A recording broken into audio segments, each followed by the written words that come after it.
Oh yes, smooth tones of me and my cousin Jamie's lounge jazz version of the original Game of Thrones theme. Thought I would take it back because we're going back today. We're going back to the Dawn Age. We're going back to some old school ideas with some new insights. We're going to do some timeline heresy, maybe even a little disaster hunting. We're going to do a lot of myth decoding. I almost said decodation, which I do not think is a word, but welcome to my den of half words and lies and truths, and that's what we're doing here today. And that's about all the intro speak here. I'm going to go ahead and cut this off just a tiny bit early so I could say hello to Sean, hero with 1,000 voices. Thank you for joining me. Pinch hitter from last week, coming in like Dennis Eckersley to shut it down. Ooh.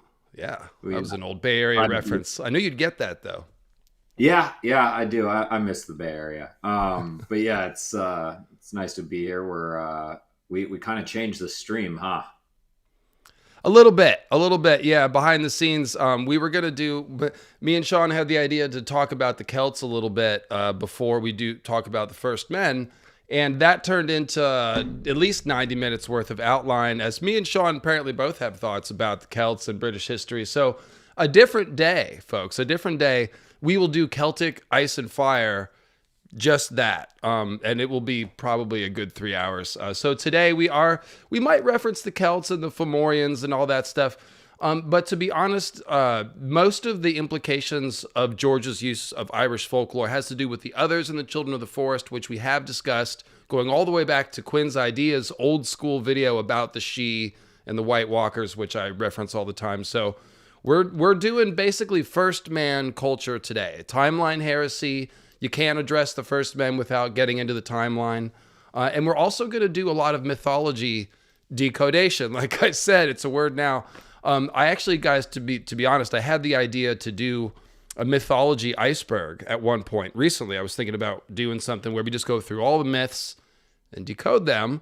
But that's essentially what you have to do in order to understand First Man history, because as the Maesters say, we only have runes on rocks and legends. We don't have the written history of the Andal. So when we're going through the Andal history, we're literally reading about wars and battles and stuff. Today, in order to understand the history of the First Men, we've got to go into the mythology. So we're basically going to do a mythology iceberg, but in the context of understanding the First Men, which I think will work very well. So I've got my friend Sean, hero with 1,000 voices here, to help me get through this and add his knowledge and just help explain it all to you. So this should be a fun iceberg style stream. Hopefully not 5 hours. My goal is 4 hours, Sean. The Warriors play the Rockets at 5:30. Big game today. So yeah, we got to solidify that seed. But it's just with the First Men in their mythology, that's probably 2 streams. So when we're talking about the First Men, we can't talk about the Celts. We can't talk about all of their mythologies. But really the first thing we got to address is it's the timeline, because it's a lie. It's a lie. Well, it's only one big mistake that I think sort of fixes everything. It's just one rearrangement we need to do, and it all just snaps into place. But there are some smaller things like when did Night King live and stuff like that too, for sure. Let's see. I saw something in the chat real quick. The 1066 and the Norman Conquest by The Rest is History. I'd totally recommend their whole channel, really. Fortress of Lug I mentioned. There's a few other ones that I will hopefully put in the description if I can remember to go back and do that. Let's see, what was it in the chat? Somebody just said something interesting. Well, it's a super chat, first of all. Have you heard of the real Viking Thorkel the Tall? Yes. Well, Thorkel the Tall is referenced in that series from And the Rest is History.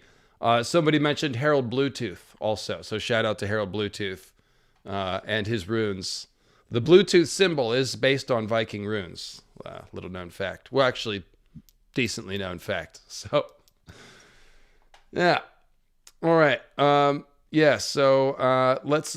Oh, I need to get out the World of Ice and Fire. We're gonna need that today as well.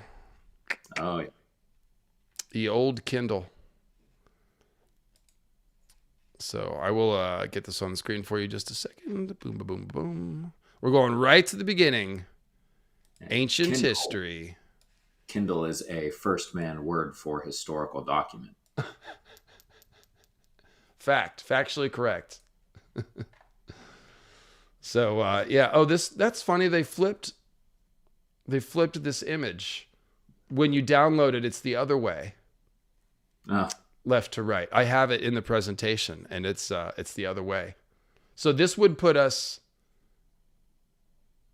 I always try to figure out if we're on the north or the south of the wall, because the sun can never. This must be north of the wall. The sun can't shine on the north side of the wall, right? Because it's so far north. Like, yeah, it's always gonna.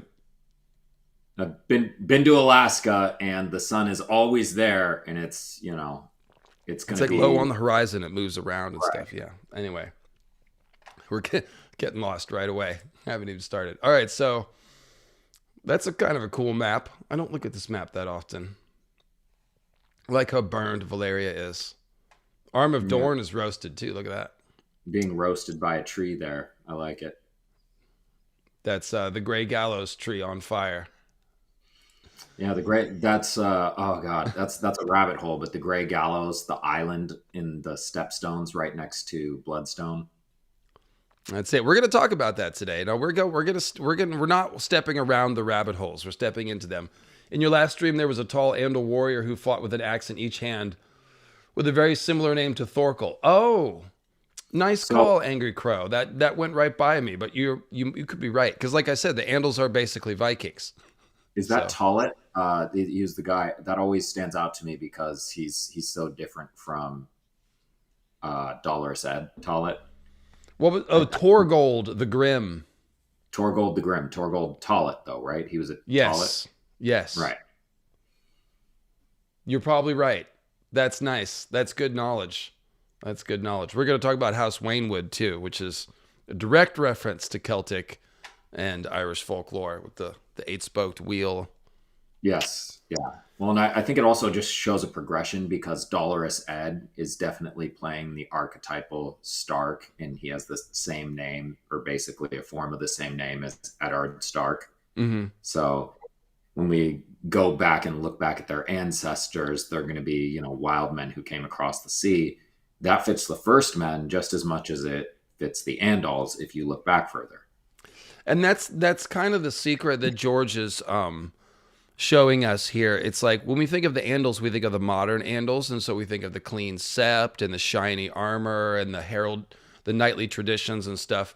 But that all evolved, or most of it anyway, evolved after they came to Westeros. They had that in very primitive forms when they came over. But yeah, you can see from these battles between the First Men and the Andals, like they are equally barbaric and vicious and warlike and all that stuff. So yeah. So it's a good English history mirror, just because we think of British people as polite, maybe a little bit inhibited, but that ethnic group largely were wild goddamn Vikings who came across the sea raiding.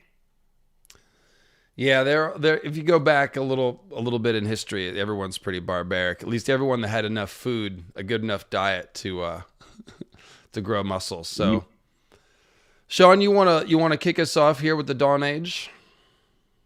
Yeah, sure. So, there are none who can say with certain knowledge when the world began. Yet this has not stopped many maesters and learned men from seeking the answer. It is 40,000 years old, as some hold, or perhaps a number as large as 500,000, or even more. It is not written in any book that we know, for in the first age of the world, the Dawn Age, men were not lettered. And so this is kind of George having a little just fun with what would people have thought about the age of the earth before we actually knew? They had much smaller estimates. No one thought 4 or 5 billion years. Like that was not in nobody had that on the bingo card. It's like when you ask a little kid what you think their parents' age is, and they think like a big number, and it's like 11. Is it 11? Like, no, it's 50. Ugh. Anyway, So I'll carry on. I just always loved that. How we're just starting off with, could it be even 500,000 years? Who knows? All right.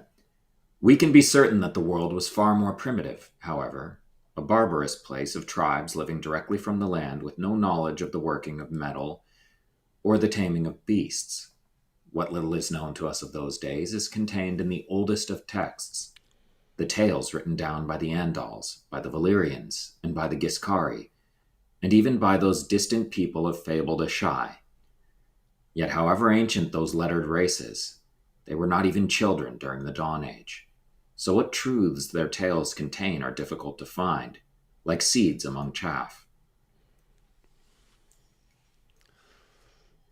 Warning bells always go off whenever I see Ahai mentioned, but I like the little seeds among chaff is a little... he chose that very carefully, I think. We were talking about the Anatolian farmers and that kind of expansion, and that they and the Celts and how that kind of mirrors the first men. Yeah. We're gonna get into all that Garth the Green seed sowing, heavy sack of seed stuff. Just a moment, so y'all get ready for that. And if you want a Greenseer Garth, this is a smoking Greenseer shirt. I've got the Praise Garth too. Bonfire link in the description below. This is what we do here. So we're in the green room. We're praising Get Garth. ready for Garth seed. Our bags are all heavy with seed together. That's right. So it's good for your skin. Good for the earth, good for your skin, all that stuff. So what can most accurately be told about the Dawn Age? Who knows, right? Well, that's why we're here. The eastern lands were awash with many peoples, uncivilized, as all the world was uncivilized, but numerous. But on Westeros, from the lands of Always Winter to the shores of the Silver Sea, only two peoples existed, the children of the forest and the race of creatures known as the Giants. And, of course, I've got, these are some first men here, but I've got giants for you, too. This is the long night, Tim. It snowed a lot. Tim, sorry, Sean. Tim, where are you? Tim, I dreamt I was old. I dreamt I was Sean. God. Tim. No, we sacrificed Tim so that he could be reborn as me. That's why you've never seen in the same stream until we had to use some really powerful special effects for the Duncan Egg. Indeed. Yeah, the voice changer software was expensive. No, Tim's doing uncle stuff this week, so he'll be back. Sorry, Sean. It's all good. This is kind of like a Norse prehistory thing, right? Because the children of the forest have always been elf coded, and in Norse mythology, the kind of two original races were the giants, whether that be the frost giants, the Jotuns, or the fire giants, and then the Vanir, who were elven.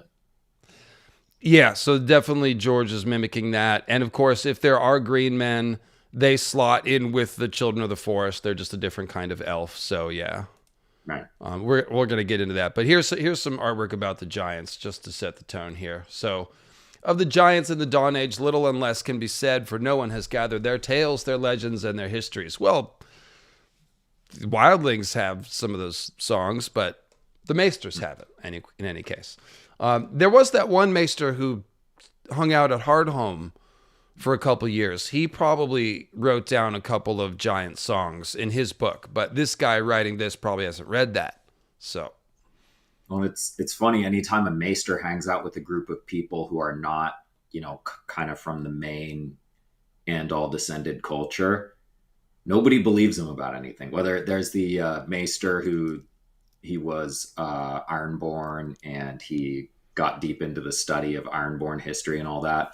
Nobody believed him. Nobody cared about what the maester who went beyond the wall had to say.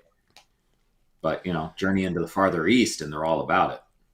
No, I do like, George is just lovingly recreating every part of the scholarly debate. Like, we've got the stuff that they scoff at. We've got the few, sort of quasi-heretical maesters, like, well, there was that one guy, Archmaester Theron, and his book had some weird drawings in it, and, who knows? Something about the deep ones, IDK. We censored him, but you can find his book still.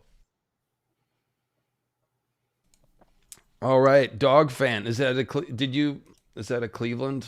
Just because it's orange, I'm thinking. Who knows? Cheers. And so let's see. We're talking about the Giants. Little and less can be said. No one's gathered their tales. Men of the Watch say the wildlings have tales of the giants, living uneasily alongside the children, ranging where they would and taking what they wanted. All the accounts claim that they were huge and powerful creatures, but simple. Reliable accounts from the Rangers of the Night's Watch, who were the last men to see the giants while they still lived, state that they were covered in a thick fur rather than simply being very large men, as the nursery tales told. And of course, we know that is true. We've seen them. They are very tall. And they're going to get into the bones here in a second. You just mentioned the Jotnar and the Vanir from Norse myth. It's the same in Irish myth. Like the Fomorians and the Firbolg are both described as giants in various versions. And then you've got the Tuatha Dé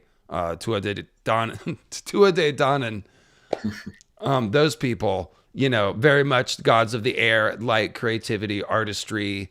They are druids, so they are fairly elven. So yeah, it's all Proto-Indo-European mythology. They've got the Asuras in Indian mythology that become giants, even though, yeah, there's a whole thing. Anyway, and one of the really important parts about you've mentioned a few times now with the Fomorians and the Tuatha Dé Danann is that the big hero king Lugh from, and we're not going to pronounce any of this right, but from Gaelic mythology, he is part Fomorian. So there's like a very like crossbreeding between the Fomorians and the Tuatha Dé Danann, which is very A Song of Ice and Fire. There's like very heavy hinting. We said we were going to talk about Nissa Nissa, that Azor Ahai Nissa Nissa was kind of an interracial or interspecies kind of magical bloodline crossing, which is what's going on in that story. Yeah, and that's probably because a lot of this folklore is drawing partial inspiration from the waves of migration in the real world. And it's hard to sort out which one is which, but there were several waves of migration in Europe and on the British Isles. And no matter, sometimes you have the incoming people mostly replacing the natives, and there's more warfare. Sometimes it's more of a zip up, like with the Anglo-Saxons, it's kind of pretty mixed as far as what the English genetics are. There's more intermarriage, but sooner or later it always comes down to some amount of intermarriage, even if it's largely a replacement. So the chat is doing some interesting Arthur stuff here, Sean. I don't know if you see this. Oh yeah, I'm always all up for obvious reasons. I'm way into King Arthur. So first of all, thanks to Catherine M. I wonder who the story Sturluson figure of the in-universe chroniclers would be. Well, I guess there's not one figure, but the idea is that Snorri was writing his stories after the Christianization of the Viking world. And so it's even worse with the Gaelic and the Irish myth, because Britain had been Christianized for many centuries before any of that stuff got written down. So it's just a constant issue of, when the myths are written down, the worldview of the people at that time colors the older folklore. So, yeah, I mean, with the Gaelic mythology, they straight up slotted Moses into it, so it's not even subtle. But then they were saying that the older version of Arthur has a Z in it and looks like Azor. What was it? Yeah, well, I don't know about the letters, just because the oldest version of Arthur's were pre-literate Celtic, so it's but I can't speak to the pronunciation of it, but yeah, it was definitely a very different tradition before the Anglo-Saxons got a hold of it. Well, if there is one, if Jeff is right that there is a version that's Azor with a Z, that is something that George could have heard of. That's interesting. Yeah, absolutely. And then, we were talking about Artos, the bear, where it was Latinized, but it was a Celtic figure who was Latinized. It was definitely at least an inspiration for the tradition. Because if you think of the Battle of Baden Hill, like the whole symbol of Arthur is rallying the native inhabitants against the invaders. What does the last hero do? He rallies the first men against the invading others. So there's definitely potentially some similarities there. Yeah, artists aren't. We'll get to him, Jeff. We'll get to him. He's in here for sure. So go ahead with there is considerable evidence. There is considerable evidence of burials among the giants, as recorded in Maester Kennet's Passages of the Dead, a study of the barrow fields and graves and tombs of the north in his time of service at Winterfell, during the long reign of Cregan Stark. From bones that have been found in the north and sent to the citadel, some maesters estimate that the largest of the giants could reach 14 feet, though others say 12 feet is nearer the truth. The tales of long-dead rangers written down by maesters of the Watch all agree that the giants did not make homes or garments, and knew of no better tools or weapons than branches pulled from trees. And that seems to be correct from what we have observed. And so it says the archives of the Citadel contain a letter from Maester Aemon, sent in the early years of the reign of King Aegon V, which reports on an account from a ranger named Redwyn, written in the days of King Doran Stark. It recounts a journey to Lorne Point and the Frozen Shore, in which it is claimed that the ranger and his companions fought giants and traded with the children. Aemon's letter claimed that he had found many such accounts in his examination of the archives of the Watch at Castle Black and considered them credible. That's cool. So it says the giants had no kings or lords, made no homes save in the caverns or beneath tall trees, and they worked neither metal nor fields. They remained creatures of the Dawn Age, even as the ages passed them by. Men grew ever more numerous, and the forests were tamed and dwindled. Now the giants are gone, even in the lands beyond the wall, and the last reports of them are more than 100 years old. And even those are dubious, tales that rangers of the Watch might tell over a warm fire. Now, I will just say that the legends of giants in the real world, Sean, some people have speculated to be very, very distant memories of Neanderthal encounters. This is absolutely possible. There's probably no way to prove that. But it's definitely plausible that mythology lasts that long. We have traced myths over 40,000 years back. We've traced some myths all the way back to Africa, like the Earth Diver myth and stuff like that. That's the thing about concepts, and that's why I have a channel called Mythic Concepts and sort of centering that term in my approach to mythology. It's because when we're talking about archetypes and symbols, the concept is the core of that. The framework changes, the details, the names change, but the concept remains the same. And so that is the durable element. So, for example, humans, we know they did encounter Neanderthals and Denisovans all over the place. They were larger than us in many ways. They were certainly stronger. They had bigger and broader faces. Height, maybe not, but size in general, yes. So these, ubiquitous legends of giants could date from that. And even in a more modern sense, I just mentioned like the Neolithic farmers moving into Europe 7,000 BC. They were replacing older hunter-gatherers who replaced Cro-Magnon, who replaced Neanderthals. So somewhere in these waves of replacement of more primitive peoples, you get these legends of, the wild men that used to live here in the woods that are they're crazy and they'll tear you apart and eat you, and they didn't work the land and they were hairy, and this is what George is emulating, and I think that's the origin of a lot of these kind of myths. So, well, and another thing that we talked about was the etymological origins of Celtic. One of the early interpretations of it was that it means tall men in Greek. So if they're, immigrating into Britain and they're significantly taller enough to where that's what they would be called, that tale grows in the telling, that could become giants. And that could become giants wherever they immigrate to. And the Celts covered most of Europe. They did, and that honestly is such a great find when you consider going back to the Sarnori and the farther eastern streams. The Sarnori are called the Teges Fen, the tall men. And we saw that one of the people that went into the Sarnori were the Gips, and they have the wicker shields and the lime-stiffened hair. And I mentioned that these are... Did I mention it in the stream? Might be in the video I haven't put out yet, actually. So I'm sorry if I'm getting confused. But that this is a Celtic thing. The Celts, they stiffened their hair with lime and also bleached it blonde that way. And a lot of them had fair hair in general. So this sort of bleached it further, and it made it like a hard and shiny helmet when they went to war. And they did have wicker shields. So George seems to be referencing the Gips as going into the Sarnori, the tall men. And then Sean told me today that Celt, one of the interpretations. There's always debate about, where a word is drawn from or whatever. But yeah, it might mean tall men. So that's a really good connection. I'm gonna have to go back and edit that into my Sarnor video. So Yes. Yeah, Sarnor is fascinating. There's a reason George gives it so little playtime, and he keeps referencing Ahai, but it gets very little playtime. These are the things that he's really keeping his secrets in. He purposefully stays away from point of view characters who give away too much information. So the same thing, he does it in A World of Ice and Fire, where we could learn too much from the Sarnori, we could learn too much from the Ashai, and so he keeps the camera away. yep, we need that glass candle laser focus.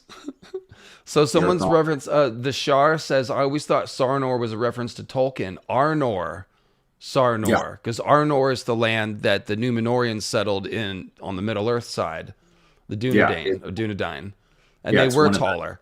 twin kingdoms. The so Gondor was one son of Elendil, and Arnor was the other son. But then they ended up being united because the other son died. So this makes sense. So George got the word Sarnor from the doom that came to Sarnath because their Mhm. capital city is Sarnath. But we know how George works. If he sees any way to combine things, he will. So this makes a lot of sense. He's like, oh, well, if I change, because the thing is, the doom that came to Sarnath, the people of Sarnath are an advanced human civilization. They're very haughty and they're arrogant and they kill the frog people and stuff. So Numenor also advanced, haughty, some of them maybe, but they're definitely advanced humans. So they have Arnor. So then George is like, oh, I could, yeah, that potentially makes sense. No, But then we'd you're have to right. find further Arnor or Numenorian references amongst the Sarnori to really clinch that. So if you know of any others, pipe up. I I do. It's a 3 hour stream. Um, um, yeah, so I'm going to stay away from it. But yeah, that's definitely. No, are you serious? Are there more Tolkien references with the Sarnori? I mean, there's Tolkien references and everything. He's just a huge fanboy. There's a lot among the Ironborn. There's a lot among Eastern Essos. But yeah, it's clear that he's kind of like he took Arnor, an ancient empire, and you definitely put your finger on the whole. They were haughty. There was a dynamic between uh, them and the lesser men of the continent when they settled the continent. That was there was some tension there. But anyway, yeah, it's yeah, I don't want to get into the whole like 3 hours of talking about how much Tolkien is bled into this, but No, yeah, I just it's meant specifically with the Fisher Queens of the Sarnori. But that's I mean you've talked before. I think that's mainly Arthurian, but it's creating a more egalitarian gender type dynamic there. yeah, I'd have to think about that further. Now, obviously, the chat is calling for a Tolkien lore summit. That we'd have to do multiple. There's Yeah. like we'd have to subdivide it somehow. There's so much. But yes, that's so. As you can tell, something that we are getting into more here on the channel are some of the influences of Ice and Fire that go beyond mythology. I mostly have been exploring mythological inspiration, so we're getting into more history, and yeah, and some other fiction and stuff like that too. Like I'd like to talk about Elric more, Tolkien, stuff like that. So these are, until George gives us Winds of Winter, this is the kind of thing that is, it seems like the interesting unplowed field to sort of get into. So yeah, and then of course, yeah, Tolkien is very Gaelic inspired. I mean, Welsh and Gaelic myth, absolutely, like 100% on purpose, intentionally so. Yeah. Yeah. Sauron is almost one to one based on Balor of the Evil Eye. I mean, he literally appears as an eye at points. So yeah, literally an evil eye. But Balor the Evil Eye is a big thing. And then Balor had a ghostly spirit servant named Birog, and that's where Tolkien, combining those names, created the Balrogs, who were ghostly kind of Maiar spirits that were corrupted. So it was very interesting dynamic that he enjoyed the Gaelic mythology, but that most of his world building really had to do with things like Beowulf, Sigurd of the Volsungs, and the A lot of Germanic folklore. Yeah. We were talking about Tolkien and his, as you were saying, just unrivaled skill as a linguist, and knowledge of mythology comes right along with that. So it's kind of the same interest almost. Right. And then, of course, the other one is Narnia, which, by the way, confirmed. I am going to start covering Narnia. If you guys heard, the new movie reboot with Greta Gerwig is going to start with The Magician's Nephew, which is like... I don't know how I feel about that. I didn't know that. Okay. All right. It's so ambitious and ballsy, and I really like it. And it's my favorite book. So we're going to do a Magician's Nephew stream soon, and I probably am going to start covering Narnia more. And the thing about Narnia is everyone thinks about it as Christian allegory, which there is obviously a layer of Christian allegory, but he's also Cair Paravel. Like, what do you think? That's a Gaelic name. Like, he literally has Bacchus. I mean, normally people use the Greek versions, but he uses the Latin versions for very specific reasons. But I did a we meet a faun. The first thing we meet is a faun. Like, that's not right. I think that's from. These are not Christian things. But yeah, I did a Narnia video where I kind of it's very broad strokes, and it's kind of looking at his motivations and influences for writing the series, rather than getting into the specifics, because there's a lot.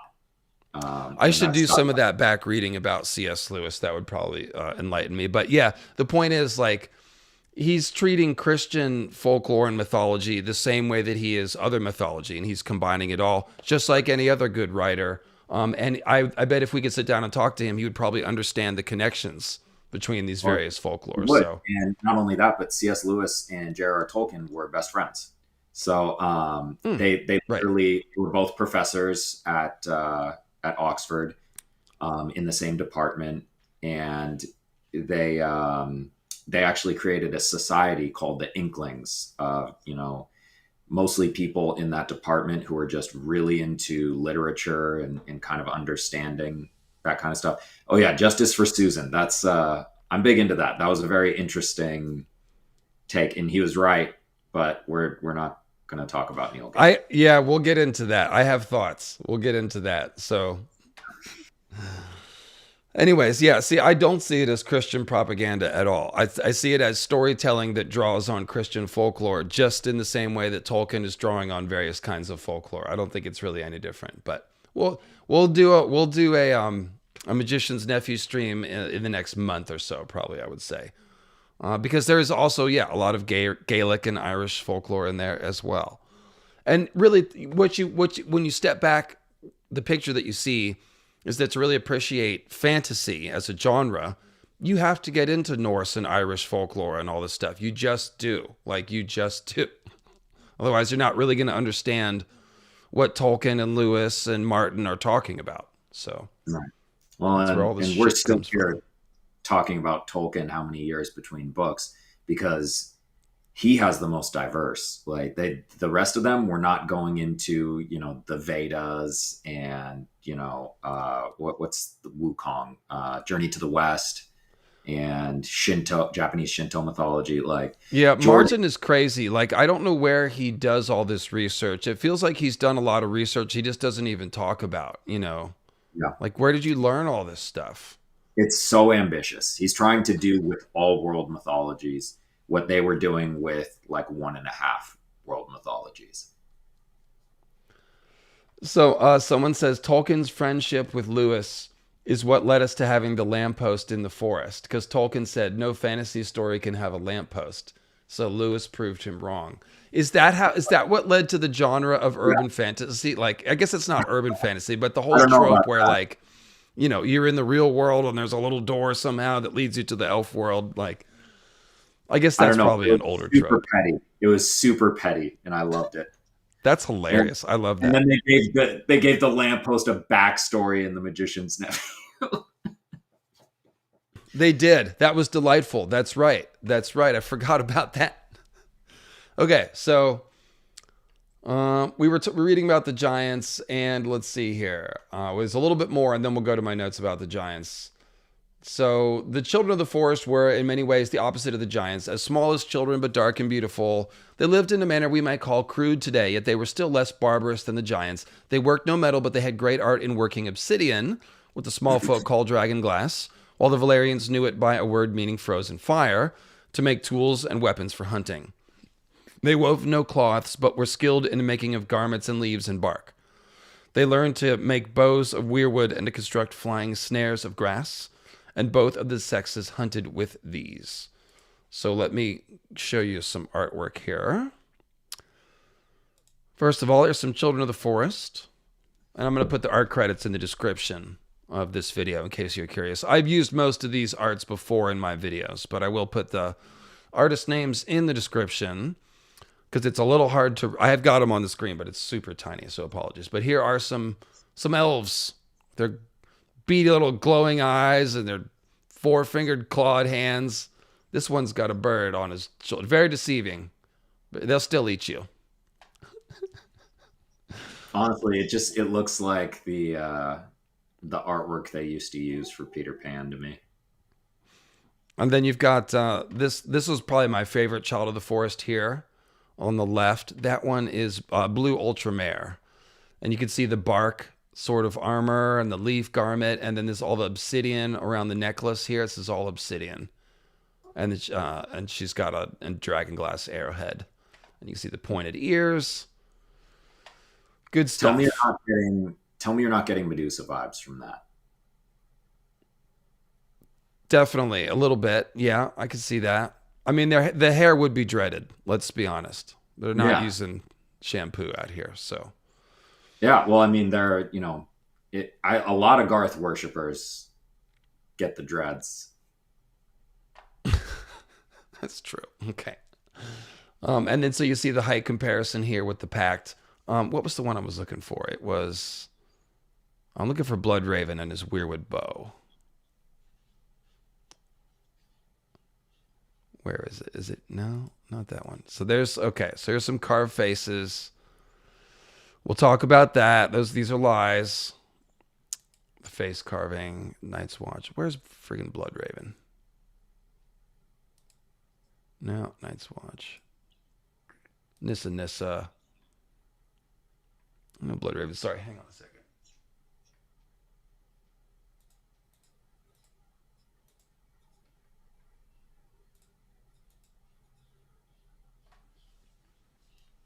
I don't know. I did this late at night. He's around here somewhere. But there we go. Weirwood bow. Sorry, that's all. I just wanted to talk about the weirwood bows a little bit because, are these magic? Where's my Children of the Forest notes? Yeah, like if the Children of the Forest, we know that the dragon glass weapons are magic, at least on contact. So the question with weirwood bows and arrows, is there a way to guide the arrows? That's the obvious thing that you'd want. Either the arrow, there is the idea that it can kill dragons. So it could be also a contact thing like the dragon glass. The black weapons kill the white others, and the white weirwood arrows kill the dragons, which have black bones and teeth and sometimes are black. So maybe it's that. I prefer the guided arrow thing. I could just picture Bloodraven guiding the arrows. That kind of. What do you think? It's funny to me because the way that they killed Smaug the dragon in The Hobbit is with the black arrow. So this is the white arrow. But yeah, I think there's a little bit of just because they were able to fire from. He made a particular point when he was talking about the Blackfire Rebellion and the Raven's Teeth and killing Daemon Blackfire and his sons, that they were, raining down, with the weirwood bows from a further distance. It's very Welsh longbowmen. I don't know how familiar, chat, you are with. There was one of the wars between the English and the French. The Welsh longbowmen were brought, and they basically just mowed down a huge number of French knights in a fight that they were supposed to lose, and they won. It changed European politics. Well, that's interesting. That definitely sounds like the kind of thing he could be referencing. It's in Shakespeare, so it's in a lot of that's Henry V, and it was right before the War of the Roses. Yeah, so it's just it's hard to think that there isn't magic involved. I'm not sure how that works exactly, how you guide the arrow. Can you see out of the arrow so it's like a GoPro rocket cam or something? I'm not sure. But it's certainly implied. So we'll just leave it at that. Okay. Flying snares of grass, and both of the sexes hunted together and later fought together. So it says their song and music. Why don't you read this? Okay. Their song and music was said to be as beautiful as they were, but what they sang of is not remembered save in small fragments handed down from ancient days. Maester Childer's, okay with that name, Maester Childer's Winter Kings, or the legends and lineages of the Starks of Winterfell, contains a part of a ballad alleged to tell of the time Brandon the Builder sought the aid of the children while raising the wall. He was taken to a secret place to meet with them, but could not at first understand their speech, which was described as sounding like the song of stones in a brook, or the wind through the leaves, or the rain upon the water. The manner in which Brandon learned to comprehend the speech of the children is a tale in itself, and not worth repeating here. So the wind in the leaves, there's definitely a wind in the willows thing going on there. I forgot about wind in the willows. I barely remember that. Yeah, it's anyway. This is very Last Hero coded. Like, he sought out the aid of the children to raise the wall, and we've seen the wall represented several times as a sword that cuts apart the realms of men. We see Stannis, placing his sword on the wall on the map, stuff like that. And it's, so creating the wall is kind of like creating Lightbringer in a way, in so much that it is like a large weapon that you use against the others. Or for the others. Yeah, it's always hard to say, like, did the last hero seek out the children because he was the grandson of Bran the Builder who also sought out the children, and so that's how he knew how to do it? Or is it the same guy? Or is it two different guys, but the myth is conflated? Yeah. George may not have an answer, but we can see that if you zoom out and take the sort of anthropologist view, early Starks were communing with the children of the forest. There were some first men who were closer to the children than others. And we're going to get into that. Well, actually, no, we'll just get into it now. When we talk about the wars of the children, again, the Maesters have no idea of a timeline of this stuff. They just know that there were wars between the first men and the children. And we also know that the first men adopted the children's religion and built their castles around weirwoods. They don't know what order those things happened in. We also do know that the first men were divided into many, many, many, many tribes. So some of them probably would have been friends with the children, and some of them would have been warring with the children. And we would have had first men tribes and children together fighting against other hostile first men tribes. All that stuff just logically would have been happening. And so I think it is hard for us to ever... The idea that it was like, oh, they fought until they made the pact, and then they were friends. Like, that doesn't really matter. That's a cartoonishly simple view of it. It probably was a lot more complex than that. And we see even with the Durin God's Grief, he takes the Rainwood from the children. Then his son gives it back to the children, Durin the Devout. And then his son or grandson takes it back again. So it kind of seems like that alliance is shifting all the time. Well, it's the same archetypes playing over and over again. So you have the archetype of the first men who fought against the children. Then you have the ones who created the peace, and then you have the ones who break the pact. So it's just like, that seeing those one after another. We see it in the Starks too. They're shown as particularly close to the children. Bran the Builder is usually identified as a Stark, and he is, he specifically contacts with the children. But then, we see later in a war where the Starks ally against the children. So, yeah, it's popping back and forth over and over again. Yeah, George is sort of encouraging us to do logical deduction. He's got the Maesters trying to do some of it to show us how we're supposed to think about this stuff. So we're supposed to mix this idea of fog of history with the fact that we've seen some of the magical world building and we know some of this stuff is real and that the maesters have a limited knowledge. So George is actually giving us a lot of different viewpoints on the truth to encourage us to think about it from these different points of view. Somebody's asking why there aren't more languages in Westeros. We're about to read about that, so I'll just put a pin in that. We're getting to that. So, but it seems clear that their speech originated, that's the children of the forest rather, or drew inspiration from the sounds they heard every day. The gods the children worshipped were the nameless ones that would one day become the gods of the first men, the innumerable gods of the streams and forests and stones. It was the children who carved the weirwoods with faces, perhaps to give eyes to their gods so that they might watch their worshippers at their devotions. Others with little evidence claimed that the Greenseers, the wise men of the children, were able to see through the eyes of the carved weirwoods and also beyond the eyes of the carved weirwoods and just everywhere. But we'll get to that. I've got that quote pulled. The supposed proof is the fact that the first men themselves believed this. It was their fear of the weirwood spying upon them that drove them to cut down many of the carved weirwood groves to deny the children such an advantage. Yet the first men were less learned than we are now, and credited things that their descendants today do not. Consider Maester Yorick's Wed to the Sea, being an account of the history of White Harbor from its earliest days, which recounts the practice of blood sacrifice to the old gods. Such sacrifices persisted as recently as 5 centuries ago, according to accounts from Maester Yorick's predecessors at White Harbor. And according to Roose Bolton, they may have persisted a little bit longer. He's talking about the first night. It's Garth, the jailer at White Harbor, that's like, yeah, it was my ancestors who strung them up. This is not to say that the Greenseers did not know lost arts that belonged to the higher mysteries, such as seeing events at a great distance or communicating across half a realm, as the Valyrians who came long after them did.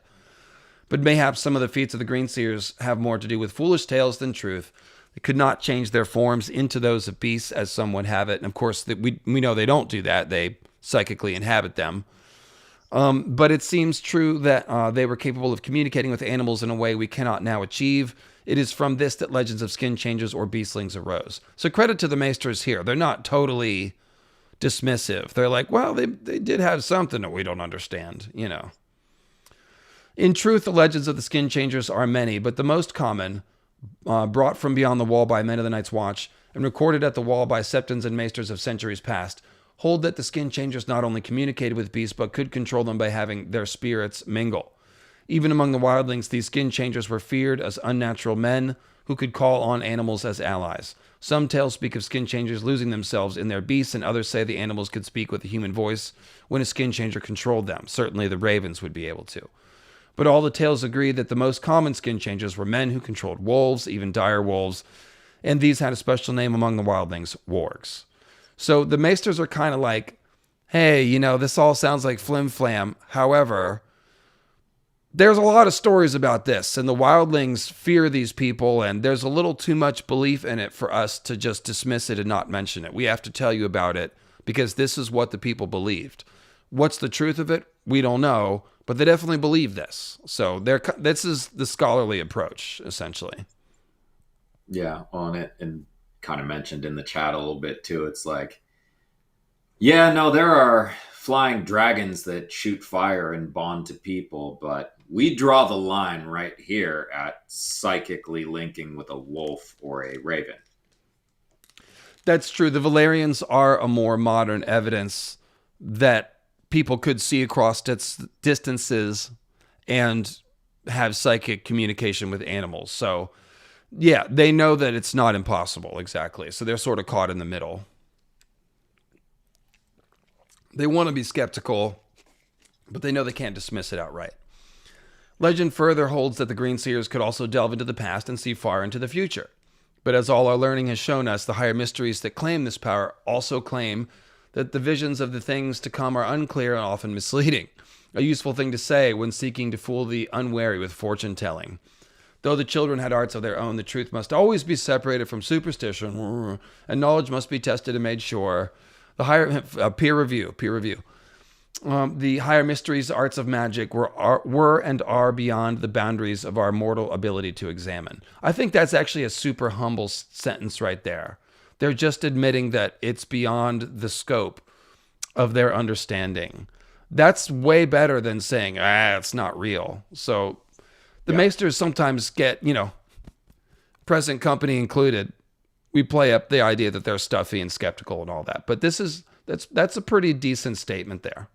Yeah, I mean, they're being skeptical of themselves. It's essentially, the scientific method is that you can't make statements when you don't know. And they know that some type of magical stuff was happening. So maybe we just shut up about this one. So we go ahead and read this Septon Barth sidebar. Though considered disreputable in this, our present day, a fragment of Septon Barth's unnatural history has proved a source of controversy in the halls of the Citadel. Basically, all of Septon Barth's writings are sources of controversy. But yes, claiming to have consulted with a herring. Oh, no, sorry. Text said to be preserved at Castle Black. Septon Barth put forth that the children of the forest could speak with ravens and could make them repeat their words. According to Barth, this higher mystery was taught to the first men by the children, so that ravens could spread messages at a great distance. It was passed in degraded form down to the maesters today, who no longer know how to speak to the birds.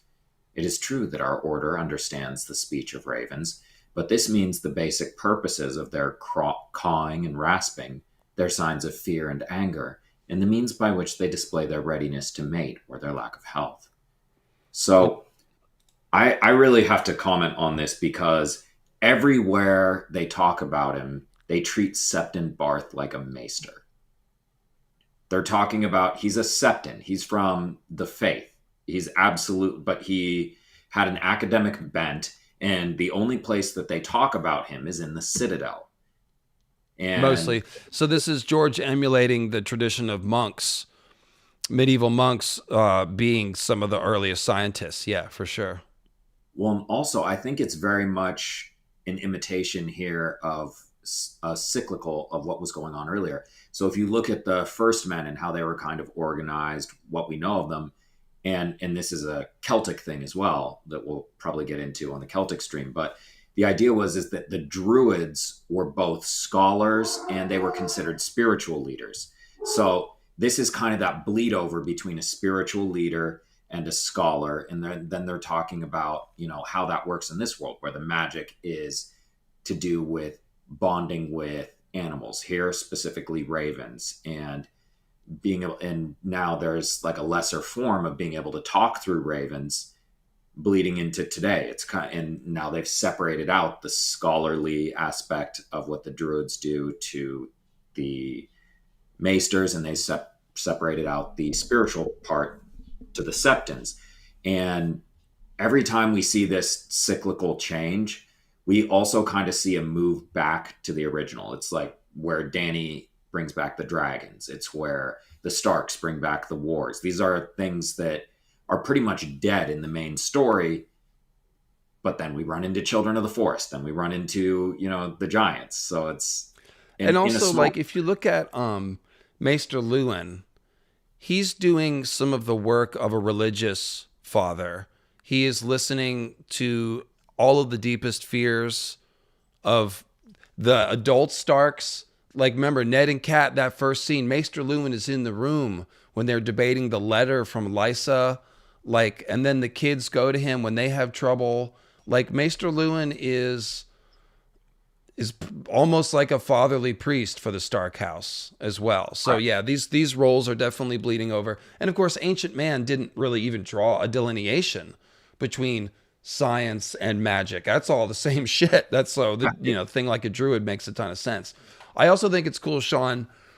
The Andals, we think about them as one way, and the Septons and stuff. But here's a Septon Barth who is curious. He is not like the other Septons. He is not inculcated into the limits of this religious worldview. Yes, he believes in it, but he has a more expansive, enlightened view, and also seeks truths about the world that are outside of the faith. So it's just George showing us that there's nothing that's a monolith. There's no cultures or institutions that are a monolith. There's rogue maesters, and there's curious, scientifically minded Septons. So, and what's funny is you bring up Maester Luwin, and the most screen time he gets is with Bran when he and Bran are kind of running Winterfell after Robb leaves. And it's like Bran is just constantly asking him stuff about the children of the forest, about greenseers and skin changers. And so is he really doing the work of a maester here, or is he doing the work of a druid? I mean, Yeah. he got bit by a skin changed animal while all this was going on. So And the way the maesters are like, they're trying to figure out how long the seasons are by looking at the stars and the shadows and stuff. I mean, that's what the druids would have been doing. Absolutely. And even going back to before the druids, like the henges. yeah, we have Stonehenge at home. Yeah. And of course, even though the Stonehenge and the other Stonehenges made out of giant megaliths were created by the Neolithic farmers and not the Celts. When the Celts got there, they imitated them and made wooden henges and continued revering the Stonehenges. So like there was a transference of custom there. And that actually goes back to Germany, I found out. Those the funnel beaker farmer culture, they were doing stone henges and stuff too, because that's just, it goes all the way back to Cattle Hayek and Göbekli Tepe, that in Anatolia, those were the ancestors of the Anatolian farmers. So they've been doing megaliths aligned to the stars for 10,000 years. So they were in Germany as well. And when the Yamnaya and funnel beaker people, not funnel beaker, Cordaware, sorry. When the Proto-Indo-European Cordaware moved in, they started revering the henges as well because they were marrying the women. So, of course, they adopted some of their beliefs and stuff. We're like, oh, yes, of course. No, the sacred grove. Yeah, no, we're not messing with that, you know, so. They were just psyched that the women were going to do their farm work. Yes, they were. And that is said of the Celts. So Fenris saying, Newgrange older than Stonehenge. My point was just that all of the Stonehenges predate the arrival of the Bell Beakers, which are the Indo-Europeans. So this is a tradition going back a very long time with those Neolithic farmers. So some of those henges probably are even older than they think. And probably some of them are rebuilt from older henges and things like that. So this is a very old tradition. Anyway, yet no matter the truth of their arts, the children were led by their greenseers, and there is no doubt that they could once be found from the lands of always winter to the shores of the summer sea. They made their homes simply, constructing no holdfasts or castles or cities. Instead, they resided in the woods, in crannogs, in bogs and marshes, even in caverns and hollow hills. It is said that in the woods they made shelters of leaves and Old English word, withies, up in the branches of the trees. The secret tree towns, which everybody is so fond of. It's nothing, the Ewok villages, right? They look exactly like Ewok villages in my mind. I'm positive that's what George was thinking Or of.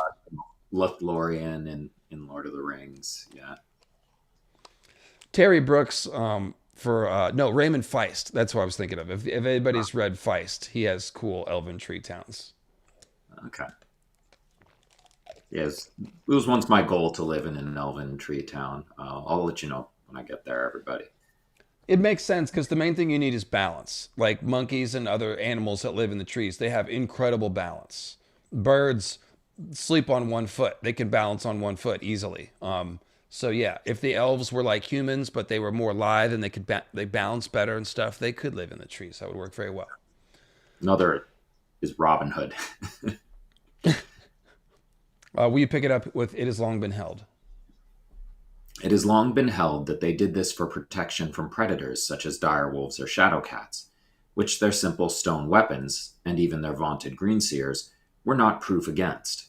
But other sources dispute this, stating that their greatest foes were the giants, as hinted at in tales told in the north, and as possibly proved by Maester Kennet in the study of a barrow near the Long Lake, a giant's burial with obsidian arrowheads found amidst the extant ribs. It brings to mind a transcription of a wildling song in Maester Herrick's History of the Kings Beyond the Wall, regarding the brothers Gendel and Gorn. They were called upon to mediate a dispute between a clan of children and a family of giants over the possession of a cavern. Gendel and Gorn, it is said, ultimately resolved the matter through trickery, making both sides disavow any desire for the cavern after the brothers discovered it was part of a greater chain of caverns that eventually passed beneath the wall. Not considering that the wildlings, but considering that the wildlings have no letters, their traditions must be looked at with a jaundiced eye. Now, we're referencing the children and the giants together again, and I just thought it would be a good time to emphasize that the giants call the children of the forest the squirrel people. Because they live in trees. Because they live in trees, but also it's definitely a world tree thing because we have Yeah, Ratatosk, the absolutely. giant, terrifying squirrel that travels up and down the world tree. What's up, Kirsty? Rolling in late. Good to see you. Good to see you. Yes, obvious reference to Ratatosk, the squirrel. Ratatosker. Ratatosker. Yep. And also, they're compared to cats, of course, with the eyes and the dappled bodies and all that stuff. The four fingers. Do cats have? Cats have five. They have Five five. toes. Although we've when we breed cats and dogs, the level of inbreeding is so bad. A lot of cats have six or even seven. I've never heard of that. It's It's not lizards and birds that have. Some of them have four. So right. But yeah, definitely the squirrel people reference. And it's obviously a silly idea that they are living in tree towns to say safe from any of these predators. For one, they can control the animals. Two, shadow cats can climb trees. Three, giants can tear trees down or at least shake the elves out of the trees. They're huge. So none of that makes sense. They're living in tree towns because of folklore, I would say. The answer is. And also it just makes sense. Like it's where elves live, you know. But yeah, the caverns definitely go beneath the wall. We'll probably see Bran use those caverns.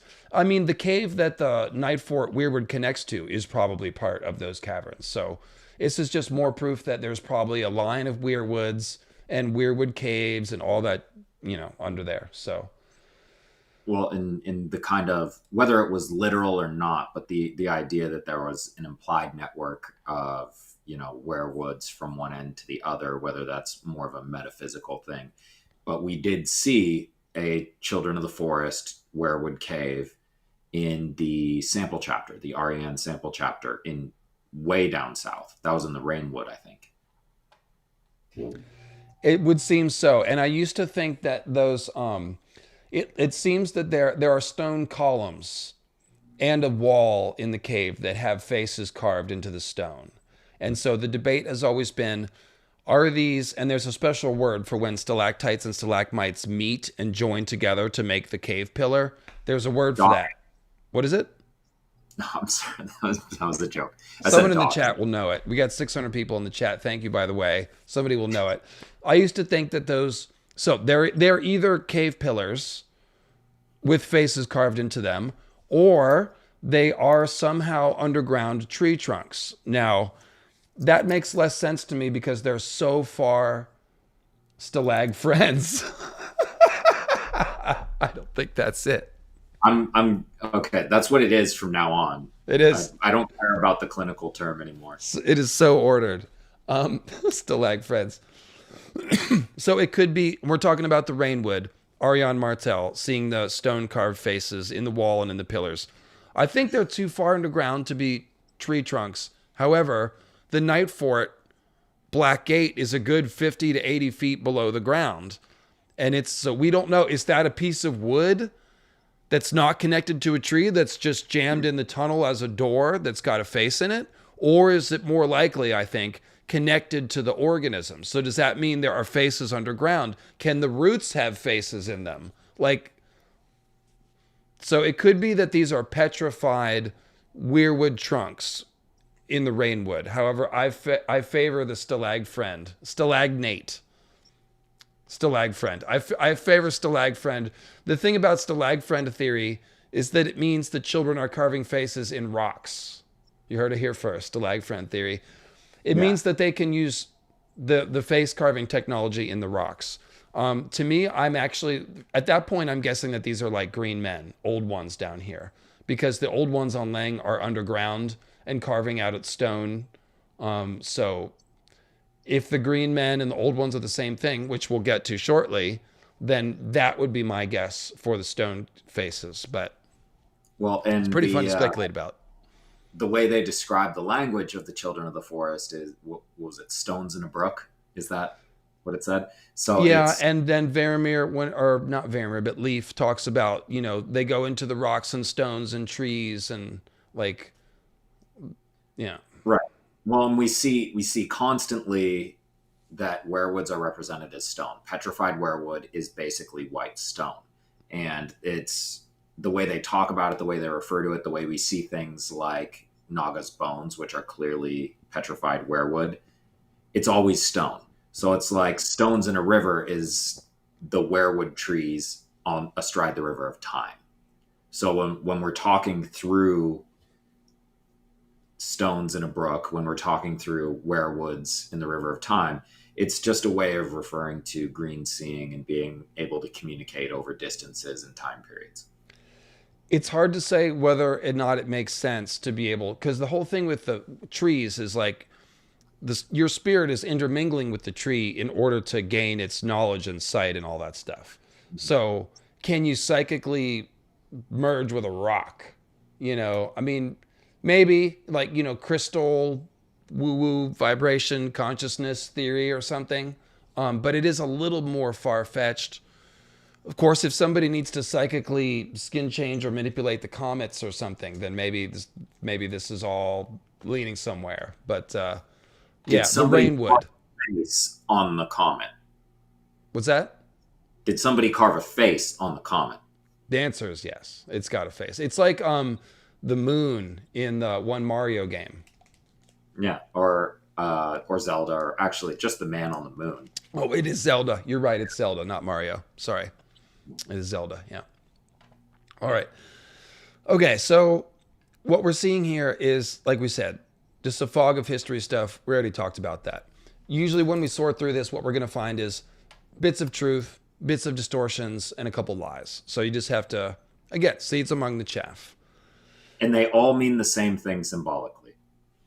Yes, they generally will. They generally will collapse. Once you look at the concepts, they collapse in on themselves. So, whether the green men still survive on their isle is not clear, although there is some occasional account of some foolhardy translation, wise translation, Howland Reed, young river lord taking a boat to the isle and catching sight of them before winds rise up or a flock of ravens drives him off. And that's kind of very... that's the Sidhe or the Tua de Danann. They control the winds and the birds, and that's very similar. In fact, the Tua de Danann descended to Britain in a smoke cloud that landed on a mountain. The nursery tales claiming that they are horned and have dark green skin is a corruption of the likely truth, which is that they were green men. That the green men wore green garments and horned headdresses. So right away, we can say both of these things are true, probably. There were originally green men that looked like satyrs, and humans that came after probably imitated the green men. We know that they did. The Baratheons did, and the Gardeners did. So this is kind of all true, in just like as we were saying earlier. Yeah, And then of course it says this. Oh, this is a Kindle jump off. Yeah, if we're going to talk about the green men, we have to jump over. Oh, that's right. I can just do it with my mouse. Copy to the Garth the Green section. And this also has more about the coming of the first men.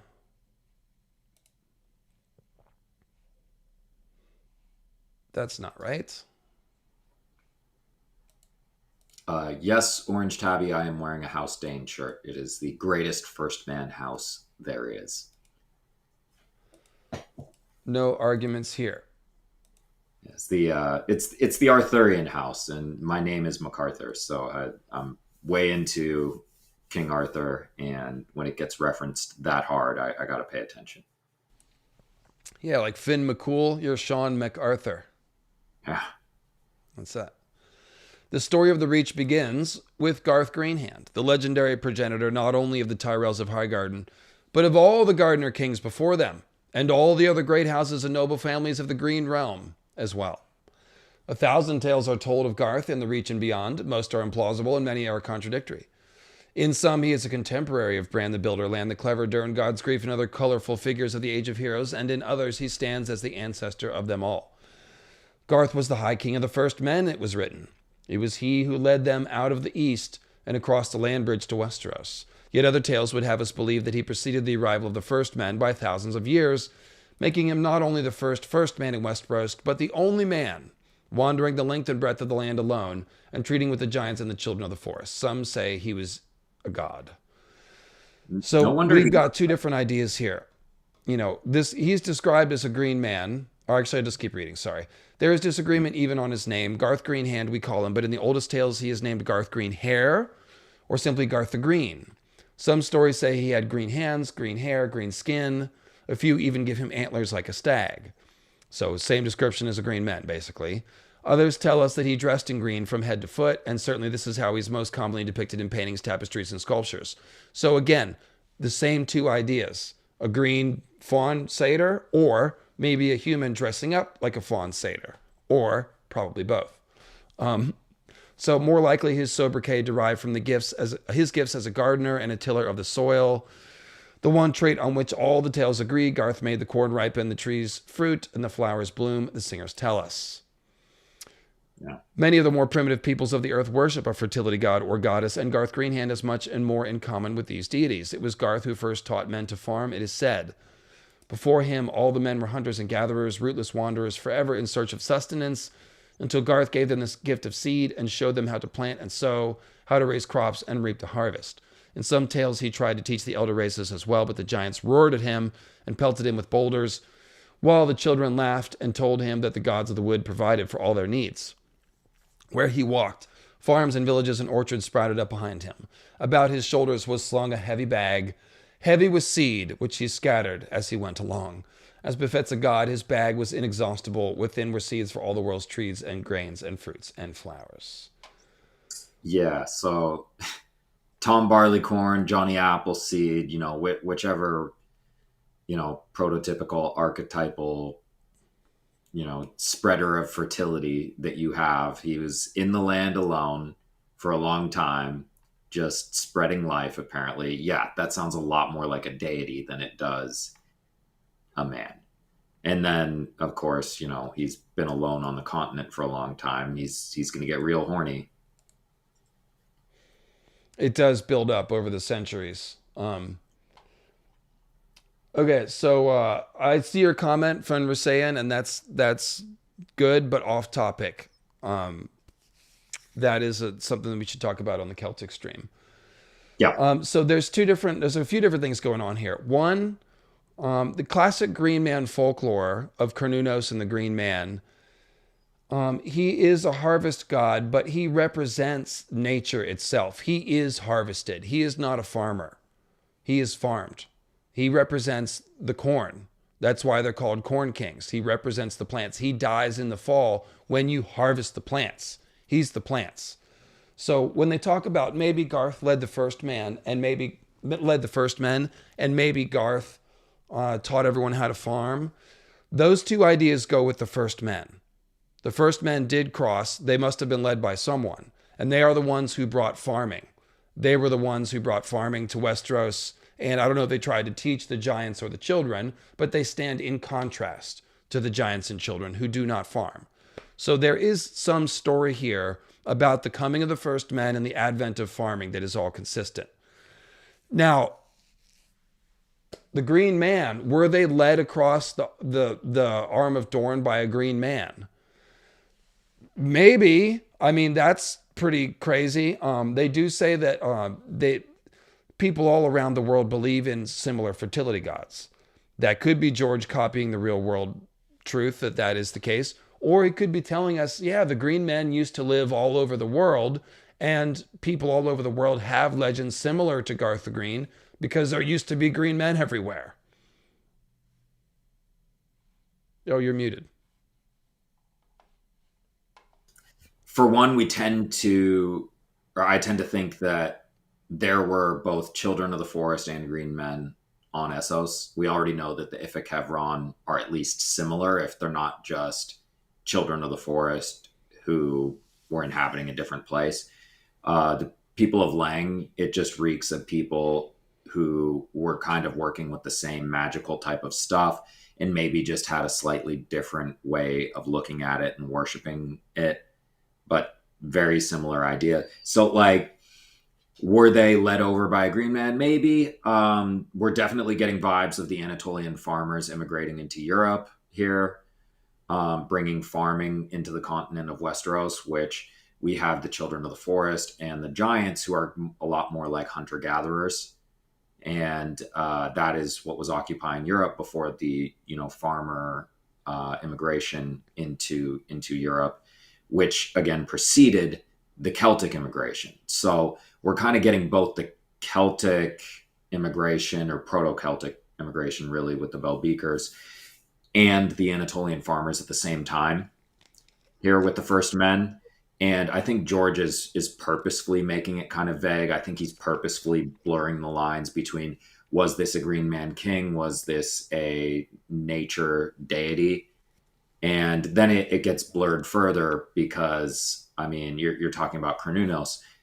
Cernunnos is literally drawn into Catholic and Christian chapels, even in England. Like, my parents visited a chapel all over the place. Yeah. Roslyn, and Cernunnos is drawn around the frames of the doors.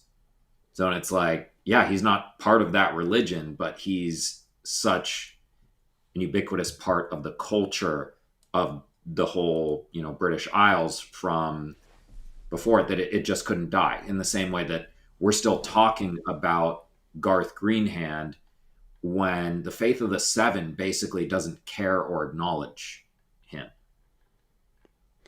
So I've got a picture of just what you're talking about. A couple, actually. Funny, I typed in green man and a lot of stuff came up. I must have a lot of, there's one. Yeah, so there are a number of green men. And they think it's Cernunnos. It's hard to prove that it's Cernunnos, but it's got vines. This is from Budapest, and the top one is from France. Yeah, and these are not pre-Christianity, most of them. And then here, of course, is the green man from the TV show. You ever see The Green Knight? The movie? Yeah. Yeah, I hated it. I thought it was terrible. I'm violently angry about that movie. Well, did you read the Arthurian story from it? Yeah. I think they did an absolutely terrible job of adapting that stuff. I mean, they made it so inaccessible and impenetrable. Like, how to convince people not to get into mythology is what I would describe that book, that movie as. I really hate that movie. We shouldn't get started on it. Some people really liked it. I violently reject it. I don't know what else I could say. Sorry, I just thought it was terrible. You're okay. No, I'm always very partial to the Tolkien translation of it. So. Yeah, it's just I would just do everything the opposite of how they did that if I was doing that adaptation. But anyways, it definitely had the M. Night Shyamalan "what the hell is happening" feel. But yeah, well, we're moving on back to green people. Moving on. Sorry. Yeah. So this. Okay, we just read. Where were we? The notes. We're to the notes. Okay, so we've read all the information. So let's mix this up. We've got things to talk about, several things. So first of all, going back to the giants, they're 12 to 14 feet in height. And then we hear about the Jogwin being twice as large. We don't know if that, it doesn't mean twice as tall. They'd only have to be a couple feet taller to be twice as heavy or massive. Because a couple feet taller means way broader and much thicker and all that. So who knows? But again, the maesters, when they talk about this stuff, they're usually talking about bones. So there probably are bones. Similar to the maze makers. They say 8 to 9 feet because we found their bones. We know dragons were everywhere because we found their bones. We know giants are this tall because we found their bones. So the Jogwin are probably real, which means the giants were everywhere. And we know that the hairy men were larger, the ones in Essos. So George is really inviting us to speculate about common evolutionary ancestors between early, people and hairy men and giants. And who knows how that all shakes out. But it does seem like there are some common ancestors there if you go back far enough, right? The giants also speak the Old Tongue, which is interesting. This is the original language of the first men. It is still spoken by people like Mance and the Thens and Cold Hands. This is different from the True Tongue, which is the bird language of the children of the forest. But the Old Tongue is basically extinct. No one uses it anymore. So to answer the question from earlier, the first men did have a different language, but it is more or less gone. So... Well, the interesting question here is kind of a chicken or the egg thing. Was the Old Tongue something that the first men brought to Westeros and the giants learned it in order to communicate with men? Or is it something that they adopted when they came here because that's how they were already speaking, the giants and maybe the children of the forest? I would guess the first, but that's a very good question. That's a very good question. Yeah, I tend to think the first, just not just because that's usually how it works in terms of real world migrations when a new population largely supplants an older population. It is their language that is dominant. They, pick up some words and every once in a while, sometimes like grammatical rules, but it's largely the replacing population that gets to keep the language roughly intact.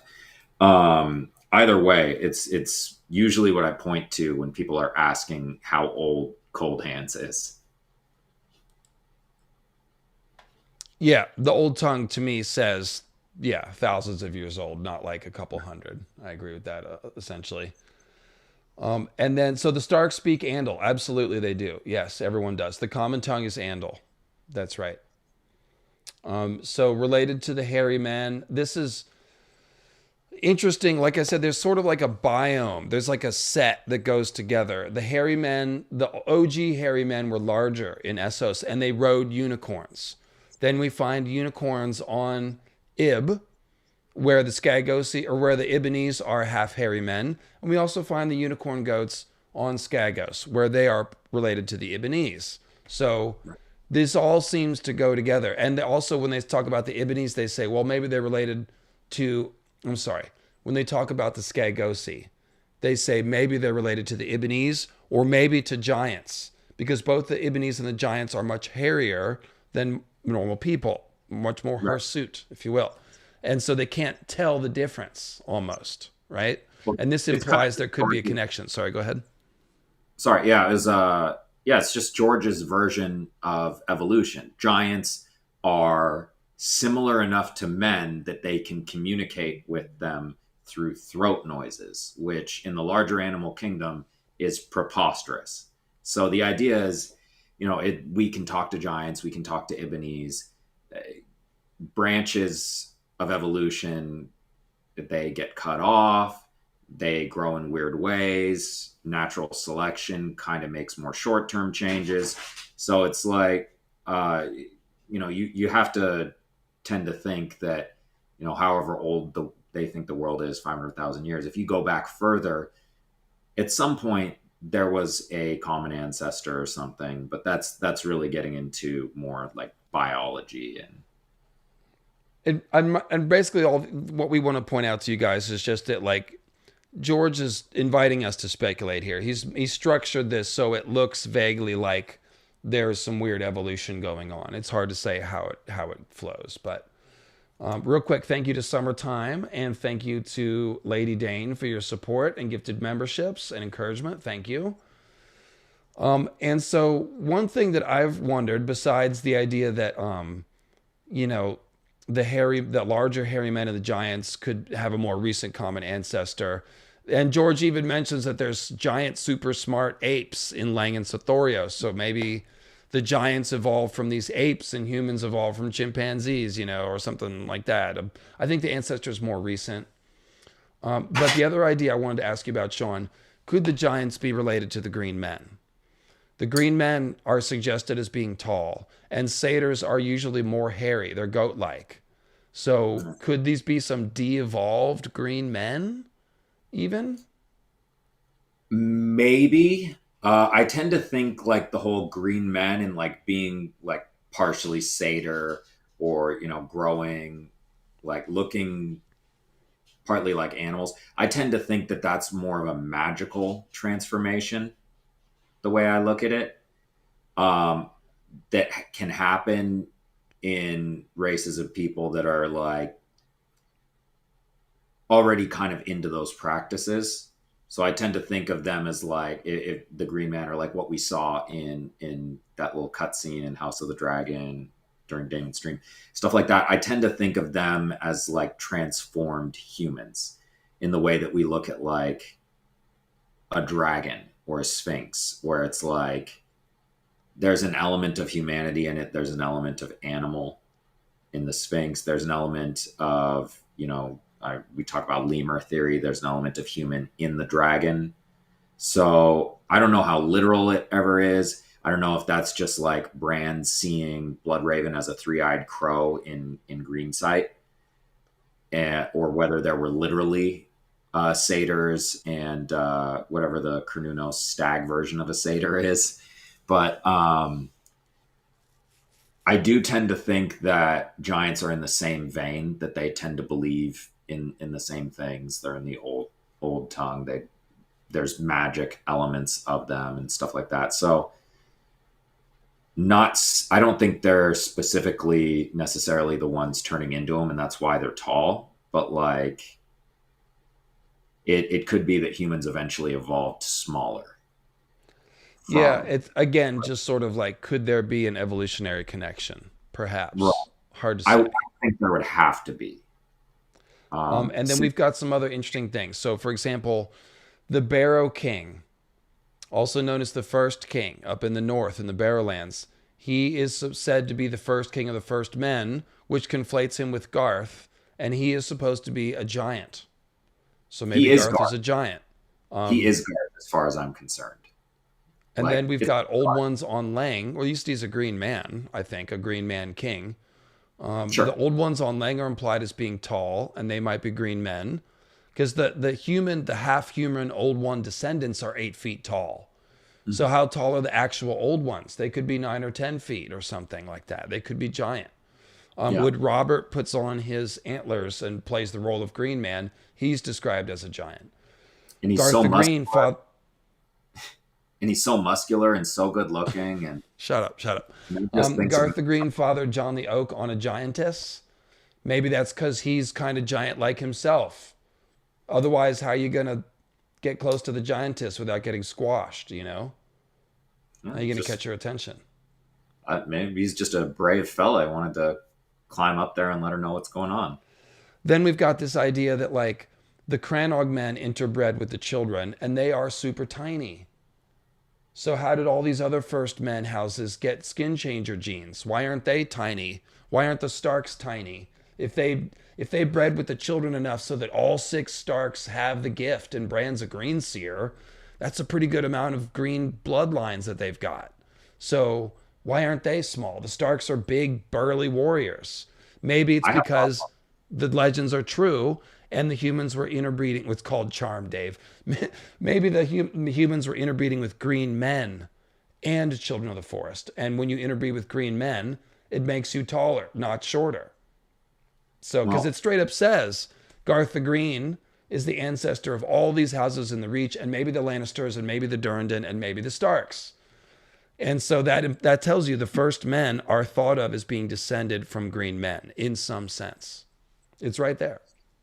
I tend to look at like the symbolic evidence on this. So when you talk about like Garth and the first king of the first men from the north, we literally watched that happen with Robert coming north at the beginning of Game of Thrones.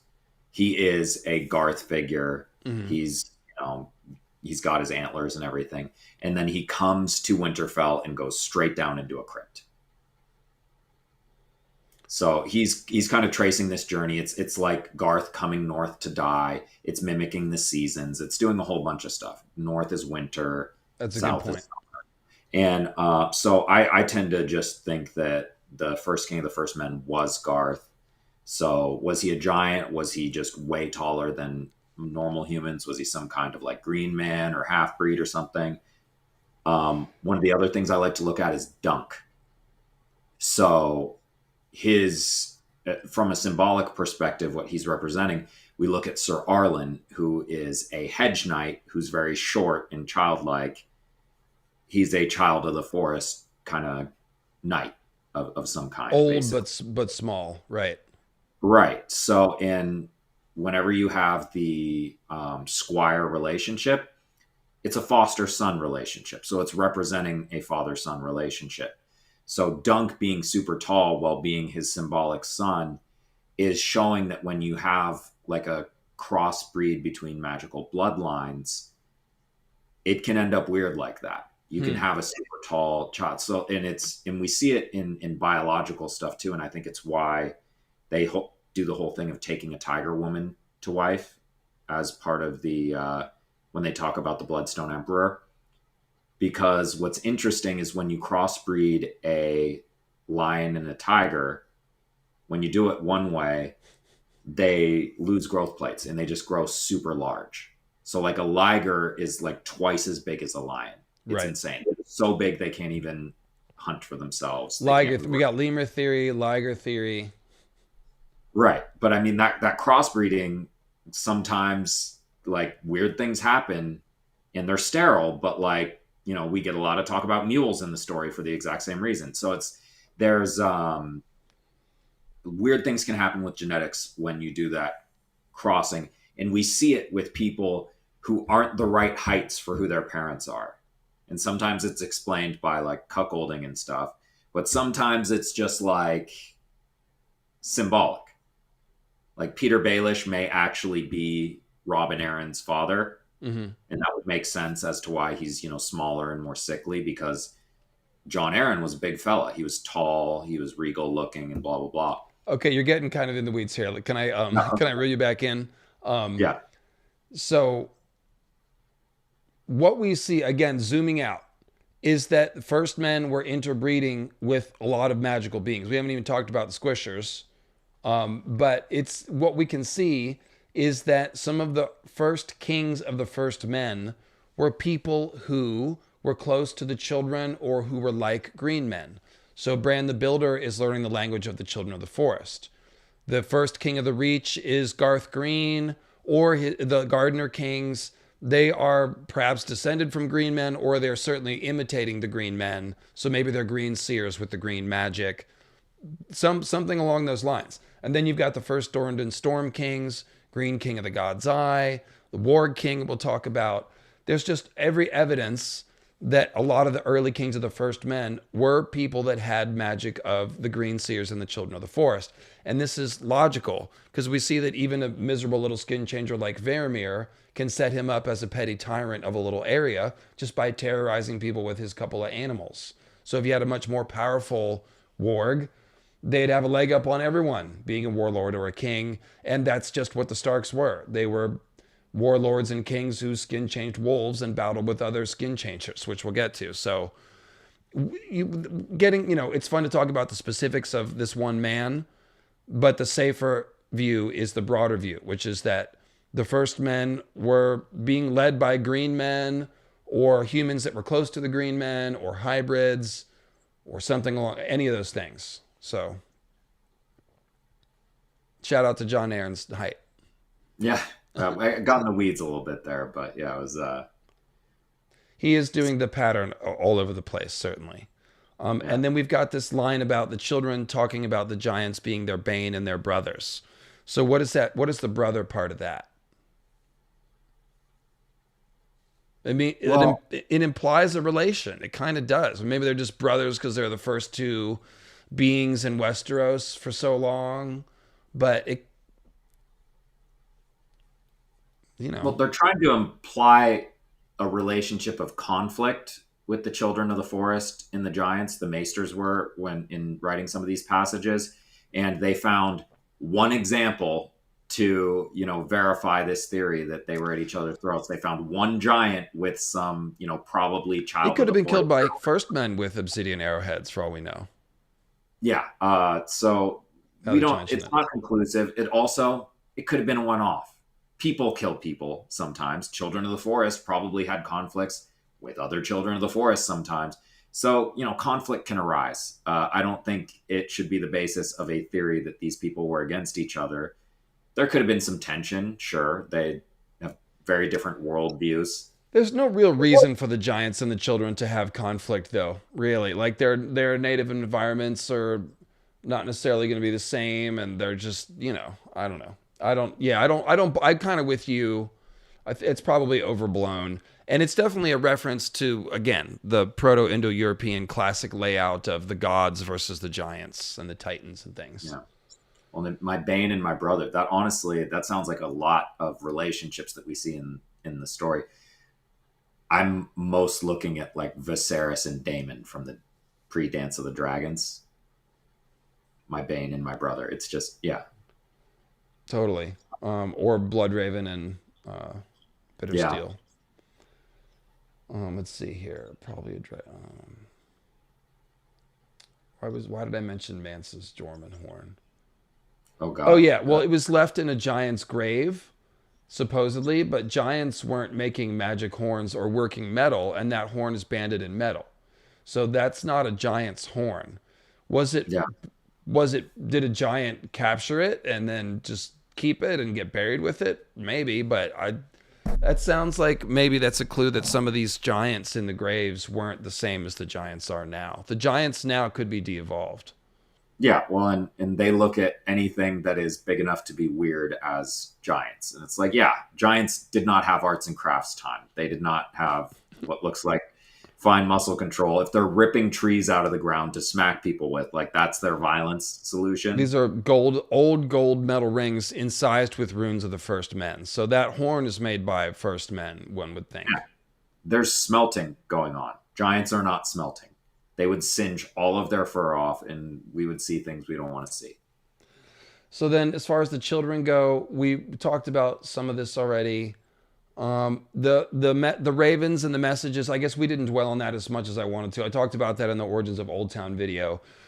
But this probably happened at Old Town on the Isle of Ravens, where we know that it's an island that has a very old weirwood tree that is inside the walls of the citadel. So the citadel is built kind of around this island. It may have started there, or at least it was built right next to it. And so we know there would have been children on this island because we know that they live around the weirwoods. And so this is a logical place for the maesters to have learned from the children, as we are told they did. So the first maesters, and again, long before the Andals, so they're not anti-magic. They're far more like druids at this point. They are learning from the children. And so some of them are skin changers, straight up. Like that's how you make ravens talk. So basically the answer of that Barth sidebar, that's George telling us that these early first men were skin changing and they were using ravens to spread messages across distances. And they were doing this under the tutelage of the children, or perhaps the green men, who are also in the reach here. So, Yeah. yeah. I mean, the format of that still looks like that. You have a werewood tree inside the walls of their home, and these are people who are messing with sending messages through birds. So it's a pale echo of what they were talking about earlier, but it's the same thing symbolically. Absolutely. Yes. It's the whole system is still there, just in a stripped down form. And if you think about it, Greenseers might be able to communicate psychically through dreams and stuff, but we've seen the dreams are they're limited, in how you can communicate. It's very visual and symbolic and psychedelic. So if you could make a bird fly to a different castle and then literally repeat a whole sentence in a message, like that'd be pretty useful. You would definitely see the first men doing that, and it seems that is in fact just what they did. Plus, you would only need to be skin changing, and that's a lot more common than green seeing. So I'm going to call a real quick music break, Sean. I got to run to the restroom. If you need to, go ahead and do that as well. I will show you guys the high tower, and I'll be back in 60 seconds.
And we're back. I'm back. Sean will be back. Woo! I'm lucky. This studio is in a bedroom, so I've got a bathroom like 15 feet away. I'm picturing Sean evading like 4 dogs and going upstairs and who knows what. Hey there. Oh, got a drink too. Look at that. Oh, that's dog food. Oh, dog food. Okay. Yeah, no, take care. Feed the hounds. The hounds. Michael suggested the center of Planetos is a huge ball of weirwood roots. Yeah, no, that could be. I mean, if it depends on how deep fantasy George is going. But yeah, the roots do seem to get thicker as you go further underground. So maybe it's just a big ball of weirwood roots. I also like the theory that the weirwoods are potentially an invasive species or something like that because they're sort of like fungus, but who knows? Yeah. So, that I don't know if you saw this news story, Sean, but some of the earliest like plants, quote unquote, that we have found are these giant cactus looking things. They're like these pillars. They don't have arms. It's just like the central pillar. And they were all over the earth at a certain point, millions of friggin' years ago. And these things, they've discovered they weren't plants and they weren't fungi. They were something else that's not around anymore. So, yeah. Super interesting just because plants and fungi are like 2 of the very basic classifications of life. So like that's a huge branch if it's not fitting into our classification system is not perfect, but that's interesting. Oh, we're working our way north. We're not anywhere near the proto-taxides. Yeah, thank you. We're starting in the south, so we'll get there. So this is okay. Time for some heresy. Did the children really carve the faces? Answer is obviously no. This wonderful artwork by Chase Stone on the left is a fiction. Yeah. Actually, it might not be total fiction. What it could be is it's the fallen form of the system. Okay, so there's a lot of evidence that the original weirwoods had faces that were not carved and were not bloody, such as the artwork on the right, which is from the most recent Ice and Fire calendar by Justin Sweet, actually 2 years ago now, because time flies. And this is a weirwood tree with green leaves and a face on it from the Isle of Faces. I edited Rhaegar and Lyanna out of the picture. But of course, Rhaegar and Lyanna were in there originally. Thank you, Photoshop stamp tool.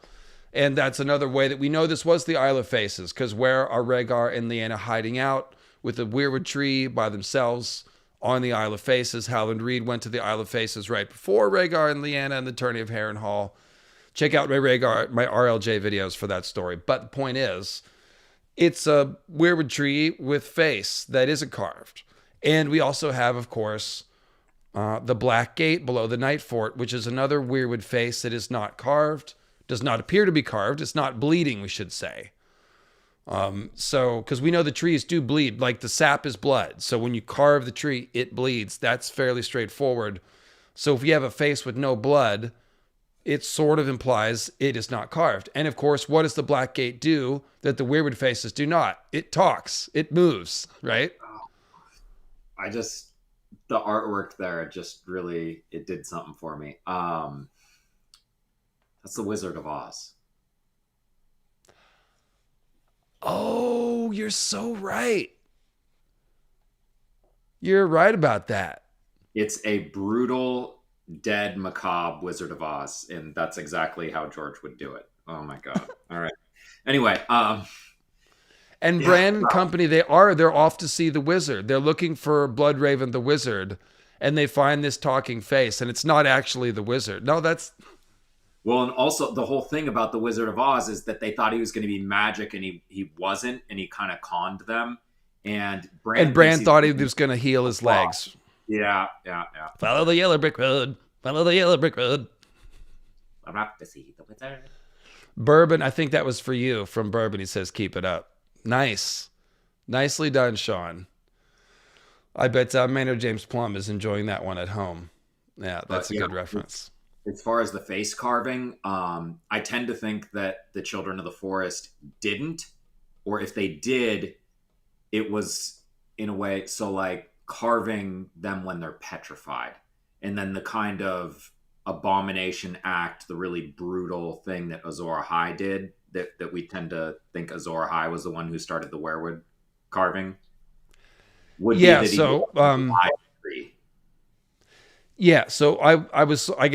stopped in the middle of building the train of thought. But the idea that the weirwoods originally potentially were not carved and not bloody, which would imply that the faces could talk.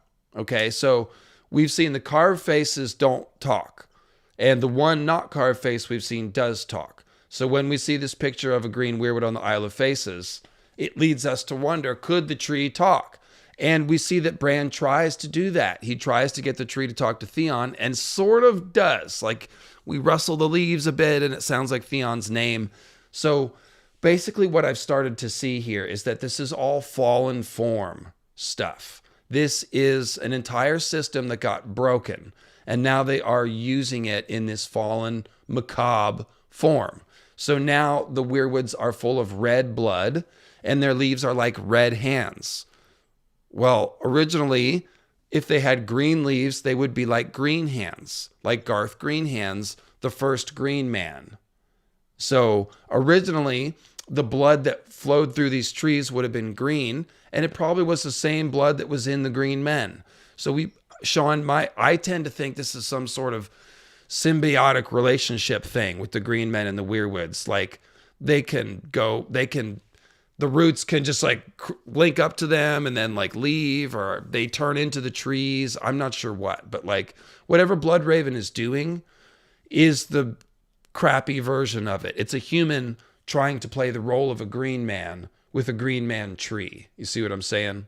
Yes. And I agree. And I think whenever George is showing us things that aren't really quite right, he makes them macabre and grisly. And like the whole thing about Bloodraven is, yeah, he's a Greenseer. He's doing Greenseer stuff, but like he's a corpse that has survived way too long, growing into a tree with the tree literally poking through him like grave worms.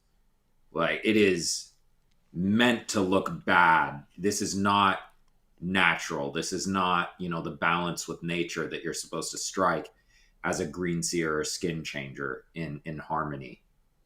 So do the green men, because the old ones of Lang live underground. We see the Rainwood Caverns. It could be that the green men mostly stay underground, hooked up to trees. And that when they need to, they just get up and leave and go and talk to the people and then go back to their trees. Something like that. Like Darth Vader's little pod. Yeah, and even like Bloodraven, he says, the trees are calling. I have to go back. I got to go. It's been a while out here. It's weird for me. And then you go look at Highgarden. Okay, so we've got the oaken seat. It's some sort of carved wooden throne, but it's out of a living oak, and it's not described as being in a cave. Now, I have suggested that this wasn't an oak tree, but rather an original weirwood tree, and it's remembered as an oak because it had green leaves and not red. And so now people think weirwoods have red leaves, so this must have been an oak tree. And obviously they've got this tradition of the oak down there with John the Oak and all that stuff. So all of that oak tradition may have been based on the original green weirwoods, quite potentially. And so what we're really talking about is green kings sitting in weirwood thrones. Above the ground, that might just be the talking weirwood tree again. Like, it's hard to say. And Garth planted weirwood trees, which we don't even know how that's done, but he like caused the trees to grow or something.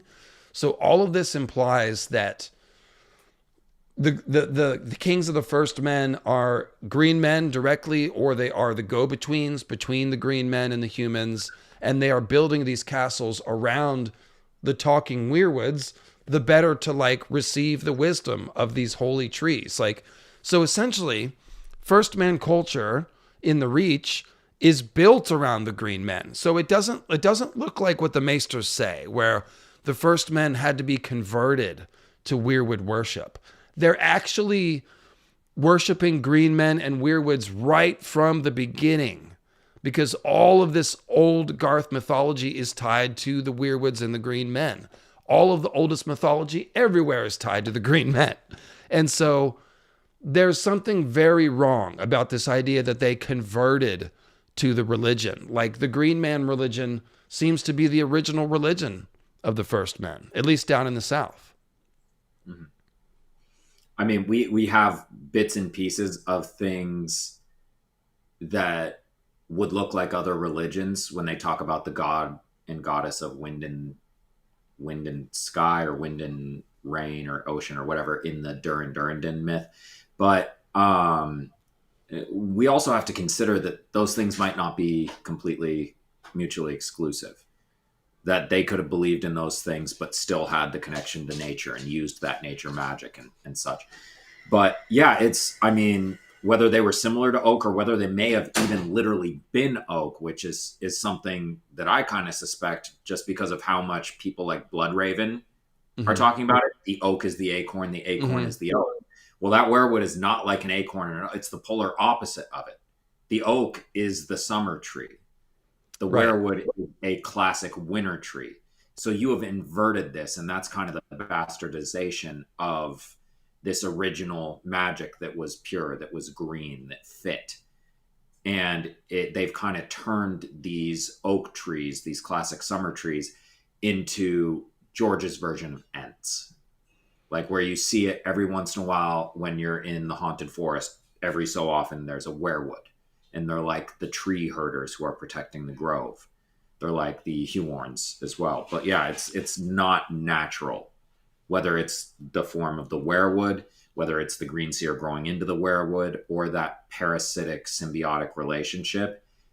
Yeah, it's a pale, stripped down, bad version of what they had before. I agree 100%. So then let's go to Bloodraven's quote about the tree carving. He says that, nor will your sight be limited to your Godswood. The singers carved eyes into the heart trees to awaken them, and those are the first eyes a new greenseer learns to use, but in time you will see well beyond the trees themselves. So you don't need a weirwood face to see.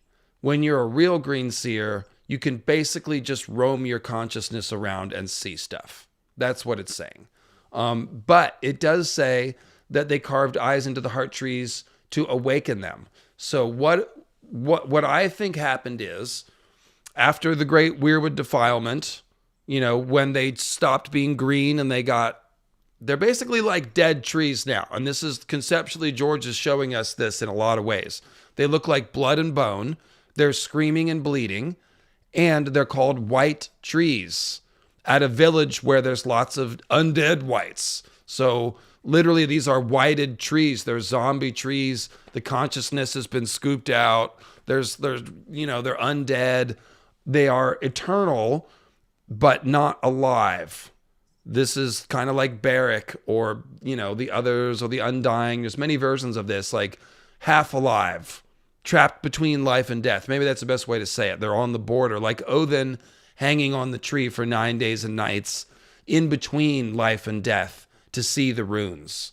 They stand in between the living and the whatever it is. So what I'm guessing, Sean, is that the face carving is what we had to do after the trees died. The faces don't move anymore. They don't talk. You know what I mean? They may not even grow faces anymore. And so they've got to carve them to sort of halfway use them. So it could be that the children do carve faces, but they only would have started doing this after the trees were broken. They wouldn't have had to do it originally because we've already seen they can have living tree faces. So that's the chronology of the Weirwoods to me. Originally, they have talking faces, green blood, close relationship with the green men. Something bad happens, which I linked to Azor, Ahai, and the Weirwood net. We'll get into that. And then now they're bloody. The only humans are hooked up to them, and children of the forest, who have bloody blood, apparently, and not green blood. Oh, that might be a clue about the difference between the green men and the children. We don't know what color blood the children have, do we? But if they're hooked up to Weirwoods, they couldn't have green blood because the Weirwoods all have red blood. I think, right? Huh? Yeah, Let's check out. I'm always looking for a way where the children of the forest are originally behaving a little more naturally and a little better. I mean, we have this idea, and it's not, a theory anymore. It's basically confirmed by the show that the children created the others.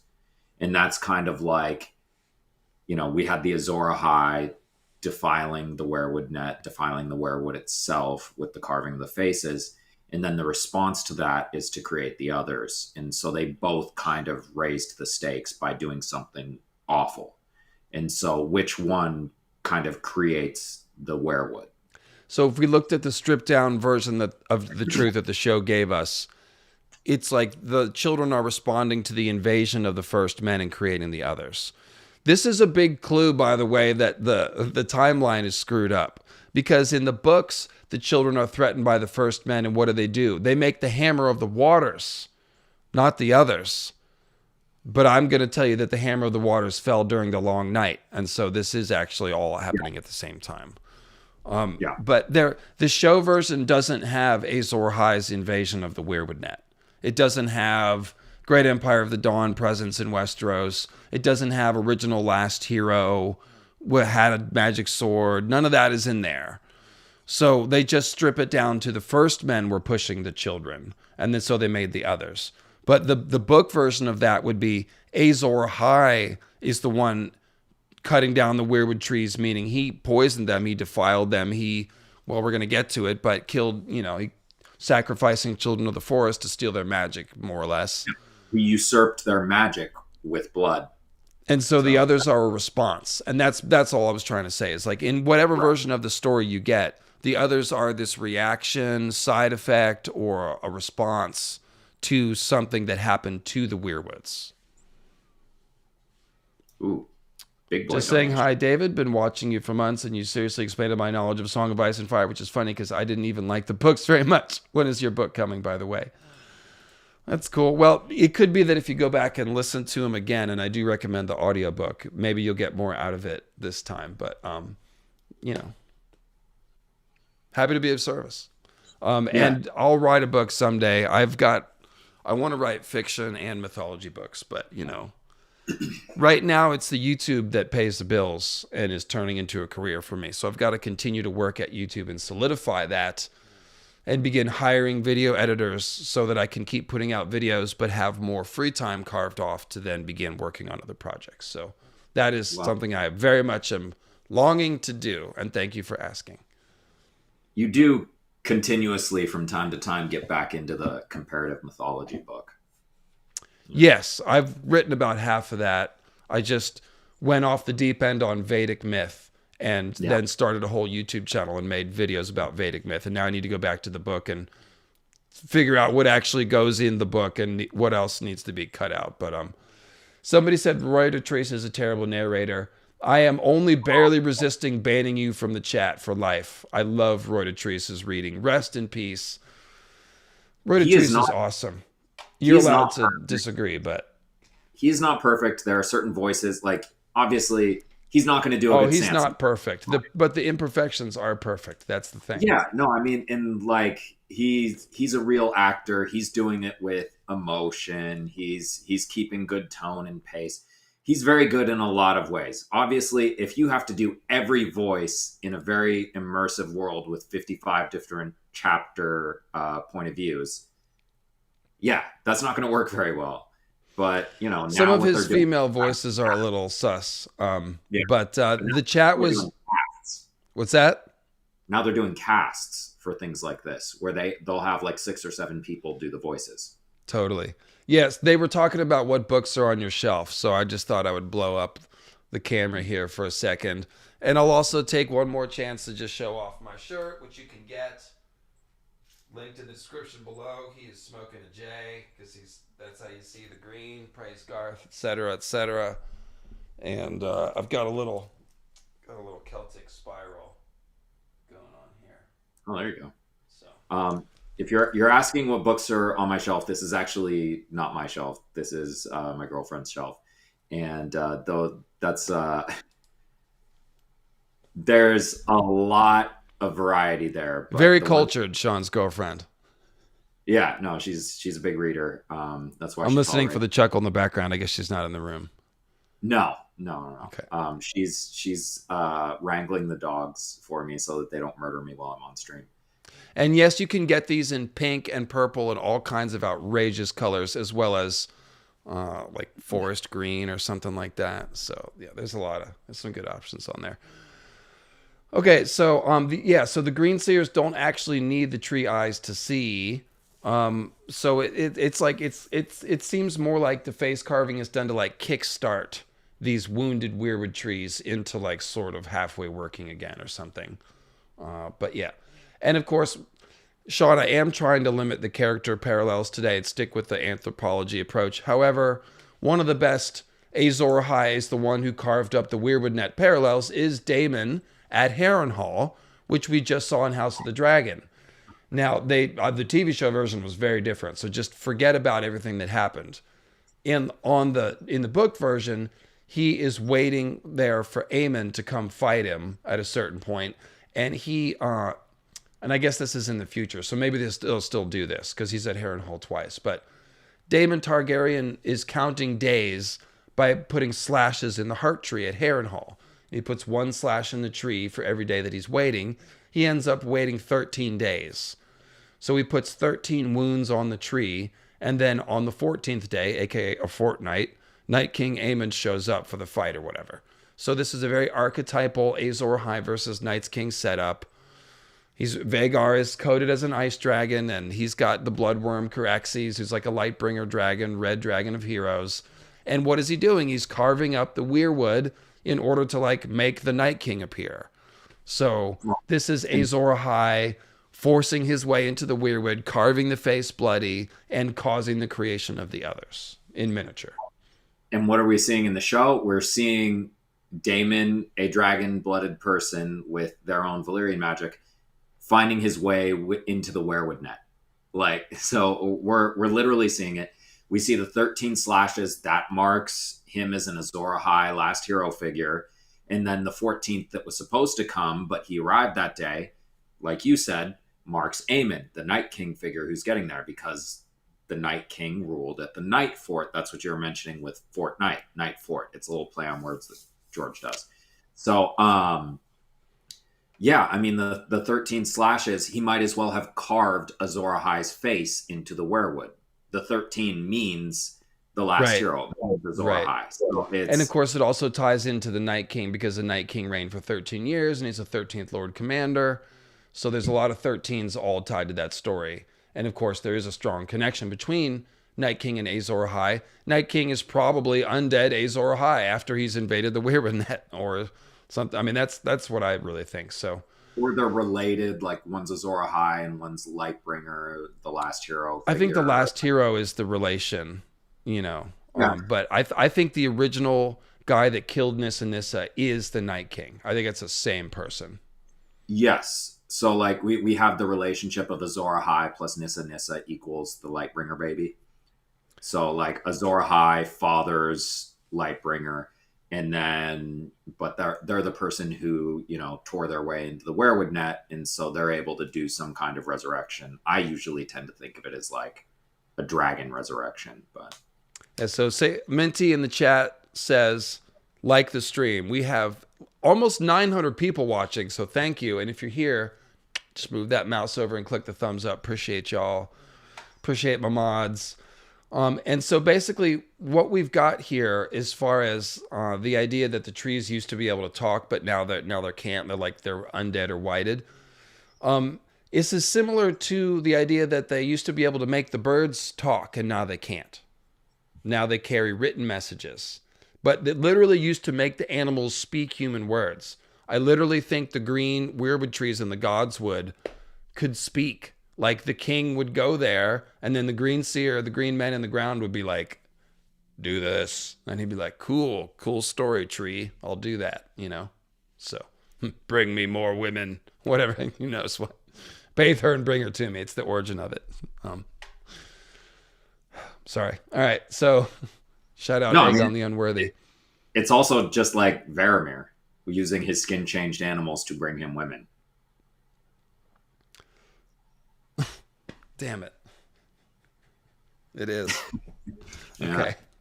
Brutal.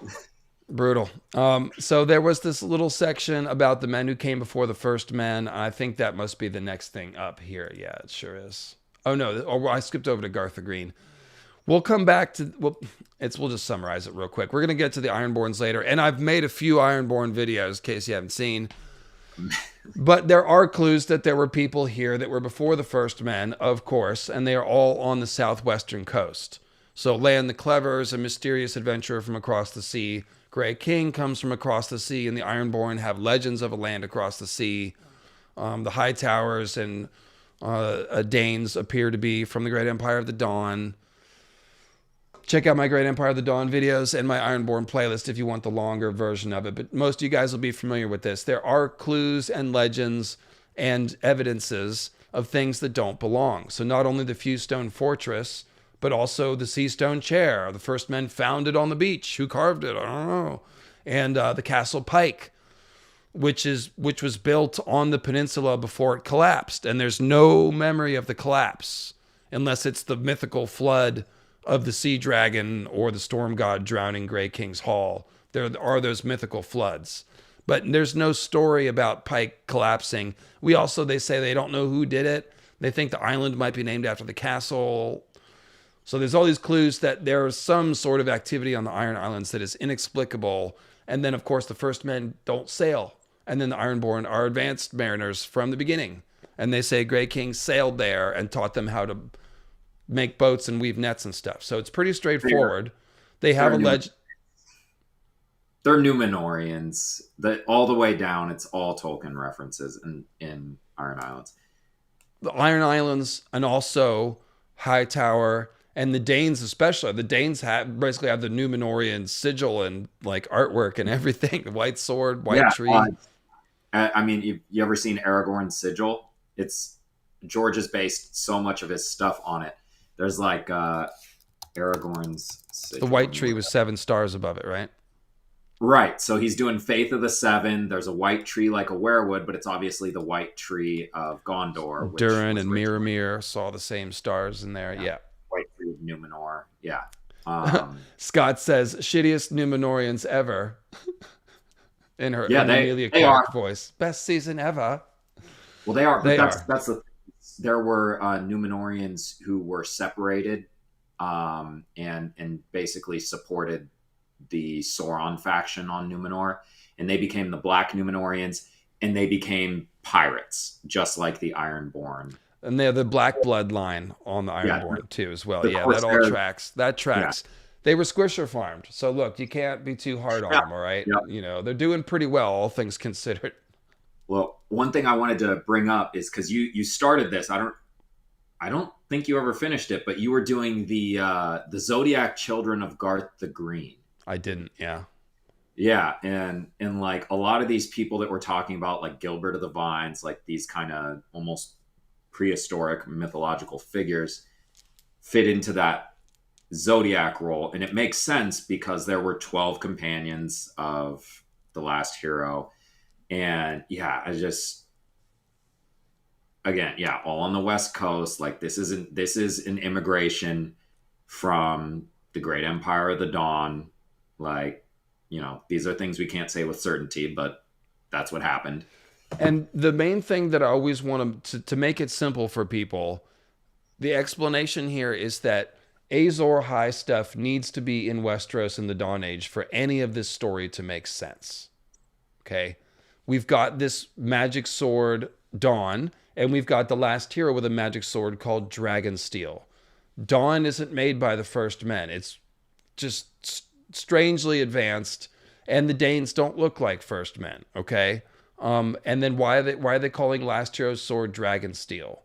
So then in the main story, we have all this stuff about Azor Ahai Reborn and the prophesied prince that was promised, who is the same person as Azor Ahai Reborn. Those are the same prophecies. And we've got Melisandre and the Targaryens and the ghost of Highheart all looking for Azor Ahai Reborn in Westeros. And he is supposed to fight the others. And he's remembering us fighting the Long Night the first time. So if Azor Ahai and all that crap is from Ahai, which is where the legends are from, there has to be some connection to Westeros. We need a physical link where people are moving from Ahai to Westeros at or before the Long Night, so for all this to make sense. And that's all the Great Empire of the Dawn is. George always intended to put that Ahai connection to Westeros. I mean, you could see it in the first book. It's everywhere. And then by the time he got to the World of Ice and Fire, he gave it a name and fleshed it out and based it on Numenor. And somebody just mentioned Ar-Pharazôn. Bloodstone Emperor is the big Ar-Pharazôn parallel. You could say Euron too, but Euron is a Bloodstone Emperor redux. So all of this is parallel. Right. But we're gonna get to Amethyst Empress and Numenor. It's coming up real soon. It might be next. But all I wanted to say, basically, yes, just what Sean said. There's this big fingerprint all over southeastern Westeros of these secret Numenorians who are the Great Empire of the Dawn people. They left swords. They left magic knowledge. They built some things. And then they left, apparently. So, Ogier the Dane. Yeah, Martin Crow. Always talking about Ogier the Dane. Yeah. The Stark. Yeah, and that ties the Danes and Starks together, just as the Eldrick Shadow Chaser, Elric of Melniboné, Edric Snowbeard stuff does too. So when you talk about did Azor and Nissa have children before Azor Ahai killed her and did that magic? Yes, they must have. And potentially we're talking about people that founded Stark and Dane from that pairing. So, yeah. There's probably a relation there. And that's why we have Ned Dane and all these crossovers between that. But check out Great Empire of the Dawn Westeros for that whole bit. Yeah. So anyway, the coming of the first men, we're now getting into the crossing of the Arm of Dorne, but also the Hammer of the Waters, which will take us to the Long Night and the Azor Ahai Nissa stuff. And by the way, guys, I've got some new Nissa Amethyst Empress stuff for you that you're really going to like. So yeah, cheers. Thanks for joining us and hanging with us. We are about 2 hours deep here on this stream, and we've got still some stuff to go. So, yep. This is a Kindle, so let me pull up the Kindle, and then we'll. Celebrated Children of Garth the Greenhand. I guess we should read these. This is a fun little myth, and there'll be a couple of comments. Let's do this quickly since we've already laid out most of this. But John the Oak, the first knight who brought chivalry to Westeros. No, he didn't. That's an Andalization. And those are all over the places. The Andalizations of the myths are all over the place. Galadon of Morn, Durn, God's Grief. And this is George imitating the Christianization of the Welsh and Gaelic folklore. So John the Oak, he'd see a huge man, all agree, 8 feet tall in some tales, 10 or 12 in others, sired by Garth the Greenhand on a giantess. So this is further conflation between giants and first men and green men. Hard to say what the truth is here, but they're getting mixed up. They're doing a hanky-panky. So, well, in the main, they do the come into my castle game, and with John the Oak and his castle and the giantess and blah blah blah. So it's archetypally playing out that little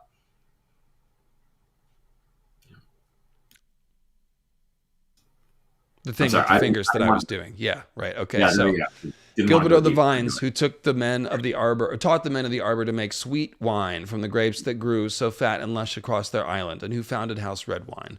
Obviously, someone in this area did figure out how to press wine. So there's some sort of natural truth to that story there. And of course, Bacchus, Dionysus, like wine drinking is very part and parcel to a lot of the green man horned god stuff. So that makes sense.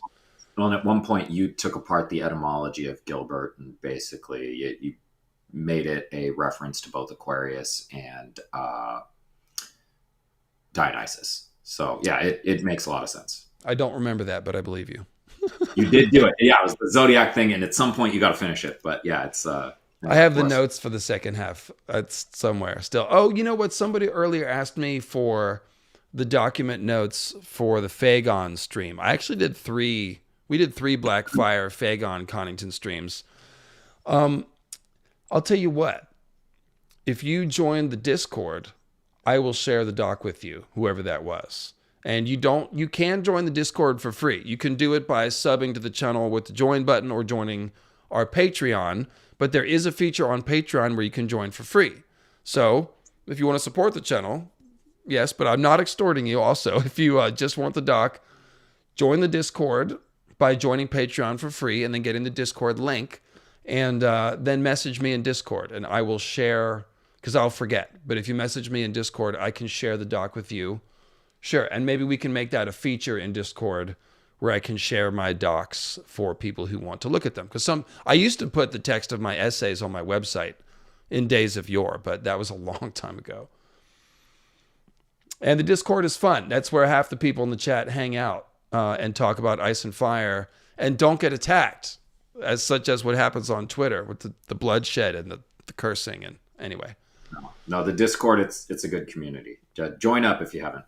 Present company included, unfortunately, with the Twitter swearing. Okay. Well, will you read these 2? Sure. Floris the Fox, the cleverest of Garth's children, who kept 3 husbands, each ignorant of the existence of the others. From their sons sprang House Florent, House Ball, and House Peak. And some say House Lannister. Yeah, ignorant of the existence of the others. Anyway. Well, what's the others? Like if you capitalize others there. Oh no, yeah, no, I follow. But what's the meaning here?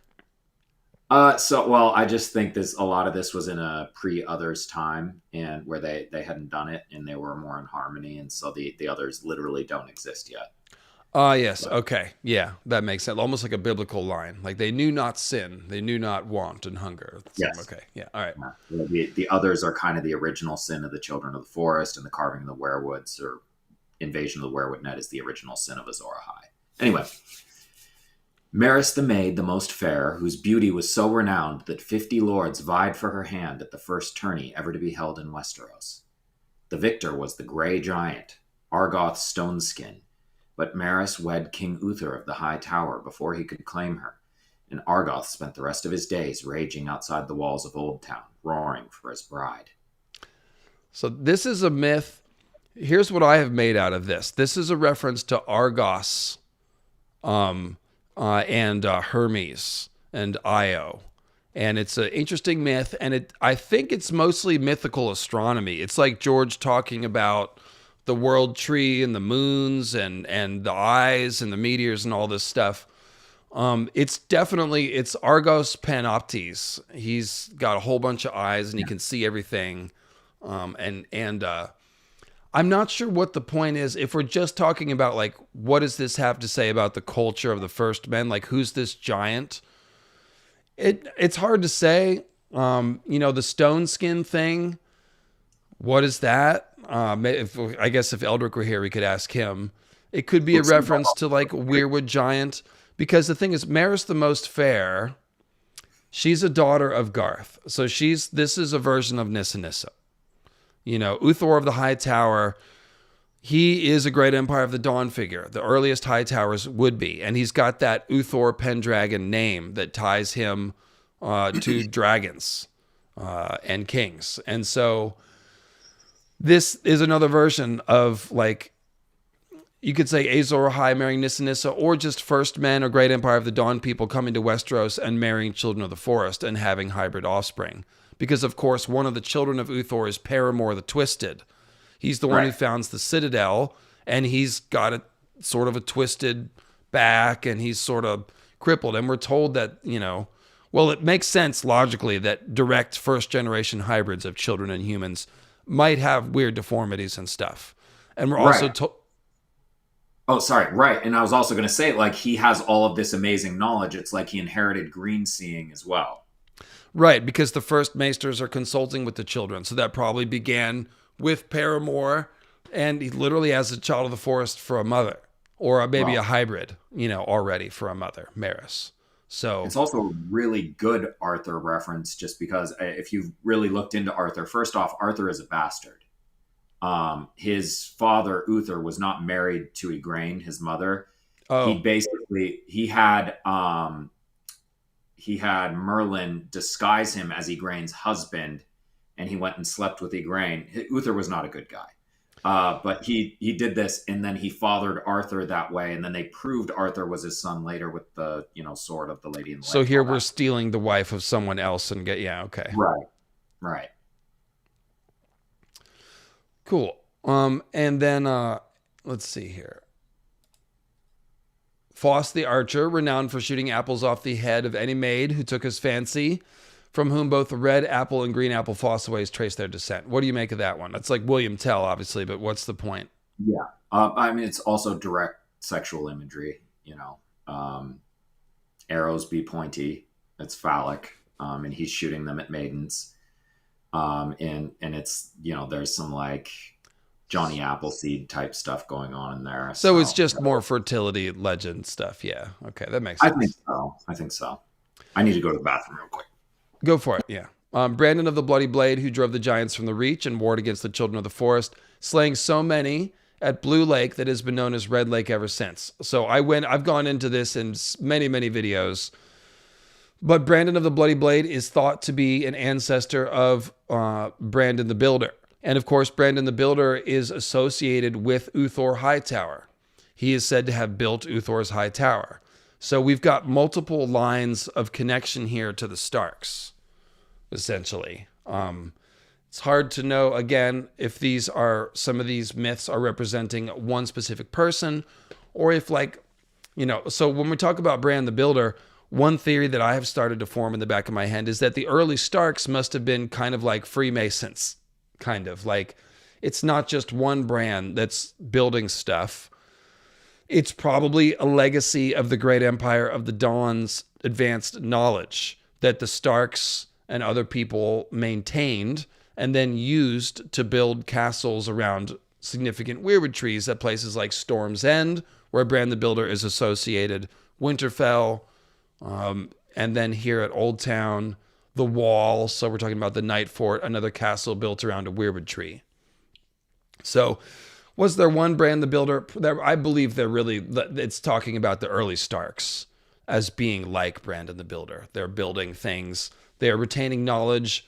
And this is where the connection is. The Starks originally would come from the Reach because all the first men come from the Reach. Like, we have two sources of early first men. We have this migration over the Arm, and we've got the Númenórean Great Empire of the Dawn people landing in southeastern Westeros.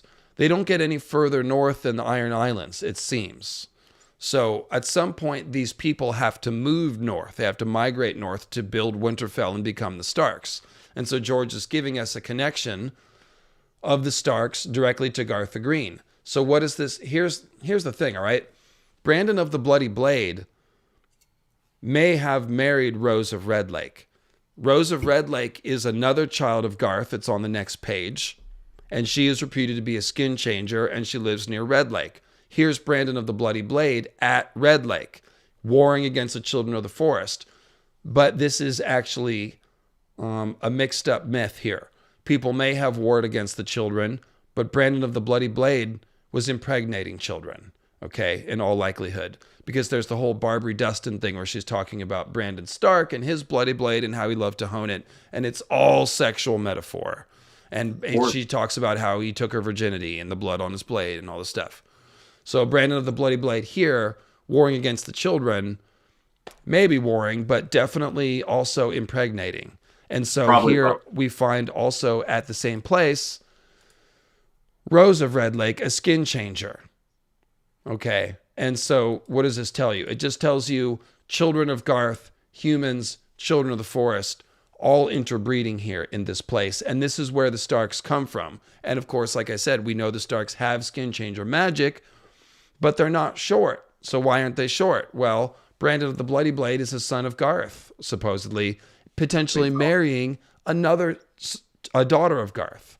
So there's a lot of green men ancestry implied here. Take it away, Sean. Well, and another thing we should look at is like the 12 tribes of Israel here, right? So it's like we shouldn't necessarily think of these as literal singular people, but maybe like groups of people as well. So like the Great Empire of the Dawn gemstone dynasties theory. Right. So we shouldn't necessarily think of this as like, oh, he was performing incest on his sister. Like, no, more like he was, breeding into another group, a group that had, skin changing credentials over there with Rose of Red Lake. So, it's again, the interbreeding, magical bloodlines type stuff going on. Right, exactly. It's always good to say, well, what if this wasn't one person, but just a type of person that lived? Then it's Stark ancestors, children of green men or green men worshippers who are now marrying children of the forest and establishing houses of skin changers.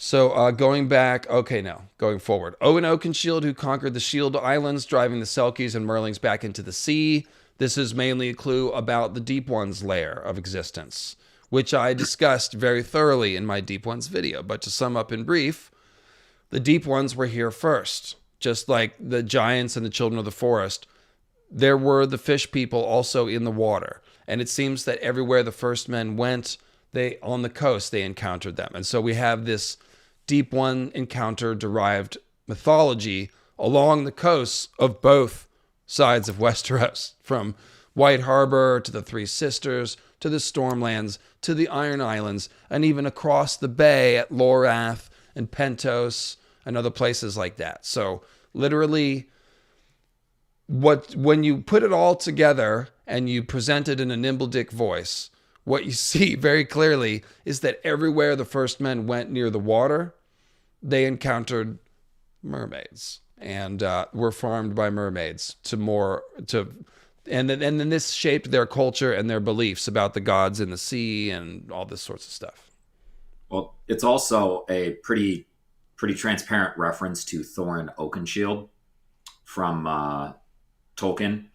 And aside from him just being like, a green-coated king under the mountain figure, it's also his name is literally Thor in Oakenshield. So like this, look what Owen Oakenshield is doing. He's doing Thor things. He's going out into the ocean and fighting, serpent-like monsters in the ocean. So it's like Thor fighting the world serpent, Jormungandr. So that checks out. David wants to marry a fish. I am a fish. I'm a Pisces, so it's no problem for me at all. Oh, you into astrology? If there's any 45-ish mermaids out there interested in mythology and who likes parrots, then, hit me up. You got to like the parrots. That's non-negotiable. So, and you can't own cats. Do mermaids have cats? They do. They frequently do. Okay, this got personal all of a sudden. All right, so Harlan the Hunter and Herndon of the Horn. It's hard when you have birds, man. It's hard. It's got to find bird-compatible people. So you need to stop going to a Song of Ice and Fire conventions and start going to bird cons. Sean, I'll tell you a little secret. We stopped going to Ice and Fire conventions about 5 years ago. I haven't ever been one. Okay, where were we? Harlan the Hunter and Herndon of the Horn, a.k.a. Herne the Hunter, another version of Garth the Green from British folklore. Twin brothers who built their castle atop Horn Hill, and somebody's feeling horny, and took to wife the beautiful woods witch who dwelled there, sharing her favors for 100 years, for the brothers did not age so long as they embraced her whenever the moon was full. Do you have anything to say? I've talked about this before. This is obviously a Herne the Hunter reference, so it's just George tying in more Green Man folklore to this house. And then it's cool for Sam because in Sam's scenes, he can operate like a green man because it seems all the world girls have cats. I know, Jenny, I know. Tell me about it. Uh, anyway, yeah, I do. I think like, and it kind of falls in line with a lot of things you've said about this archetype anyway. But yeah, they're sharing the favors of this woods witch when the moon is full, and it's basically making them immortal. That's like growing into a werewood tree, and the werewood trees are moon coated, and so it's just gaining the magic of immortality through a union with this woman, kind of like gaining immortality through a union with the werewood tree, wedding the tree, as Brandon Bloodraven put it. And it's interesting here that the mediator of this immortality is a woman, a witch. And Yeah. so this is going to get back into the Nissa priestess role that is so important. Right. So, Well, and it's atop Horn Hill, so it's like the cave under the hill and all that. Yeah. So it's almost like an inversion of the sun and two moons thing, where the woman is the sun and the brothers are the moons. But, Bors the Breaker. Go ahead. Bors the Breaker, who gained the strength of 20 men by drinking only bull's blood and founded House Bulwer of Blackcrown. Some tales claim Bors drank so much bull's blood he grew a pair of shiny black horns. And so here what we have is George tying in more horned god occult mythology into the families, bringing in the sacrificed bull ideas. This is a lot more from like Mesopotamia and Egypt and places like that. But the ice and fire, if we're interpreting this myth like a maester who believes in the green men, what we'd say is, aha, yet another person with horns on their head. There's a lot of antler people running around here. Well, I kind of look at it as like you drink the werewood paste, you gain greenseer knowledge and wed a greenseer, and now all of a sudden, or wed the tree, and all of a sudden you're tree-like. So it's like it's just kind of a metaphor coming from a different place there. Plus, yeah, the sacrifice thing, we see it in a number of places. Like when John is born, they sacrifice a bull person, Gerald the White Bull Hightower. And that is not a good sign for Gendry later. I'm just saying. He's a black bull for sure, but he's a bull. And it was not good for Blackjack Bulwer. Mm. Yeah, well, if we see Gendry drinking blood, we'll know to watch out. Yeah. Minty Maelstrom says, this is basically real life. The witch has so much vitality, she's able to keep these two boys alive. And what does she get out of it? Hey, just dick. Maybe it was, at least one of them was good dick. Okay. I'm assuming that they're doing all the chores and stuff too, right? Like, they're taking the trash out. They're trimming the hedges. Hey, see what I did there. All right. Ooh. Rose of Red Lake. We already read that. Ellen Eversweet. See, when I say something raunchy, you notice how I just quickly move on. That's what we do. Ellen Eversweet, the girl who loved honey so much, she sought out the seashells by the seashore. The king of the bees and his vast mountain hive, and made a pact with him to care for his children and his children's children for all time. She was the first beekeeper and the mother to House Beesbury. So this makes me think of Zeus and the nymphs, the ash tree nymphs that fed him honey. There's a few other Greek myths about feeding the gods honey and stuff. What do you make of this one? Another big thing is just bees are a great sun symbol. They have both the yellow and the black of sun and inverted sun figure. They're out there pollinating during the spring. They're out there during the day. You don't see bees at night. So it's all very sun coated. So she sought out the Sun King essentially in his vast mountain hive. So now he's a king under the mountain figure as well. But yeah, and his children and his children's children, like, yeah, that's it's giving me like before the others became the others type. Yeah, this sounds like Knight's Queen and the others. Yeah, a little bit. Right. And it also makes me think of the Eyrie, which is a mountain described as a frozen honeycomb. And the others have hive symbolism and queen bee, night's queen, frozen fire of the gods, the frozen honeycomb. So Right. this could be more talking about the children that became the others, or the green men that became the others, or whatever.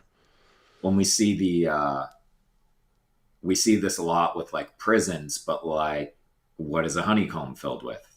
Cells. Okay, yeah, and right, and that's why the Eyrie looks like a honeycomb, because it has the cells, the sky Right. cells. That's Right. why it looks like that. So, Mhm. and then Rowan Goldtree was so bereft when her lover left her for a rich rival that she wrapped an apple in her golden hair, planted it upon a hill, and grew a tree whose bark and leaves and fruit were gleaming yellow gold, to whom the daughters, the Rowans of Goldgrove, traced their roots. This is about Nissa Nissa to me here, because Rowan obviously is a name for the mountain ash, which is, although not related to the actual ash tree, looks similar, and so it's called that. Or I don't know why it is, but it is. So this is a golden weirwood. So think pre-deformation weirwood. Okay, Golden Grove. The oaks are associated with gold. So this is a green tree and a gold tree. And basically, her lover left her. So yeah, Nissa Nissa did. Nissa Nissa was killed and sentenced to the other world, essentially. So she is a widow, widow's wail stuff. She is a jilted lover. She's lost her lover. And so what is she basically doing? She's planting herself and turning into a tree. So that's just Nissa Nissa forming the weirwood net, or going into the weirwood net, something like that.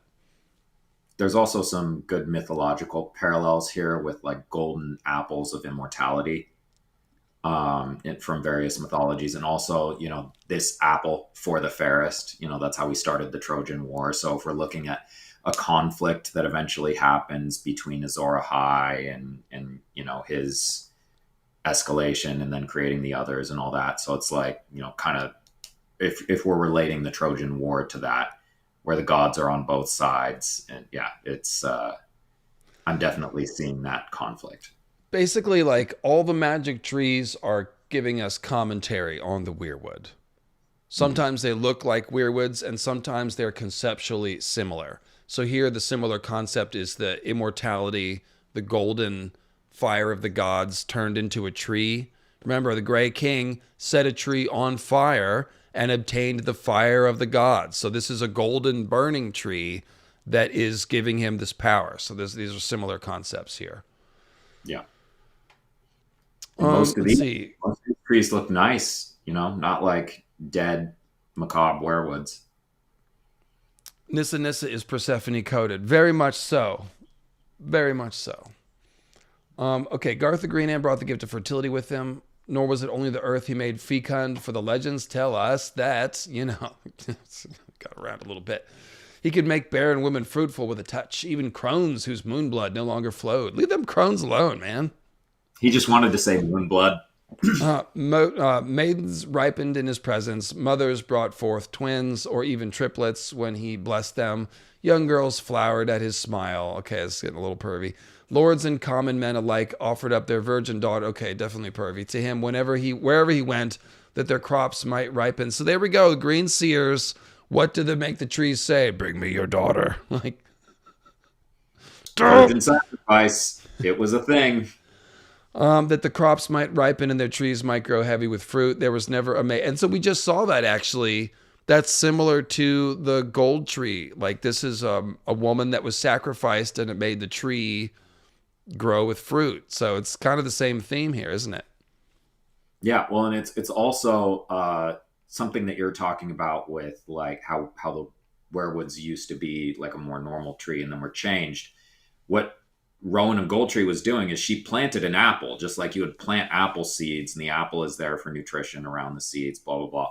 But like, she altered it. She put her golden hair around it. She added like a magical element to it, and yeah, so as And the hair is often a place where George puts the symbol of the fire of the gods. The kissed by fire hair, Danny's silver hair, that gets burned, and even the silver hair in general. Like that's like metallic gold silver hair. Like that's represents the meteors and godliness and all that stuff. So. All right. These legends, though cherished by the small folk and some YouTubers, are largely discounted by both the Maesters of the Citadel, boo, and the Septons of the Faith, boo, who share the view that Garth Greenhand was a man, not a god. Well, that's kind of true. A hunter or war chief, most likely, or perhaps a petty king. He might well have been the first lord of the first men to lead his followers across the Arm of Doran and into the wilderness of Westeros, where only the elder races had previously trod. And that's what we said. Underneath of here, there is a story of the first farmers. The question is, were these first farmers of the first men, were they worshiping Garth already? Were there green men in Essos that they were worshiping? Or did they find the green men here and then start worshiping them? Or are they conflating two different figures? A very important king who did a lot for them and maybe had magical elements about him, and then, the more godly figure that they actually worship. It's hard to say. So the Leal elder brother, the Shar of the Grey King, I do have thoughts on that. I'm trying to remember which one I got into that in. Basically, the Leal elder brother, the Grey King is a mariner. He's coming from across the sea. He is marrying into the locals. Okay, so the mermaid wife, that is a Squisher hybrid first men princess. That's what that is. The first men before the Grey King got to the Iron Islands, they were getting farmed by the Deep Ones. So the entire population of first men on the Iron Islands at a certain point is almost like the Thousand Islands people. They are deep farmed. They are fallen state. They've lost their language and memories and stuff. They're somewhere in between Thousand Islands people and like Dagon Cod. Okay, they're somewhere on that spectrum. And so Grey King gets there. He lifts these people out of darkness and into civilization. Part of the way he does that is by marrying their princess, probably like the least, I don't know, the best looking one or something. The least. Fish. You've seen some of the Deep Ones artwork. It's not pretty.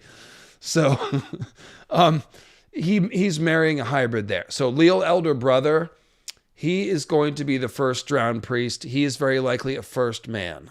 And essentially this is Grey King adopting the culture of the first men that he's trying to teach stuff to. So there's a whole thing. If you look at Elder Brother on the Quiet Isle, his cave everything is made out of driftwood. So it's George basically trying to create this parallel to all the driftwood kings and the driftwood priests on the Iron Islands and the Leal Elder Brother. So that's the quick version I can give you. If you want the longer version, it is in the Ironborn playlist. I can't say which one it was. I made a lot of Ironborn videos. So I have so many. I have a huge thing on the Leal elder brother, so I'm not even going to talk about it. It just I would appreciate get in the weeds. Your restraint. I'm trying to do better. All right. I think it's Empire of the Grey King. So okay. Let's see.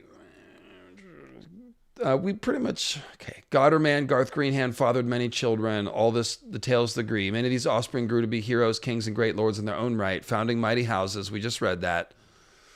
Of all these, the greatest was his firstborn, Garth the Gardener, who made his home on the hill atop the Mander that in time became known as Highgarden. So just like Winterfell, first thing built there is a hill and a Godswood. Everything else comes after. Mm-hmm. All of Garth Greenhand's other children did the gardener's homage as the rightful king of all men everywhere. From his loins sprang House Gardener, whose kings ruled the Reach beneath the banner of a green hand for many thousands of years, because again, they worshipped these original weirwood trees which have green hand leaves until Aegon the Dragon and his sister came to Westeros. Let's see here. Will you pick up the reading? Sure. The list is long, and many are the legends, for there is scarce a noble house in all the Reach that does not boast of descent from one of Garth Greenhand's countless children. Even the heroes of other lands and kingdoms are sometimes numbered amongst the offspring of the Greenhand. Brandon the Builder was descended from Garth by way of Brandon of the Bloody Blade. These tales would have us believe, whilst Lan the Clever was a bastard born to Floris the Fox in some tales, or Rowan Goldtree in others. However, Lan the Clever's descent from Garth Greenhand is a tale told in the Reach. In the Westerlands, it is more oft said that Lan cozened Garth Greenhand himself by posing as one of his sons. Garth had so many that oft-times he grew confused, thus making off with part of the inheritance that rightly belonged to Garth's true children. Okay, so that's Joffrey and Robert. True. That is very true. He was posing as one of his sons. Robert is a bit confused. That's all true. Golden-haired Lannister here is pretending to be a Garth. All right. That's awesome. That's awesome. And of course, they think, why would they connect Lan the Clever to these two? Well, Rowan Goldtree has golden hair, as does Lan the Clever. Floris the Fox, I'm not sure what the connection is there, but they do go. George describes Tywin as clever as a fox. I think that's it. The kind of reputation that they have from Lan the Clever of being clever, and Floris. Oh, duh. Right. Fox, clever. Yeah. The cleverest of Garth's children, they said in her section. There you go. So now Lan the Clever, I think he's either an early Andal or he is from the Great Empire of the Dawn. Either one works.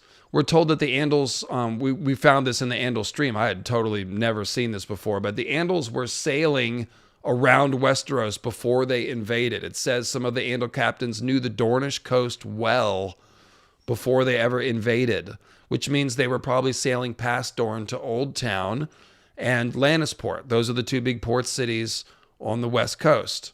So if you have, and it literally says, the more adventurous Andal captains knew the Dornish coast well. So Lan the Clever is an adventurer from the east. He could just be one of those Andal captains who set up ship. Like, that's actually a really solid theory. And it would mirror real history pretty well, too. Yes. But it could just as easily be a Great Empire of the Dawn, because we know that they're above and below him. They're in the Iron Islands. They're at Old Town. They're in Starfall. So, and we know that gold hair is Great Empire of the Dawn trait. The Gemstone Emperors that Danny saw had hair of gold and silver and platinum white. So right. Well, and we definitely, the impression we get from when the in the Palace of Dust, when they're basically pretending to be Great Empire of the Dawn sorcerers and such, they're dressed in red and gold, and they have golden hair. They all look like Lannisters. A bit, yeah, that's true. That's true. I never thought about that, but you're right. So in the Westerlands, it is more offset. Oh, we read that. Okay. So he says that Garth Greenhand had many children cannot be denied, given how many in the Reach claim descent from him, but that all other lordly houses of Westeros were similarly descended seems unlikely. Well, what it means is that all the first men came from the Reach, because again, the Reach is where the first men are setting up their first strongholds. They crossed right through Dorne, basically, and they went to the Stormlands and the Reach. And those are the first places the first men populated. And then similarly, we've got the Great Empire of the Dawn in the Reach and in the south. So the rest of Westeros was populated from the south. Does that mean they're all children of this one guy? It really means that they were all from this culture of green men worship and stuff, or at least a lot of them were. Now, given that we see that these first men houses, frequently they are skin changers and stuff, they were either interbreeding with children or green men or both. So it's likely that some of them are literally children of Garth, quote unquote. Just as are we all. Yeah. So let's see. Do we want to read the Gardener Kings right now? Let's come back to the Gardener Kings. Let's go we to talked about them actually a little bit in last week's stream too, just because of how much interaction they had with the Andals. Yeah. So yeah, we started at a certain point and we would read up to that point, so we wouldn't do the same. Okay. But let's go to the Hammer of the Waters and the Arm of Dorne. Oh yeah.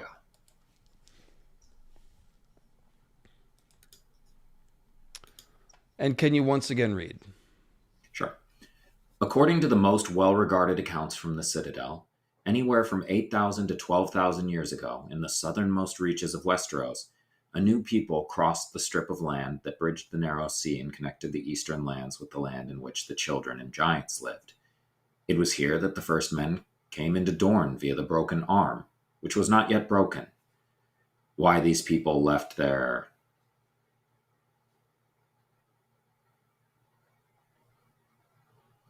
You're muted. I said I was reading the chat. I'm confused. Talk Studios fertility gods. There are male and female fertility gods all over the place. Yeah. So it's Like not. I every- mean, when you say interesting that Garth is male and the emphasis on his lineage instead of being on his relationship with the land and the flowers and nature itself. I mean, there's a lot of. There's like whole paragraphs about his relationship with nature. I must be misunderstanding what you're saying, but the idea of Garth is like he's the impregnator. He is the land is what is fertile, but needs to be impregnated. Like you can't impregnate something that isn't fertile. I guess Garth is making everything fertile, but like he is. This is the whole thing with the. This is why I said it's different than the Green Man folklore. Like in classic Green Man folklore, he represents nature itself, and so he's dying and resurrecting. When you speak about somebody who's a farmer, this is different. This is like he is impregnating the land. So now the land is female, and the farmers are male. So it's a slightly different framing of it. Well, and in mythologies where the actual earth was represented by something like in Greek mythology, where Gaia is literally the earth, she literally gets impregnated. And the idea is that it's not, the sexual union that creates children is imitating the more esoteric concept of what you need in terms in to create life from the earth. So it's kind of it's going to be male and female fertility. Right, they're both playing a part in the fertility cycle. They're just playing different roles. And of course, different cultures might interpret all these relationships differently. But all Proto-Indo-European cultures, and yes, that was well put, Sean. All Proto-Indo-European derived cultures see the earth as female. It's in Greek, but it's also in Welsh myth and everywhere else. So, Inanna asking who will plow my fields. Exactly. Right. Hey, ever seen a canyon? Quiet. There's a cleft in the rock that John was going towards, him and your Grant. They went through the cleft and then they had sexy time. So He sure did. Please. Thank you, Minty. Yeah, please don't caps lock us. So let's see here. You were mid sentence. Why these people left? Go ahead.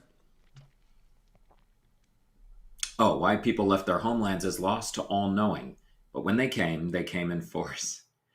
Thousands entered and began to settle the lands, and as the decades passed, they pushed farther and farther north. Such tales as we have of those migratory days are not to be trusted, for they suggest that, within a few short years, the first men had moved beyond the neck and into the north. Yet in truth, it would have taken decades, even centuries, for this to occur. What does seem to be accurate from all the tales, however, is that the first men soon came to war with the children of the forest. Let me pause you there. So they're wrong, just flat out, about how long it would take. The first men who moved into Westeros were not told a whole lot about their direct material culture, but they did have horses, and we know they were migratory. So we can infer that they had wagons, and thus they would have been like many of the early Indo-European peoples who migrated into Europe and Britain, which is what George would be directly imitating here with the migration of the first men. So we can infer that these first men, who don't seem to have left behind much in Essos, faint, foggy traces. Some of the free cities are built on older towns. The Andals conquered some native inhabitants of Andalos when they moved in. Maybe those were a few distant first men remnants that didn't leave, but the first men didn't build anything in Essos that we have found and attributed to them. So they're going to be a migratory people with horses and wagons. And so when those types of peoples can move very fast. When we talk about the corded ware moving back across Russia to become the Sintashta, and even before that, I'm going to say this wrong, but it's like Afanashevo or something like that. You're on.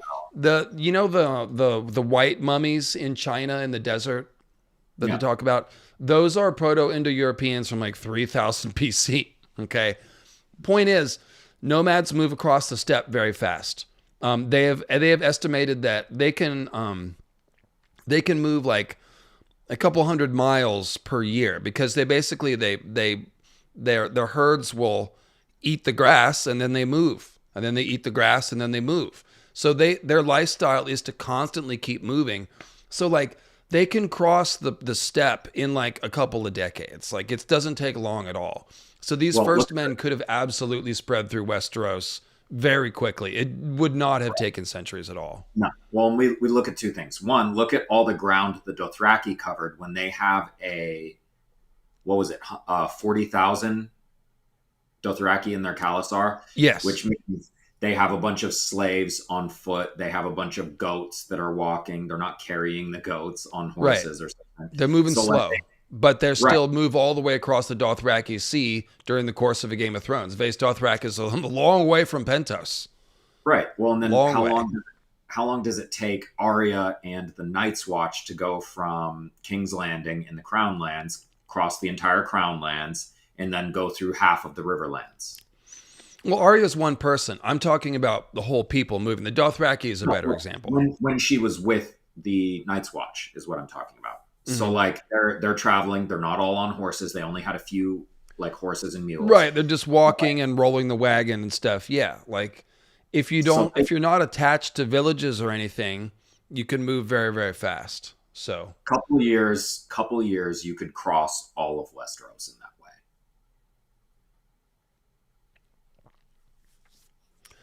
So, let's see here.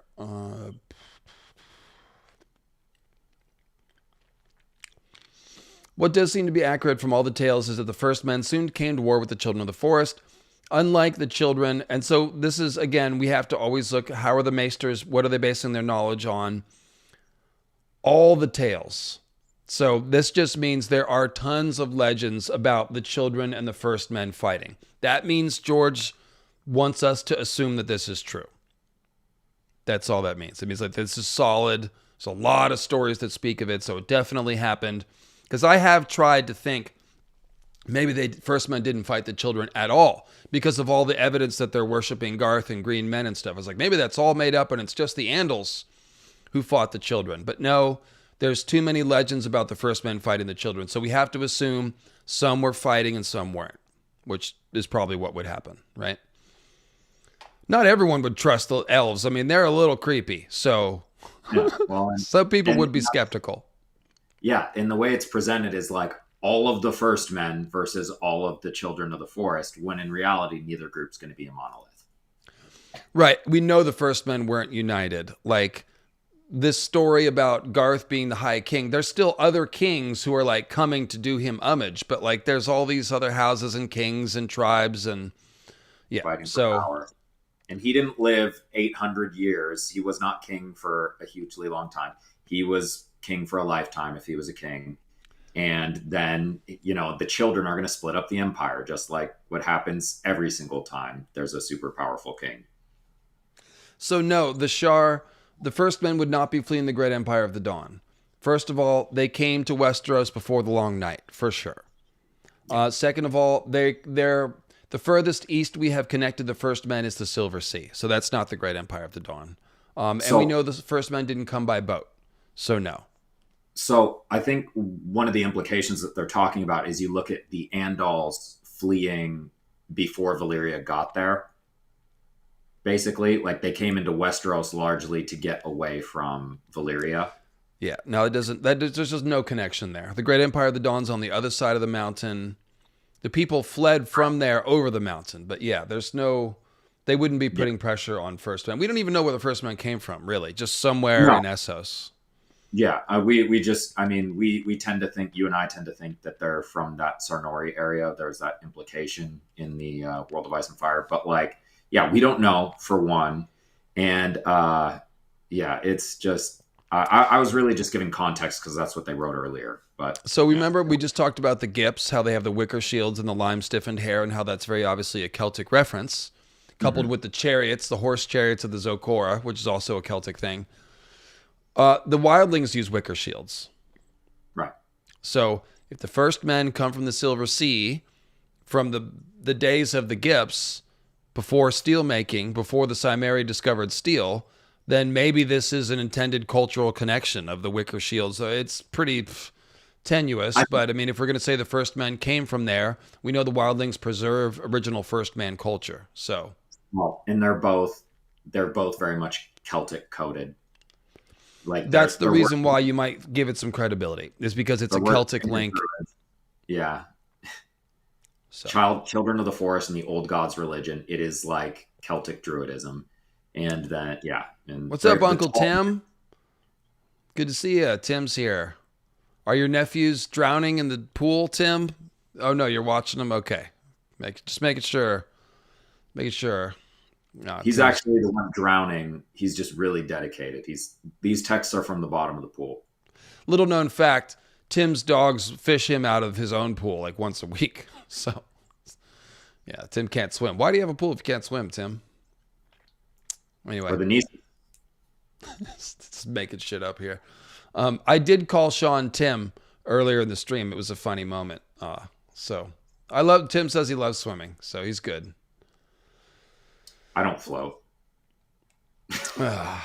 What does seem to be okay? Conflict with the children, and in doing so, they took to chopping down the weirwood trees, including those with carved faces. And for this, the children attacked them, leading to hundreds of years of war. The first men who had brought with them strange gods, horses, cattle, and weapons of bronze. So again, very like the Proto-Indo-European migrants, were also larger and stronger than the children, and so they were a significant threat. The hunters among the children, their wood dancers, became their warriors as well. But for all their secret arts of leaf and tree, they could only slow the first men in their advance. The Greenseers employed their arts, and tales say that they could call the beasts of marsh, forest, and air to fight on their behalf, which we know is true. Dire wolves and monstrous snow bears, we've seen that. Cave lions, we've seen shadow cats at least. Eagles, we've seen that. Mammoths, we've seen the giants riding. But if you could warg a mammoth, would you still smell bad to yourself, or would you smell okay if you're? I 'Cause have you're almost no sense of smell. I am the worst person to ask about this. that would be cool. A mammoth warg and serpents. We haven't talked about serpent wargs before. Oh, it's a little too biblical.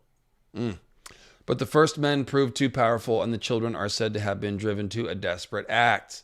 Get ready for more fiction. Legend. Oh, well, this is all fiction, but fictiony fiction.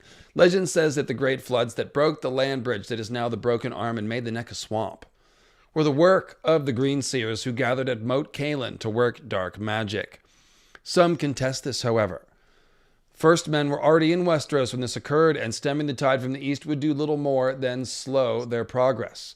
Moreover, such power is beyond even what the Greenseers are traditionally said to have been capable of, and even those accounts appear exaggerated. And that is true.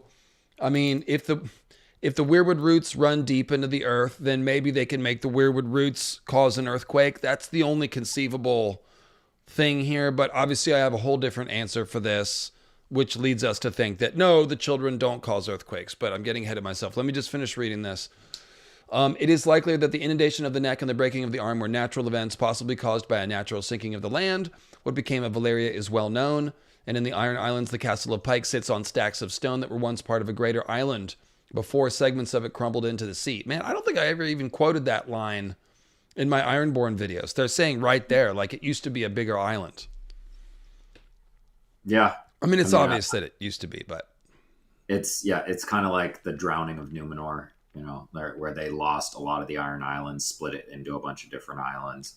Because it's a little bit pushing credulity that an island the size of Numenor would just disappear. but it's literally, magical divine intervention in Tolkien's world. George isn't going to have that. So there's going to be a more realistic setting where a disaster happens and it kind of crushes a large landmass into a bunch of islands, kind of like with real world meteors coming down. Kind of like that. What could possibly hammer the land and break it? I don't know. Wait, I do know. You ever see that carnival game where you want to get the light up as high as possible? It's like that. I love that game. I have good hammer swing technique. I always Max step up to that thing and make all the big strong men go, "Who's that skinny guy?" I'm getting the map ready. We're going to map in a second, but let's go. Let's finish this narrative. Regardless, the children of the forest fought as fiercely as the first men to defend their lives. Inexorably, the war ground on across generations until at last the children understood that they could not win. The first men, perhaps tired of war, also wished to see, and they're just filling in the blanks here, absolutely just making stuff up. Perhaps tired of war, also wished to see an end to the fighting. The wisest of both races prevailed, and the chief heroes and rulers of both sides met upon the island the God's Eye to form the Pact. Giving up all the lands of Westeros, save for the deep forests, the children won from the first men the promise that they would no longer cut down the weirwoods.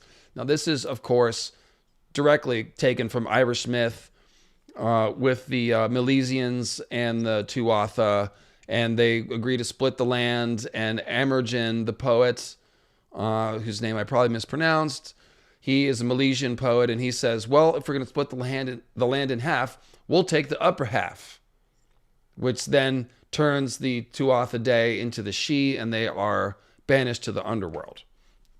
So this is a similar thing here. And sometimes the underworld is also regarded as the deep woods and the bogs and the lakes as well. So there's several versions of the other world in Irish folklore, which are debated about just what they meant. I have thoughts on that, but we'll keep moving. It's all very Child of the Forest. Yeah, it's very similar. And so they make this arrangement. They make the pact. The children, the first men promise not to cut down the trees. Okay, so all the weirwoods on the isle on which the pact was forged were then carved with faces so that the gods could witness the pact. And the order of the green men was made afterwards to tend the weirwoods and protect the isle. With the pact, the dawn age of the world drew to a close and the age of heroes followed. So, I've already read this sidebar. Right. Kirsty, ish, sort of. No, the wall is the big Bifrost Bridge parallel, right? Yeah, this is kind of like the inverted. That's the ice version. This is the fire version down in Dorne, where Okay, Kirsty and Sean, I'll see you. Right, because you've got the Dane with the sword, kind of like Heimdall. Mm-hmm. Kind of. I mean, Dorn means fist. That's the literal name of the word Dorn. It's just. Oh, I didn't know that.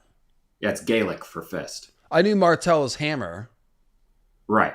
Martel, French for hammer, and also a reference to Charles Martel. Charles Martel, who fought against Muslim invading forces and across the Strait of Gibraltar, essentially. He's defending Spain from the Moorish attacks. So right. It's similar setup there, and a similar culture. Dorne with the Roynish influx kind of represents the Moorish Spain. George has talked about that. So that all figures. So Dorne means fist. That's cool.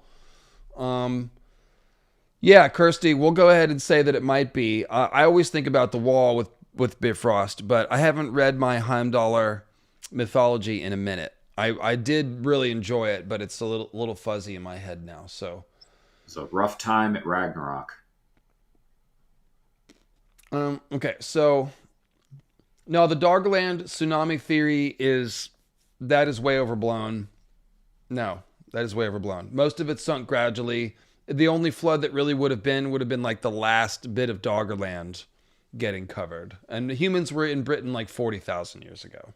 Yeah, like we know there was a large earthquake. We know there was a tsunami. It didn't literally bury Doggerland. It's like the waters would recede again if that's what happened. So it's like, sea level has to change. So, okay. So let's go flip over to... Sorry, I've got a lot of windows. Zoom in on the arm. Just set the mood. Now. That's what we're talking about here. Okay, so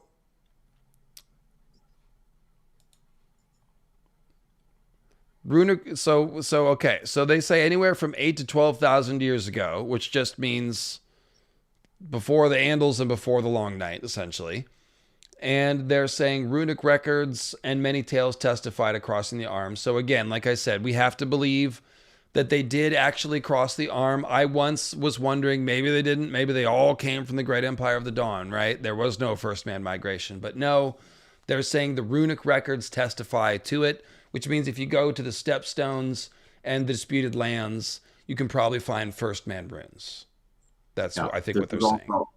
Like a big thing we've seen is this being kind of Celtic coded, and you talk about like a druidic, almost shamanistic type religion coming into Westeros, but it's also the land bridge that it's kind of based on in our world was also kind of a shamanic transmission, up connecting what is now Russia and Alaska. Like those people coming in had a similar, and nature-based religion doing a similar thing. Thank you for bringing that up. We've been talking a lot of English invasion history. George lives in the Southwest, and he is pretty steeped in Native American culture. And so, yes, I think we should be thinking about not only Doggerland, and also the idea of the dinosaur killer meteor falling so close to the Panama Canal sort of land connector. I pointed out if you move the dinosaur killer meteor over just a little bit, you've got a similar type of a thing going on. But the Native Americans also are a very good parallel to the Children of the Forest, with the first men arrival, of course, being like the arrival of the Europeans who had guns. Because this is an important thing. The whole idea where the Andals have steel and the first men have bronze, you can't find any precedent for that in European history, in the British history. Like the Celts are like that there was no clash between bronze and iron people. But that does sound a lot like the Europeans coming with guns that the Native Americans obviously did not have. So, right. And the obsidian knives, obviously, all both the dragon glass candles and the dragon glass knives, heavily taken right from the Native Americans' heavy use of obsidian, and also the scrying mirrors, the Aztec obsidian scrying mirrors. So thank you for mentioning. That's my favorite land bridge by far, is the Bering Strait. I vacuum up every video about the American population of the Americas. So that's absolutely fascinating stuff. People on kayaks 20,000 years ago, just like nuts. Not me. Nuts. Not me either. Yeah. Oh, have you ever watched the Arctic fisherman show? Like, those waters are not. Anyway. I went fishing once. That was a wild experience. Oh, did you? You've been up there? Yeah. I went to Kodiak Island, fish for king salmon and halibut, and wow, it's pretty amazing. Just the amount of nature as opposed to when you're in the mainland 48 states. It's a different world. I have a good friend that lives up there and is always posting video, and it's just, it's a whole different world. Yeah. Moving right along. Let's see here. So this happened. The migration happened. The wars happened. Thank you, Lady Dane. More gifted memberships. And I'll be sure to post the Discord link right after the stream so you guys can get in there, new squishers. However, so they talk about Garth the Green might have led the first men, might have been a king of the first men. So we talked about this. The war may have varied by region. Some of them working with them, some of them not. I mentioned the Durin kings seem to be switching back and forth between fighting against and working with children. I talked about I've already said all this. Semi-nomadic people can expand rapidly, and the first men were migratory people. So then we get this is the other account of the hammer. And after we read this, we can debunk these lies, if you will. Yeah. We should be the only people lying about what's happening in A Song of Ice and Fire. Get the maesters out of here. Yeah, I make money to lie about this stuff. They don't. I guess they get room and board. That's the same thing. Okay, I need to run to the restroom, so if you get to the end of the page, find something interesting to say. I'll be right back. Yeah. The single most important event in Dornish history, and mayhaps the world, or the history of all Westeros, is about which, to our frustration, we know far too little. Most of what we do believe, the breaking comes to us through song and legend. The first men crossed from Essos to Westeros by land, all agree, walking or riding across through the hills and forest of the great land bridge that connected the two continents in the Dawn Age. Dorne was the first land that they entered, but few remained, as we have chronicled. Many and more pressed on northward, through the mountains, and mayhaps across the salt. Okay, so I have the floor now, because he's still gone, but when they're talking about the salt here, this is another Celtic reference. It's another what reference? Celtic. Which one? So at the very end, through the mountains and mayhaps across the salt, is it salt plains? Salt marshes. So mountains and then salt, one after the other, like that's purposeful because the entire transmission of Celtic history is based on the fact that they became extremely wealthy because they found a salt mountain.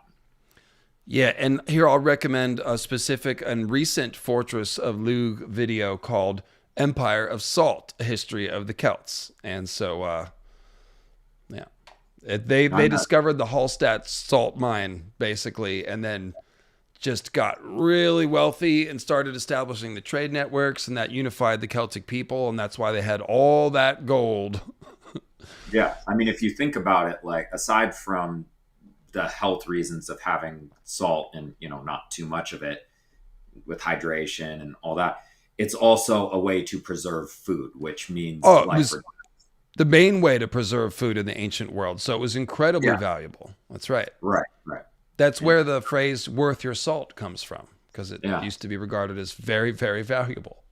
I believe it's also where the phrase shake it like a salt shaker comes from.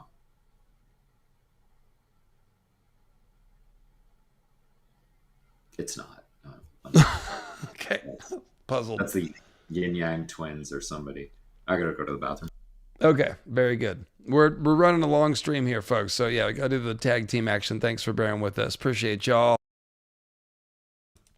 We've been over 900 all day, so that's pretty awesome. Ooh, we're 12 away from 1,000. That's nuts. Y'all are crazy for this ancient history. So, as the centuries passed, they came in ever-increasing numbers, claiming the Stormlands and the Reach and the Riverlands for their own, eventually reaching even the Vale and the North. They drove the elder races before them, slaughtering giants wherever they found them, hewing down weirwood trees with their bronze axes, making bloody war against the children of the forest. The children fought back as best they could. Oh, and by the way, Britain got rich because of tin. So you add tin to copper to make bronze. So as soon as the Bronze Age started, people in Britain started getting rich. And these were proto-Celts, essentially, in Britain in the Bronze Age. The bell beakers that developed into Celts. So Celts are getting rich off tin in Britain and salt in the middle of Europe. It's like a Western Austria, the Hallstatt mine. So the children fought back as best they could, but the first men were larger and stronger. Riding their horses, clad and armed in bronze, the first men overwhelmed the elder races wherever they met, for the weapons of the children were made of bone and wood and dragon glass. Finally, driven by desperation, the little people turned to sorcery and beseeched their Greenseers to stem the tide of these invaders. And so they did, gathering in their hundreds, some say on the Isle of Faces, and calling on their old gods with song and prayer and grisly sacrifice. 1,000 captive men were fed to the weirwood, one version of the tale goes, whilst another claims the children used the blood of their own young, neither of which are believable, by the way. They sacrificing children of the forest young is insane. They have small numbers, long lifespans. Sacrificing children is just not a price they can afford to pay for anything. They might as well give up and lose the war. It defeats the whole purpose. And I don't know that the children could capture 1,000 humans to sacrifice. Like it doesn't sound like they're doing that well in this war. So I don't. Yeah, every part of that is sus. Anyway, and it's a nice poetic round number. Yeah. Also, yes, a fictitious number. And the old gods stirred, and the giants awoke in the earth, and all of Westeros shook and trembled. Great cracks appeared in the earth, and hills and mountains collapsed and were swallowed up. And then the seas came rushing in, and the arm of Dorne was broken and shattered by the force of the water, until only a few bare rocky islands remained above the waves. The summer sea joined the narrow sea, and the bridge between the Essos and Westeros vanished for all time, or so the legends say. Pick it up, Sean. Most scholars do agree that Essos and Westeros were once joined. 1,000 tales and runic records tell of the crossing of the first men.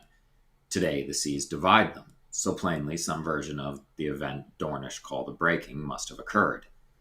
Did it happen in the space of a single day, however, as the songs would have it?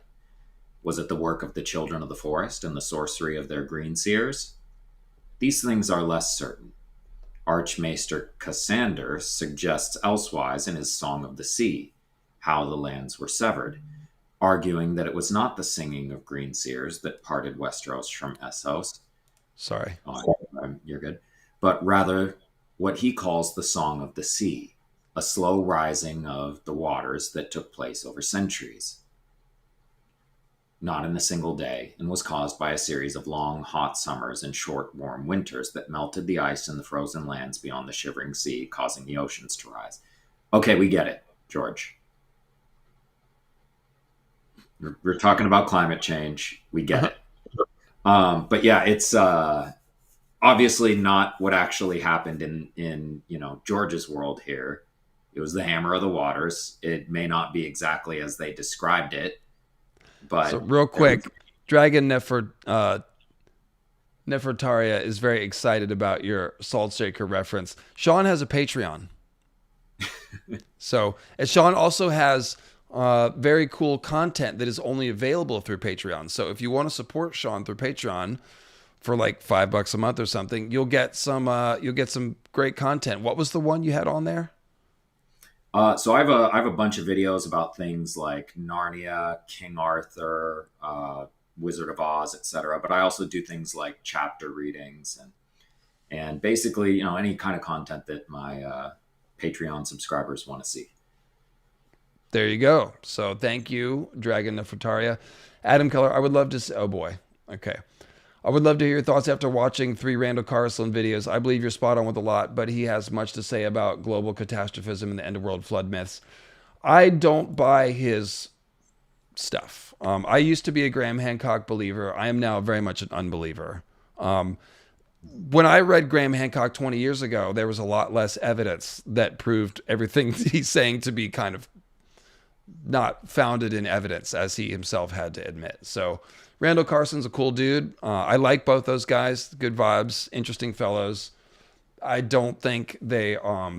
there's even the evidence that a comet is the thing that caused the Younger Dryas. That is still unproven, and there's a lot of evidence against it. The nanodiamonds do not seal the case, and the Badlands flooding is interesting.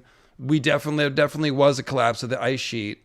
Whether it was caused by a comet, I don't know. It did not drown Atlantis. Absolutely not. Absolutely not. There's no evidence for that. And there's, in fact, every evidence that it is, yeah.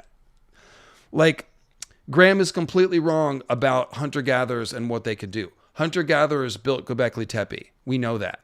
So when he's going on and on about, advanced stuff proves modern like civilizations, he's completely wrong. Hunter-gatherers, like the whole he's operating on the idea that like farming led to urbanization, and they developed together, but like that's not necessarily the case.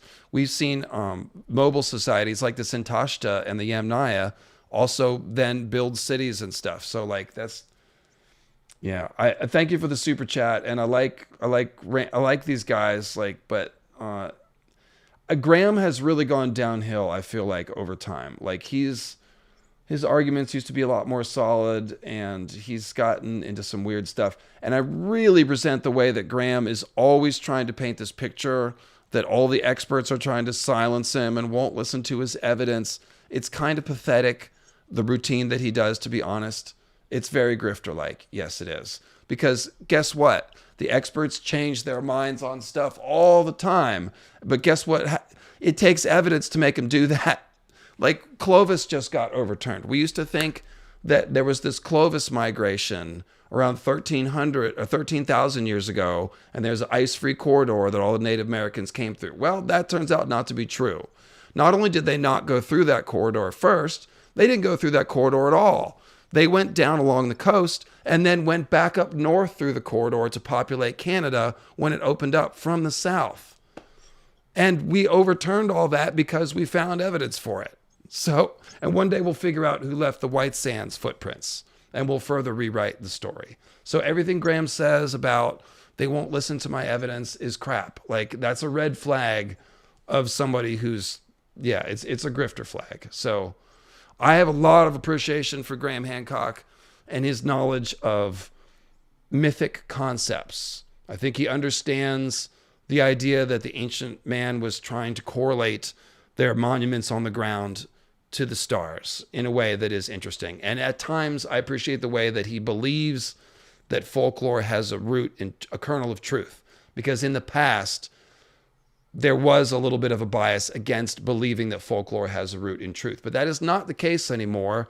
Anthropologists and historians know to look at the folklore and consider if it has a match to real history. Just like we're talking about these invasions of the Fomorians and the Tuatha and the Milesians as potentially being drawn from the various invasion waves in Europe and Britain. There probably is some correlation. So that's what I have to say about Graham and Randall. Graham got attached to an idea, which was Atlantis, and he's just chasing that thing into the wilderness, in my opinion. So, you have anything to add to that, Sean? Or I don't. I haven't looked at Graham Hancock's stuff in a long time. I think he tends to, just because he's making content, he tends to be 100% sure about whatever he's saying and leave no room for nuance. And I think anytime you make a blanket statement about something when reality is just super complicated,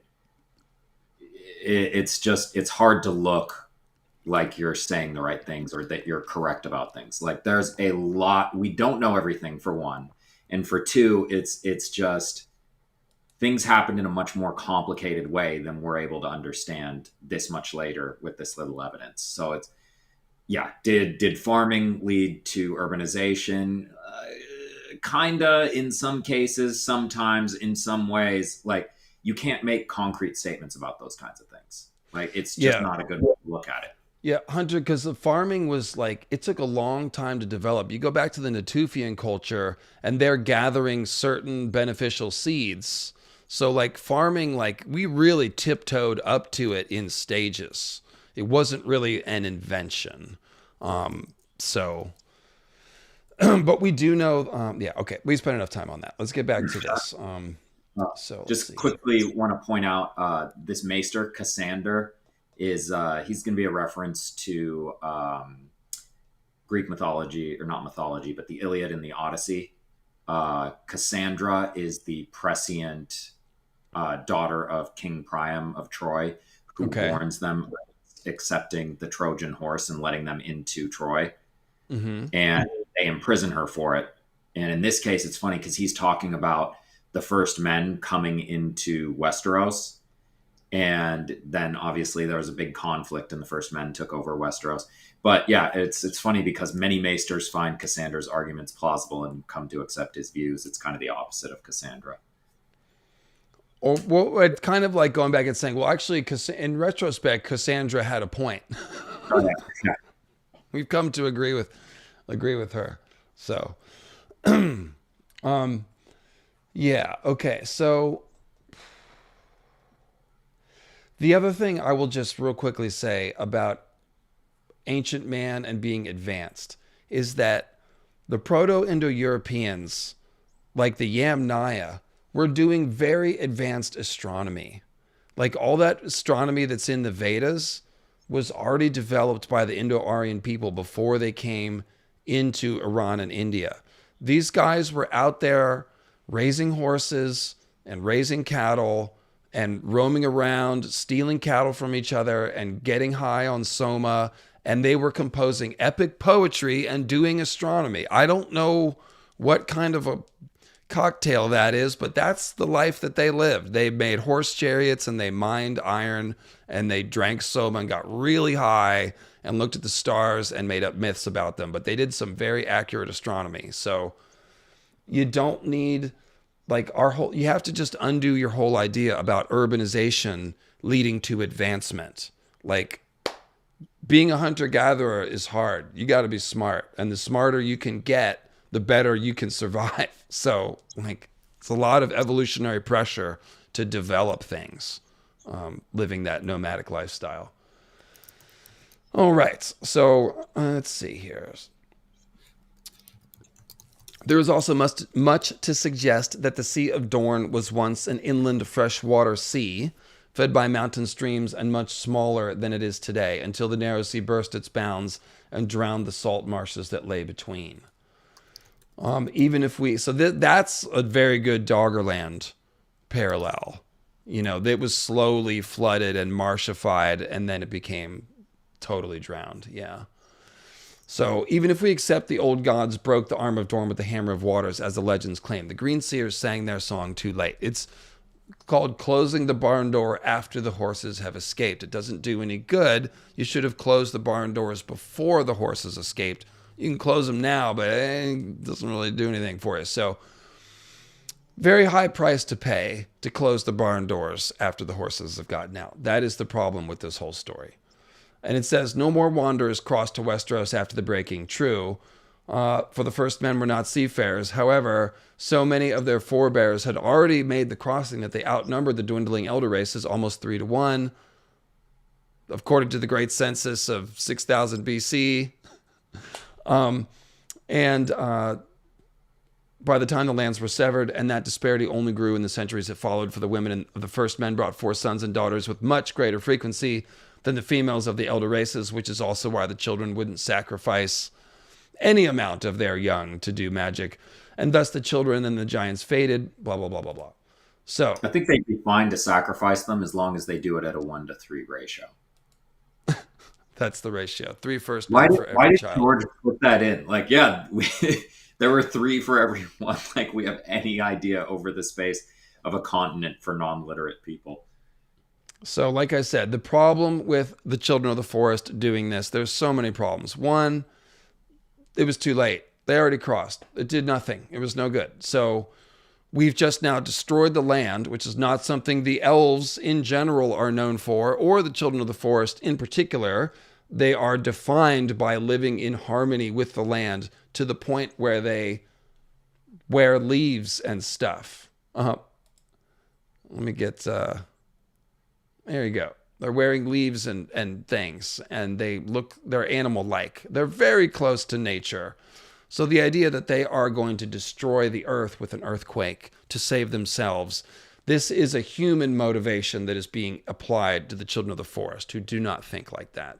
And in fact, we've seen the Children of the Forest in Bran's Cave, at least by now. They're totally acceptant of their dwindling. And maybe they weren't before, but destroying the earth to save themselves doesn't really fit. And it didn't work, again, because they had already crossed. So blood sacrifice of children, yeah, it's insane because they don't have that many. And then my favorite argument, hammering the ring forts. If the children have the ability to make the earth shake on a huge scale, why not try it on a smaller scale, which presumably would require less magic and less blood sacrifice, because the first men congregate in these ring forts and also on the battlefield. So why not just do a small hammer and make a chasm open in the middle of their ring fort? You'd only have to do that a few times to force negotiation. So the idea they had to destroy the land It's fiction. It didn't happen. Go ahead. So here is David making the arguments for the atomic bombs in Japan. But yeah, it wasn't an attempt to cut off the first men. That's ridiculous. And it's weird that the Maesters think that that would be feasible, because for the most part, they come up with logical answers. And the idea is, why are you presenting it like this? You could present it as a natural catastrophe. You could present it as it never happened. You could do any number of things. But like the fact that they're portraying this as if somebody did magic, meteor bombs specifically in order to fight the first men, it reeks of, George inserting, a symbolic metaphor or parallel. And so you mentioned before the show version where the children are pushed by the first men, just like in this story, and they do use a great magic to fight against them, but that magic is creating the others. Right. So there may be some truth to the idea that the children turned to magic and had a magical counterpunch to the invasion of the first men. But as I already said earlier, what we're really talking about is the invasion of Azor Ahai. The first men are in Westeros for a long time, and they are already worshiping weirwoods, it would seem. That doesn't seem like that doesn't seem to be the problem. Like the problem is the whatever defiled the weirwoods and turned them from their nice, happy, talking face state to this bloody, half-dead state. And that is directly tied to the others. So let's keep going with this. So we've established that it doesn't make sense for the children to do the hammer. Then we have the confused mythology. One source says Moat Cailin, which why would the children gather at Moat Cailin? It's a castle made out of black granite. That's not a place where the children usually hang out. Maybe they went there to do the magic, but it's just not a place where the children live. They don't build castles like that.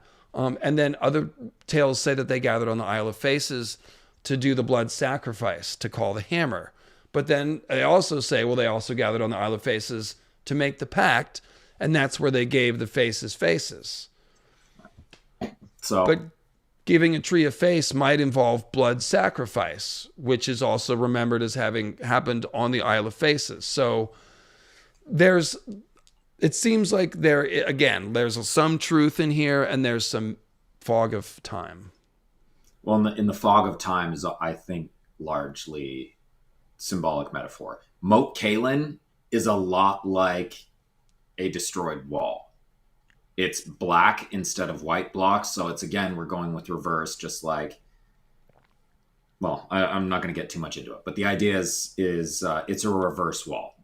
Large black blocks, far too big for the first men to have moved during, the Age of Heroes. Like it's anachronistic. So, in this case, why would the Children of the Forest be doing it? Could the Children of the Forest have built it? And it's like, we get into questions that are irrelevant for what we're doing, because the Children of the Forest did not bring down the meteor. That's all we need to say for now, is that it doesn't really fit. I think the reason why the hammer is associated with Moat Cailin and the Isle of Faces is because the neck was flooded when the Hammer of the Waters event happened. And just jumping ahead a little bit, one of the reasons that we know that there was a catastrophic breaking and not a gradual rising of the land is the Durin God's Grief story. It's a story about a giant tsunami and storm that destroyed a castle. And look where Storm's End is. It's right in the line of fire. If there was a major land collapse here, and look at the Sea of Dorne, like this means that the land was joined right at Cape Wrath and the Rainwood. That was joined to the Arm of Dorne. So the land that collapsed is not just the Stepstones, but right north of the Stepstones, where it says the word Estermont. There was land collapse there. So look where Storm's End is. It's right here. It's going to get smacked by that tsunami. And that's what the Durin story says. It says there was a giant tsunami that destroyed the castle. And then ever after, the weather changed And now we have bad storms all the time. So that perfectly fits the idea of a breaking with one giant flood. And then after that, the weather's different because literally the ocean currents just changed. Yes, that's actually what I was going to talk about is when you change the ocean currents in a big way, which has happened throughout the history of our world, you essentially change weather patterns. Places that used to be cold are now warm. Places that used to be warm are now cold. Storms happened where there was very moderate weather before. So like storms end, having a major shift in weather is the important part of the story. Everything else is just, like myth speak. So the idea that there is overnight a huge change in weather, yes, that would happen. We just opened, two oceans to each other essentially that did not formerly connect. There are going to be currents in there that didn't exist before, and also one is called the Shivering Sea and one is called the Summer Sea. That is a warm ocean hitting a cold ocean. That is how storms form. That is literally how tornado or hurricanes form. Warm front, cold front forming in the ocean. So yeah, it's a brutal change there, and it makes sense that we would identify or that we would be confused about where all this starts because when we look at a meteor coming down and breaking the arm of Dorne, we look at a meteor coming down near the Iron Islands. They're both very similar catastrophe that assuming a meteor shower are happening around the same time. Those events will bleed together, and the meteor that comes down near the Iron Islands is going to flood the neck. And now all of a sudden the flooding of the neck and the breaking of the arm of Dorne are the same event. So the perfect analogy here is just the thing we need to talk about, the Long Night. It's a global catastrophe so big that it creates local legends in different places that attribute the, who made it happen, who fixed it. Well, it was Monkey Tail Woman. It was Bloodstone Emperor. It was a turtle in the Old Man of the Sea River. Old Man of the Sea is a book. Old Man of the, all these different reasons. But what we do know is that there was a global darkness. So let's read this. And it's the same thing with the collapse of land that big. It's going to leave a mark, and it's gonna cause myth making in different places about it. And that appears to be what happened.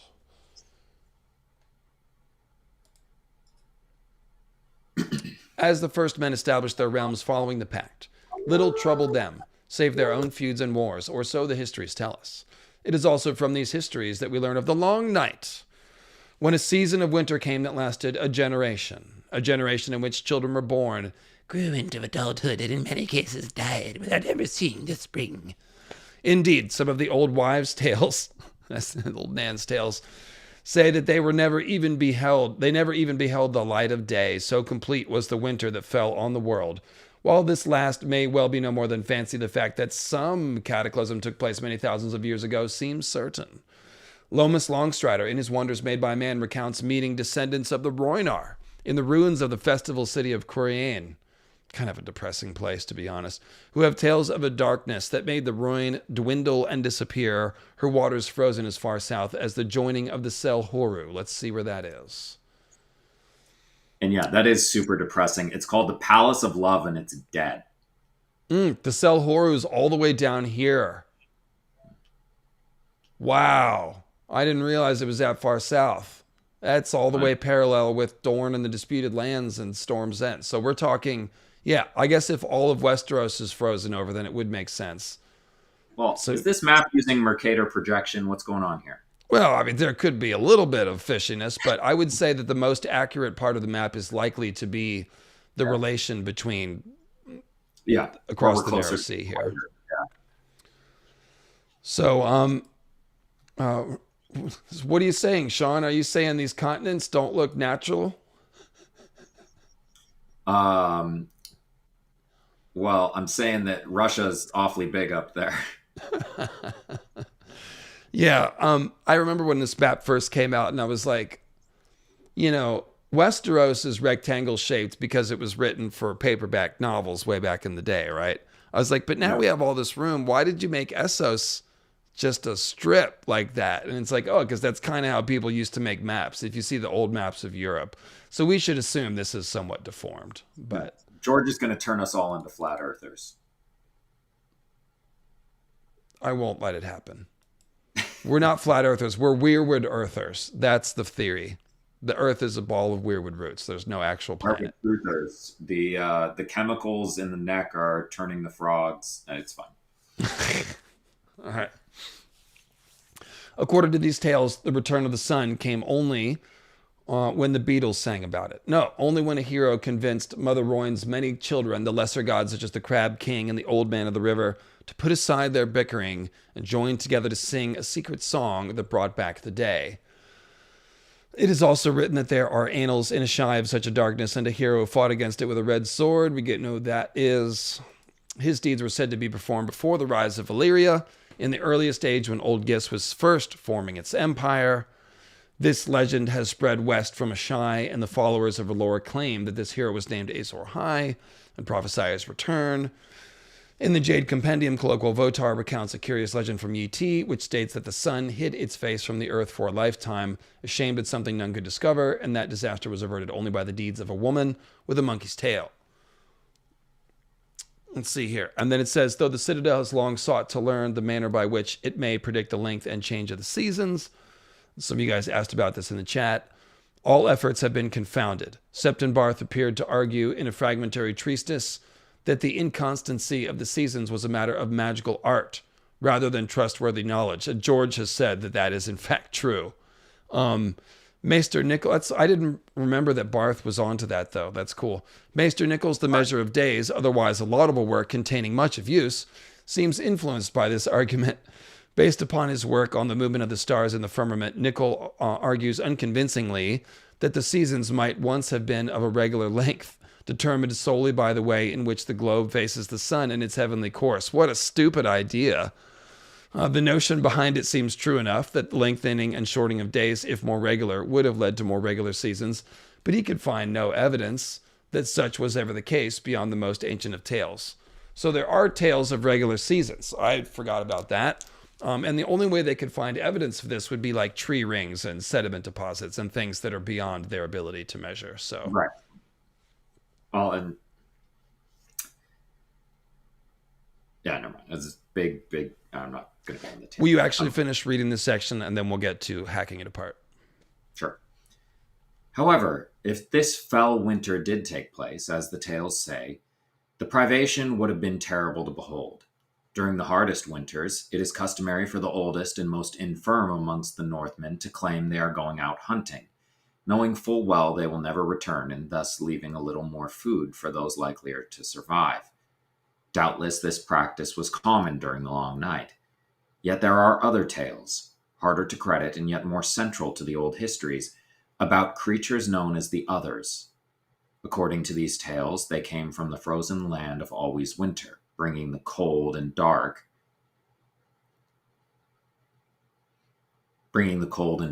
with them as they sought to extinguish all light and warmth. The tales go on to say they rode monstrous ice spiders in the horses of the dead, resurrecting to serve them, just as they resurrected dead men to fight on their behalf.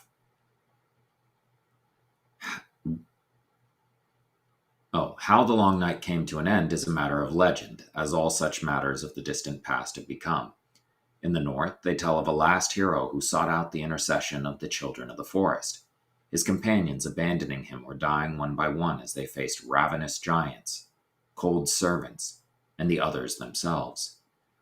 Alone, he finally reached the children, despite the efforts of the White Walkers, and all the tales agree this was a turning point. That was a very Norse-like description, wasn't it? The giants and the cold servants and the others. Yes, in ravenous as an adjective, it comes straight out of Norse. Gary and Frecky, yeah. There's a lot here. Even going back a little bit just to like the lesser gods singing a song that, brings the day back or whatever. That's how both Tolkien and C.S. Lewis created their worlds, is that they had these people, either Aslan singing the world into existence. I never thought about that. Nephew, or Eru Ilúvatar having the Valar sing it into existence. No, I love that too. I'm a big fan of the Silmarillion. I love the Eru Ilúvatar creation legend, and it never occurred to me. That's cool. Old Man in the River and the Crab King are Capricorn and Cancer. making the tropics of Capricorn and Cancer. Oh, Yeah. Yeah. that's pretty dope, Kirsty. Old Man River.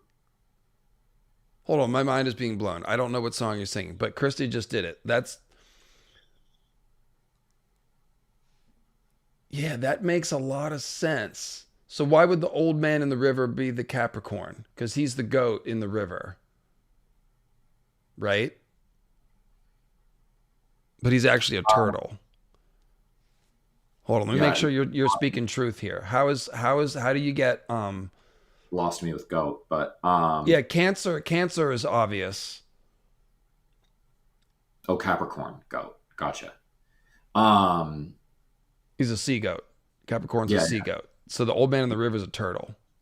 But that would make sense. Like the tropics, making them sing a song. That's like the Earth, some sort of harmony of the rotation or something like that. That kind of fits. mhm.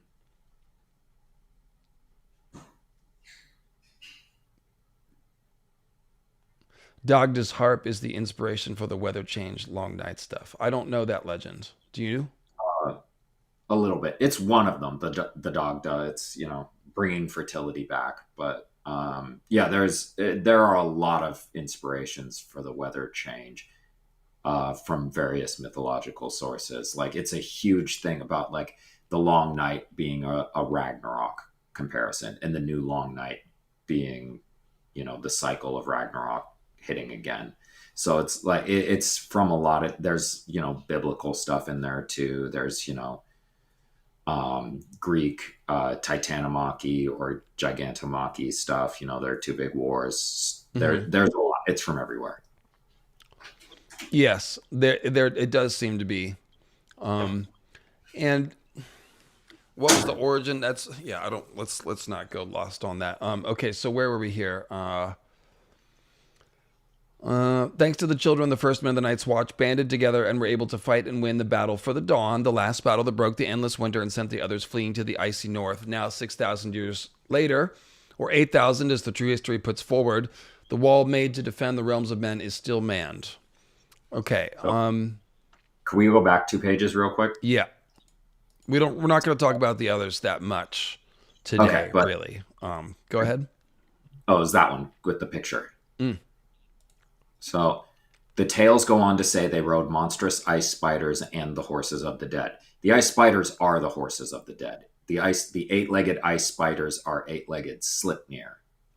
So it's I would just call it a dual reference to the frozen right. weirwood trees and the dead horses. Or actually, what I would say is that both the ice spiders and the dead horses are references to the frozen weirwood tree Yes. or Yes. Odin mythology in general. Yeah. It all ends up being he's created a formula and it works on multiple layers. So every time he's making a reference, he's really making the same reference in 3 different layers in different ways. So I'll put it like this. Sleipnir and Yggdrasil are 2 versions of the same idea. They are both horses that are astral projection, travel horses for Odin to ride through the universe. Yggdrasil is connected to the 9 realms. Sleipnir has 8 legs. Not sure what the numerology means there, but that's what they do. So then you've got the idea of riding a spider. A spider has 8 legs. So that's a reference to Sleipnir. But the frozen trees are what look like the spiders. So the ice spiders are also a reference to Yggdrasil.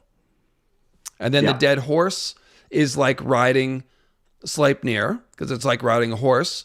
But Yggdrasil is Odin's horse. So the dead horses are also a reference to Yggdrasil, because Yggdrasil and Sleipnir are the same thing. They have the same concepts. So all of Norse mythology does that, in my opinion. It all folds into itself. They make multiple versions of the same idea. Yeah, the as above so below is strong, and it everything works. Anyway, I'll not go too much into it, but like petrification, like freezing is a form of petrification, and the werewoods are, when they petrify, they become stone, but they're white. It's like ice. It's like the wall is like a werewood. So anytime we see these things, we see the werewood as Yggdrasil. We see it's just Odin's mount in different forms, like you said. And it is likely that the others actually ride both ice spiders and dead horses. We know they ride dead horses, and we just got new calendar art of them riding ice spiders, which means they probably actually do that. So, now, okay, so let's get back to my outline here. So this timeline, I'm guessing, when did the Long Night fall? I think 7 to 8,000 is probably right. If Gis fell in 5,000 BC in the last war with Valyria, then that kind of fits to me. Like Valyria needs, at least a few centuries to become powerful before they're fighting with old Gis. We just heard that Gis was already kind of he was starting during the Long Night or before the Long Night. Maybe it's older than Valyria. So yeah, it couldn't have happened any earlier than 6,000 years ago. And I think 7 to 8 at least makes more sense. We can also talk about how much time does there need to be for the first men alone in Westeros before the Andals arrive. I'd say 1,000 years is the minimum amount of time. 800 to 1,000. It can't be any less than that, just because the amount of first man history we have, the different kings lists and all that stuff. It's during the 21st by the time the Andals arrive, and there's been 8 Erics and 5 somebody else's, and It feels like a lot. It feels like more like 2,000 to 2,500 for me. Just in terms of like the numbers that they repeat more often, and in terms of, again, the history. So I will just say, talk, that I cannot really afford to riff on deep Night's Queen Norse myth stuff today. I've got a lot on the outline to get through. But yes, I have thought about Loki building that wall before, and we need to come back to that for sure. Yeah. And he was a horse while he did it, and that's how he fathered Sleipnir. So last seen a horse. Mothered, yeah. No, he literally was a horse. Guys, he Yeah. wasn't a horse. He was a horse. Yeah. He became a horse. And then he had sex with another horse. It's kind of weird. Anyway. So we know that the Long Night covered the Northern Hemisphere, because not only was it all the way down most of the way to the Rhoyne, Ahai recorded the Great Darkness. The most of the way to the Rhoyne is the ice. The darkness was recorded in Ahai and Yi. So this means the entire Northern Hemisphere went dark, at least. Probably the whole globe, one would assume, but it was at least the Northern Hemisphere. We know the others are real. They are central to the tales, and they are real. So that all tracks. That's why they're in all the legends. So that just goes to show what I was saying. If the Maesters say, well, a lot of legends say that there was a migration, then that means there was. If all the legends say that they fought against the children, then they did. All the legends say that the others are existent, and we know that they are. So let's see here. Then we have this bit about the last hero seeking out the children to make some sort of agreement. One might even call it a pact, where from here on, the men of the Night's Watch will swear their oaths to the Weirwoods. They swear a bunch of stuff to the Weirwoods. I will defend the lands. I will not do this. I will do this. Live and die at my post. Remember, before the Andals came to Westeros, all the Night's Watch oaths would have been sworn to Weirwoods, which means to the Greenseers inside the Weirwoods. It's easy to see how that tradition started, because the last hero needed the Children of the Forest help for humans to survive the Long Night, right? Well, and the fun thing is we see this happening in real time with Bran, who is the last hero figure, seeking out the Children of the Forest. He finds them.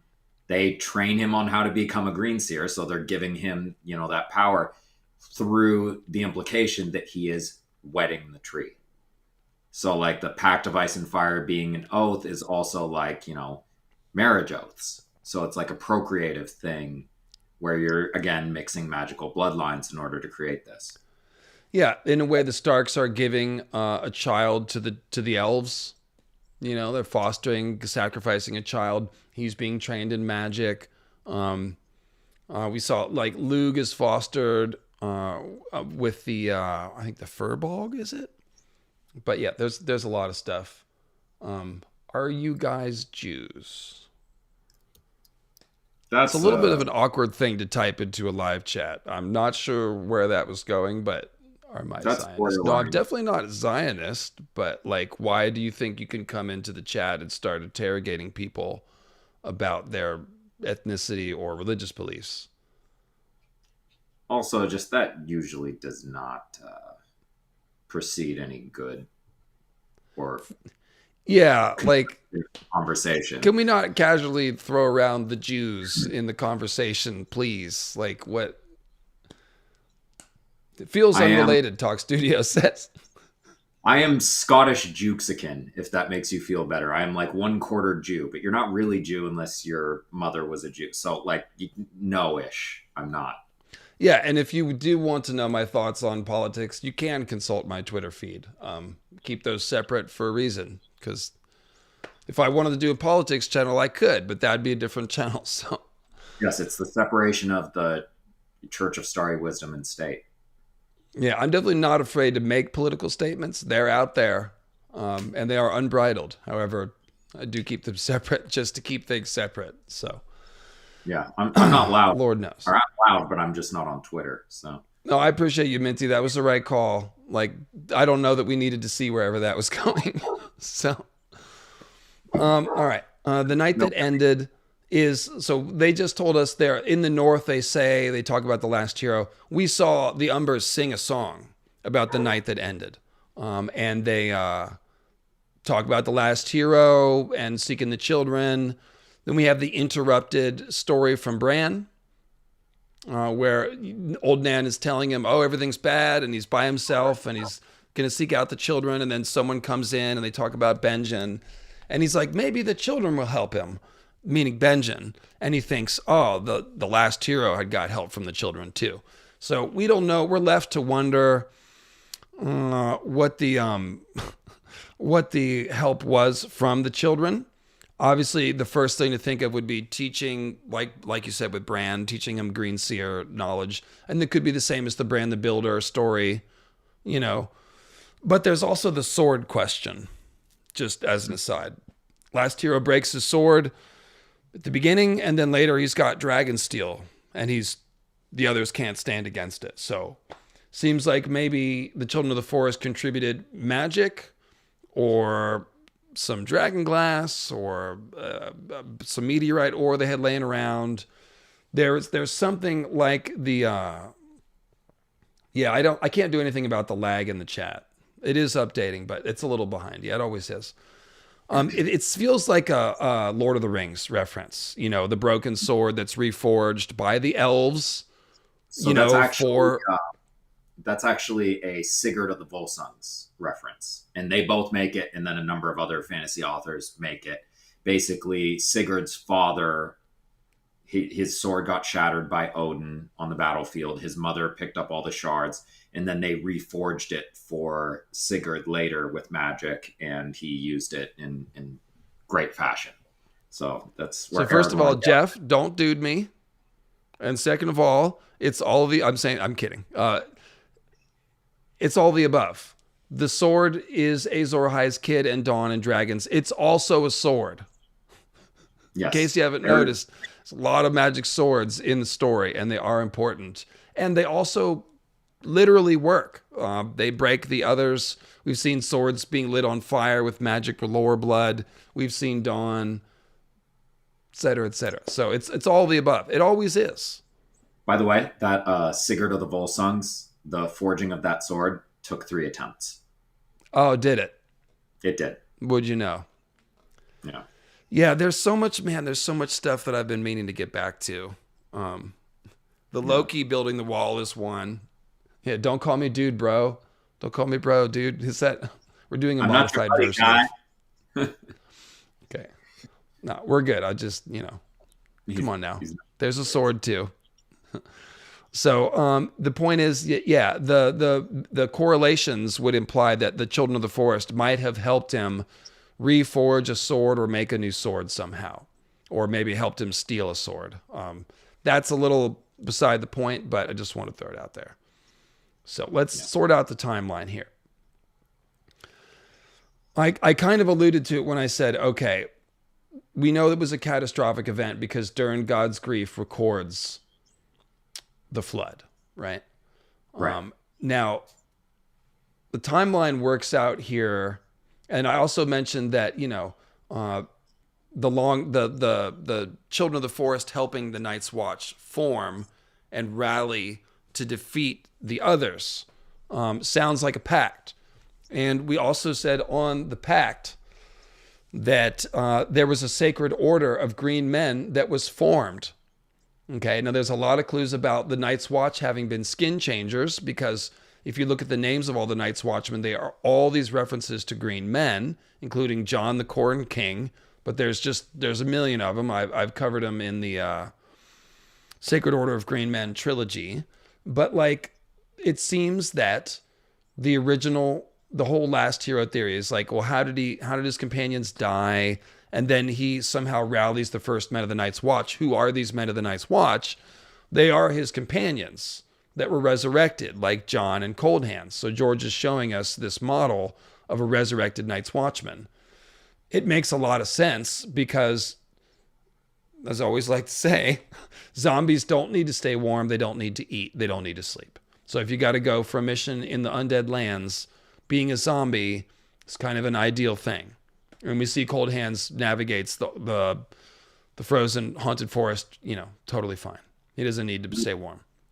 We prefer our commandos undead, and it's a very good Norse thing, because in Ragnarok you have Odin's Einherjar, his warriors that were plucked off the field of battle, the honorable dead, that were chosen by the Valkyries, are going to fight Hela's army of, Hela, who is going to be the Night's Queen in this analogy, her army of the dishonorable dead. So it's the others and their whites versus the undead skin changers of the Night's Watch. Yeah, I think that tracks pretty well. We've also got things like, those who die fighting in Azor Ahai's cause will be reborn. And then we see that the Azor Ahai priests can resurrect people. So there's a lot of clues about resurrected people needing to fight against the others. Now, these first last hero zombies, how were they resurrected? Cold Hands is a ice white. John's probably going to be a fire white. Although maybe the fire will just cleanse the other magic and he'll end up just like Cold Hands, but it seems like he'll be more like Barrack, where he's like hot, And there are clues that maybe the Greenseers can raise the dead.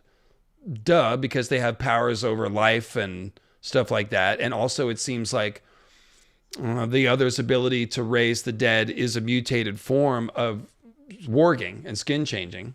A lot of people have thought that's before me, even in the fandom. That's an old idea. But yeah, so what we've got is that when it says the children helped the last hero rally the first men of the Night's Watch, they may have just resurrected his friends or something like that. You know what I mean? Yeah. And I tend to think that aside from the fact that they are, protecting the Pact, they're also, this is like protecting the bloodline. So when you have the intermarriage and the procreative version of this metaphor, they're protecting these people who are the half-breeds, who are the skin changers and Greenseers of the, of the new first men hybrids who are fighting against the others. Like if you have to mix these magical bloodlines, we're now protecting these bloodlines so that they can fight so that they have an army when they're fighting against the others. Yeah, and that brings us to the idea that at some point, a child of Knights King and Queen may have been stolen and become a Stark. So we've got the magic flowing into the bloodlines and stuff. But just sticking with the timeline here, basically what I'm saying is that, as you guys know, I tend to think the Long Night was caused by some sort of meteor impact. And evidence for that is very strong.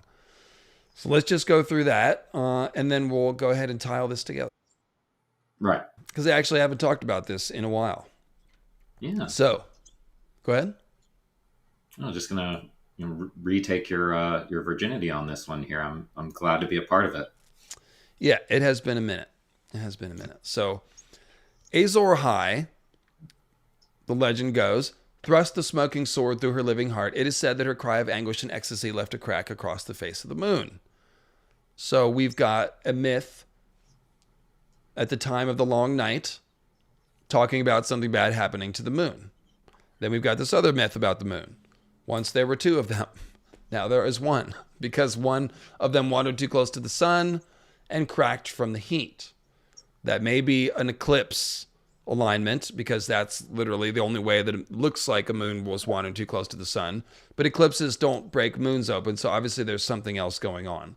However, another observation of a celestial calamity, and this time we have 1,000 dragons pouring forth, drinking the fire of the sun and being fiery. So this is, of course, basic astronomical myth making.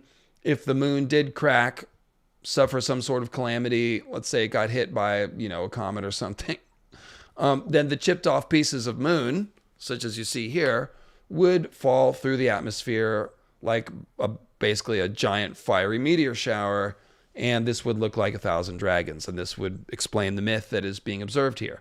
This myth is from Garth, which is in the far east, and that is not far from Ahai.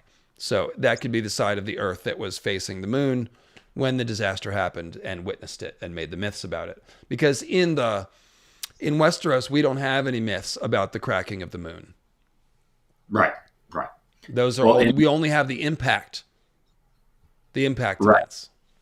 So, in different parts of the world, you're going to see different parts of the cataclysm. But I think some people who are only a few layers of this tinfoil deep don't necessarily realize that this theory, the meteor theory, has essentially been vindicated. That there is pretty solid proof that that is what George intended with his canceled show from The Long Night, where they had stage directions about people being terrified of meteors coming down.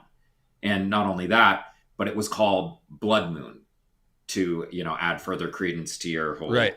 So like the eclipse thing. Yeah. Right. The eclipse Blood Moon is the name of an eclipse. And not only that, but that is also something that happens when you block the atmosphere with debris. Only certain wavelengths of light are able to get through. So when there's like a bunch of ash from a volcanic eruption, when there's meteor impact debris, stuff like that, they will block certain rays of visible light, and the red will get through and the moon will be red. So these are all blood moon things that would happen because it's the long night and because this is the specific disaster that happened. Yeah, and if you've ever seen the sun when there's wildfire smoke, it turns some sort of pink or orange red shade, like a reddish orange. And then when it's really dark, when there's really a lot of smoke, you're going to see like a purplish gray sun. So I think that is referenced as well in a couple places. But going on with the Azor Ahai stuff, I mean, when you gather it together, it's just so obvious what they're talking about. When the red star bleeds and the darkness gathers, Azor Ahai shall be born again, amid smoke and salt to wake dragons out of stone. Well, if the moon meteors are dragons, then waking dragons out of stone means cracking open a moon to make meteors. We just saw that is what Azor Ahai did. He stabbed Nissa Nissa and it cracked the moon. What he made was a flaming sword, which is another symbol for a meteor.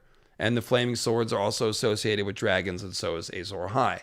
So here we've got, when the comet comes by, Azor Ahai will crack open a moon and make meteors. That's essentially what this is saying. So it's actually the comet that cracked open the moon and made the meteors. They're giving Azor Ahai credit for it. And they just did. They said when he did blood magic, he killed Nissa Nissa, and that's what cracked the moon open. So dragon egg omelet. It's an omelet. It's an egg. That's right. And one roast raven, as John says. And so basically what's happening is it becomes a parallel. You've got Azor Ahai stabbing Nissa Nissa, and you've got Red Comet stabbing the moon. And from this are produced flaming swords or dragons, either way. But then it gets worse because George slipped it in. He slipped in a plural. In ancient books of Ahai, it is written that there will come a day after a long summer when the stars bleed and the cold breath of darkness falls heavy on the world. So that means we're going to get multiple bleeding stars. Does that mean many comets? No, it means many meteors. It means many meteors falling through the atmosphere. And oh, it's also when the world will go dark. So there's a meteor shower and the world goes dark. And this is when Azor Ahai is going to appear. So the same ideas grouped together, the same timing.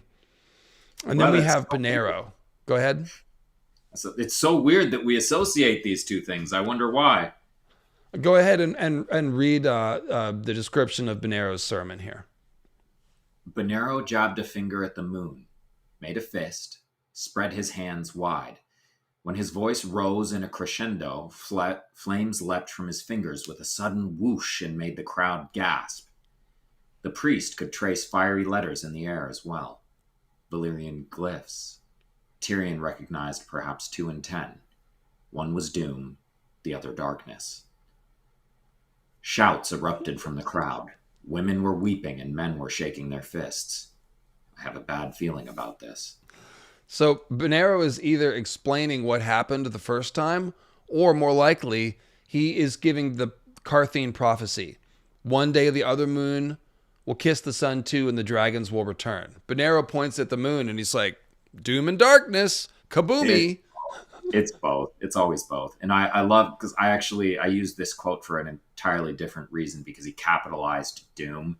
Because one of the results of the long night with the meteors coming down was a volcanic explosion, which is, it happens every time there's a big meteor impact. Every volcano within thousands of miles goes off. So like right. Doom in Mount Doom from Tolkien, because there are other Tolkien references around here, but I mean, it's an aside, but it's just a fun little reference there. But yes, this is very accurate astronomical pantomiming here. He's literally just describing the cycle of the moon. No, he's pointing at the moon, making a fist, and then making his fist explode in fire and saying doom and darkness. And then the crowd's like, ah! He's not talking about the cycles of the moon. The crowd actually just read the stage directions about the meteors coming down. Right. They understand. Those were only 2 in 10 of the glyphs. The other glyphs, what did they say? They probably told the rest of the story. Yeah, the third one was Kaboomy. The Valyrian glyph Kaboomy. That's right. Yeah, and then Dawn was one of them. Yeah. Okay, so then, the people are upset. That's pretty great. So, yeah, Benero may literally be repeating the Carthene prophecy, and cracking the moon, of course, is a good way to make the bleeding stars. So it seems like Azor Ahai cracked the moon with blood magic somehow. Then we have this story. Go ahead. When the daughter of the Opal Emperor succeeded him as the Amethyst Empress, her envious younger brother cast her down and slew her, proclaiming himself the Bloodstone Emperor and beginning a reign of terror. He practiced dark arts, torture, and necromancy, enslaved his people, took a tiger woman for his bride, feasted on human flesh, and cast down the true gods to worship a black stone that had fallen from the sky. And so we have another meteor falling at the time of the long night. We've got another blood magic murder, potentially, the usurpation of a guy who is a dark wizard. So, and then casting down the true gods. Well, the moon is almost always considered a god or goddess, so we're casting down the true god. And in fact, we've transformed the goddess. We've transformed the moon into the oily black stone meteor that he then worships. So he's still worshiping the true gods, but just in this weird dead form, which is kind of like the Weirwoods, to be honest. They're still worshipped even though they're dead. But setting that comparison aside, it doesn't take a brain surgeon to figure out that this is the same story as Azor Ahai and Nissa Nissa. Right. And fun thing, so you've gone a lot into the Bloodstone Emperor and the implications of bloodstone and heliotropes and God's blood and all that. And could we just actually stop there real quick to make that point? A bleeding star in the sky would be a bloodstone on the ground. Right. So the Bloodstone Emperor is like the bleeding star stone emperor. And that's what he worshipped, a bleeding star stone. So he apparently was named after his meteor. Go ahead. Yeah, it's also, it is stone. It's implied, or it's not implied, but it's said from the Bible. It's like a folk thing, that bloodstone was created by Jesus's blood dripping down from the cross. So it's like, stone that has been consecrated with God's blood. Then you see the same idea in, things like Narnia, where you have Aslan being sacrificed on the stone table. Mm-hmm. So, things like that. Bloodstone has a lot of implications. There are also a lot of good implications for amethyst, for the amethyst. So hold on a second right there, because that was a good point that you made. Of all the bloodstone implications that I went way too deep on the first time in that essay, by far the most important one was the idea that it was Christ's blood dripping on some chalcedony that made it look like it is flecked with blood. Because the bloodstone is literally the body of the murdered moon, which is like a goddess, and is parallel to Nissa, who was murdered, and her blood went onto the sword, which is like the meteor stone. So it's the same idea of the blood of this sacrifice consecrating the weapon. So Nissa is Jesus. She is playing the role. She is sacrificing herself to save the world in the story. That's the Jesus role. And so we see this bloodstone idea with the moon. Like the moon it's like the body of the moon goddess given for us, kind of. But there's this unholy twist because it's defiled and it's the oily stone. Well, yeah, and the kind of original implication is the heliotrope implication, because bloodstone is a heliotrope rock and it's the whole sun turning thing. You start out as a sun god king type thing with Azor Ahai, and it's You're right, that one's important too. Yeah, I'll give you that. Yeah. Anyway, amethyst. So the Greek myth surrounding amethyst is I think super important and something that gets kind of glossed or looked over. But the idea is she was usually portrayed as a follower of Artemis, and Dionysus was lusting after her, as the Greek gods tend to do, and she was not into it because she has to stay celibate, and he was getting, awfully R-wordy. Mm-hmm. And so she prayed to, get her, out of this situation to where she's not gonna, mm-hmm. have bad things happen to her from Dionysus. And they froze her. So Artemis froze her like in ice. Like she became like... Who did Artemis freeze? Amethyst. This woman, Amethyst. Oh, right. Follower. So she froze her follower, Amethyst, in like white, icy crystal, blah, blah. And then Dionysus, now that he's had some time to think and calm down about it, he feels really sad about what he did and this tragedy that was created because of it. He's like, I did text her too many times. I admit it. I was a little handsy. Sorry. I shouldn't send those pics unsolicited. Anyway, he... Dionysus would do that. He doesn't wear pants. Any pics of him are going to be, yeah. He's freeballing. Yeah. Anyway, he pours his, like magical wine into the ice, and it, drenches it purple. And that's why amethyst is purple. So, you can actually see some pretty good parallels to the Azor Ahai Nissa, to the Bloodstone Emperor, Amethyst Empress thing here. There's this predatory man chasing her and trying to get her, and in order to escape, she has to be transformed. And so this transformation for Nissa is that she actually goes into the Weirwood net. Well, and literally she is turned into an icy woman. So it's like... Also that, right. She goes into the Weirwood net. Sorry, just to tie this together. She goes into the Weirwood net and comes out Night's Queen, who is an ice woman. Right. Right. That's awesome. That's pretty sick. So that's probably the reason for using the amethyst. That makes a lot of sense. Yeah. That makes a lot of sense. I mean, that's really strong evidence that the Amethyst Empress Nissa is the same person as Night's Queen. That's incredible. So supposedly Azor Ahai defeats Bloodstone Emperor's forces of darkness. And I just said Azor Ahai is the same person. So what we've got here is either a mixed up legend, or we just have like a line of kings where the son is picking up the sword and beating his evil dad, just like Rhaegar wanted to do, but didn't have time to do. Like there's a lot of father, son, uncle, nephew stuff, evil uncles in the story fighting against brothers and brothers fighting. There's a lot of family rivalries. And so it seems like, Azor Ahai, because Azor Ahai, when he stabs Nissa, he breaks the moon. So he definitely causes the long night, and he's doing icky blood magic. That all fits together. but somehow he's the hero also. It's Yeah. probably more like somebody else that fits that same mold of a flaming sword warrior from his line was also It's the hero. We've also talked about Azor Ahai being a title, or one maybe Azor is the title, and Ahai is the different name because we've got Mazor Alexi and Huzor Amai. So,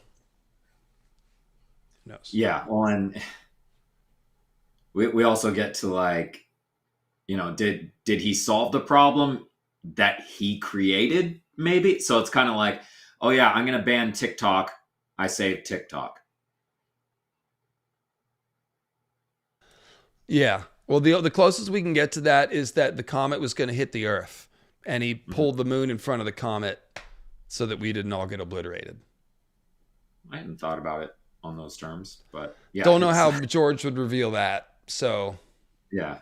I mean, and obviously Amethyst Empress, denial of a woman of her throne is a theme we see echoed. Absolutely.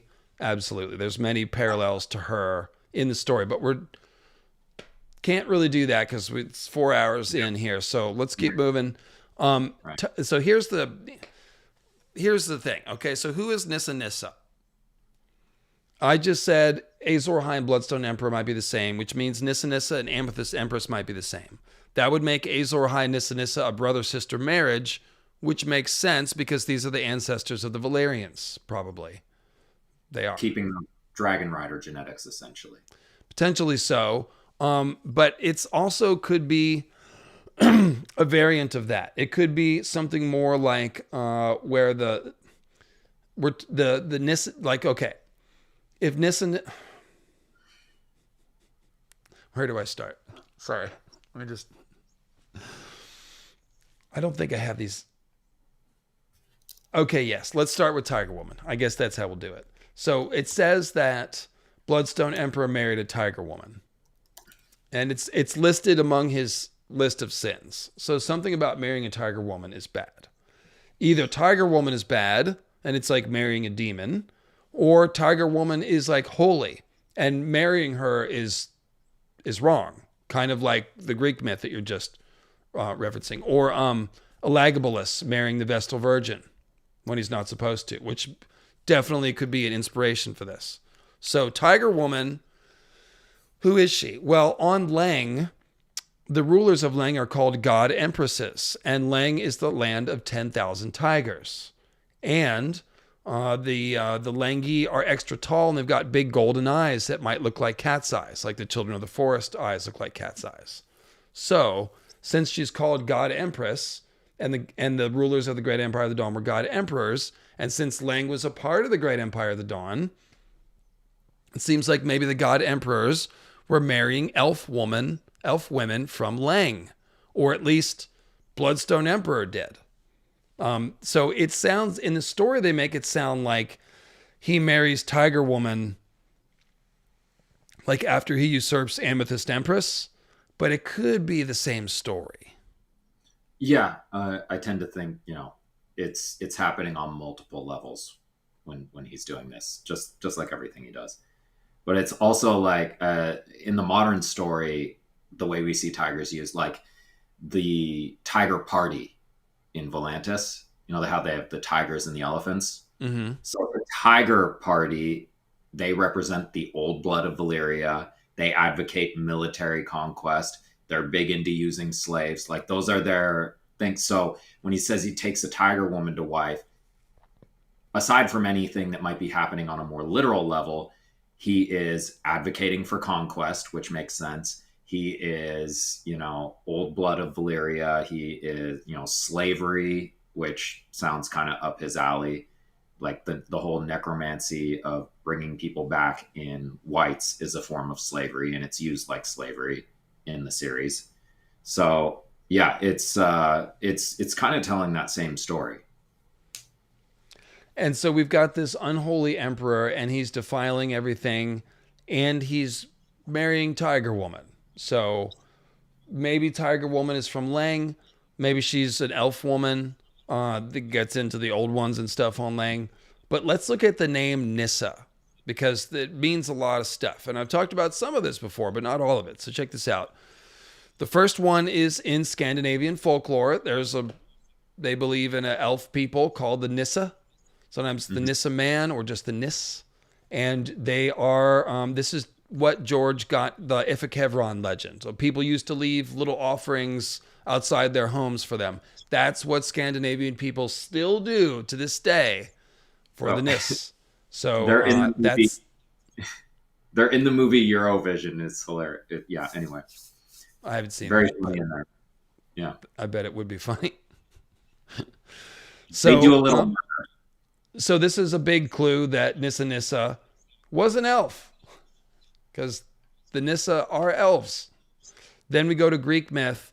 The Nysa or the Nysiads, they are Greek water nymphs who are kind of elfish. And guess what? They took care of Dionysius, who is a horned god.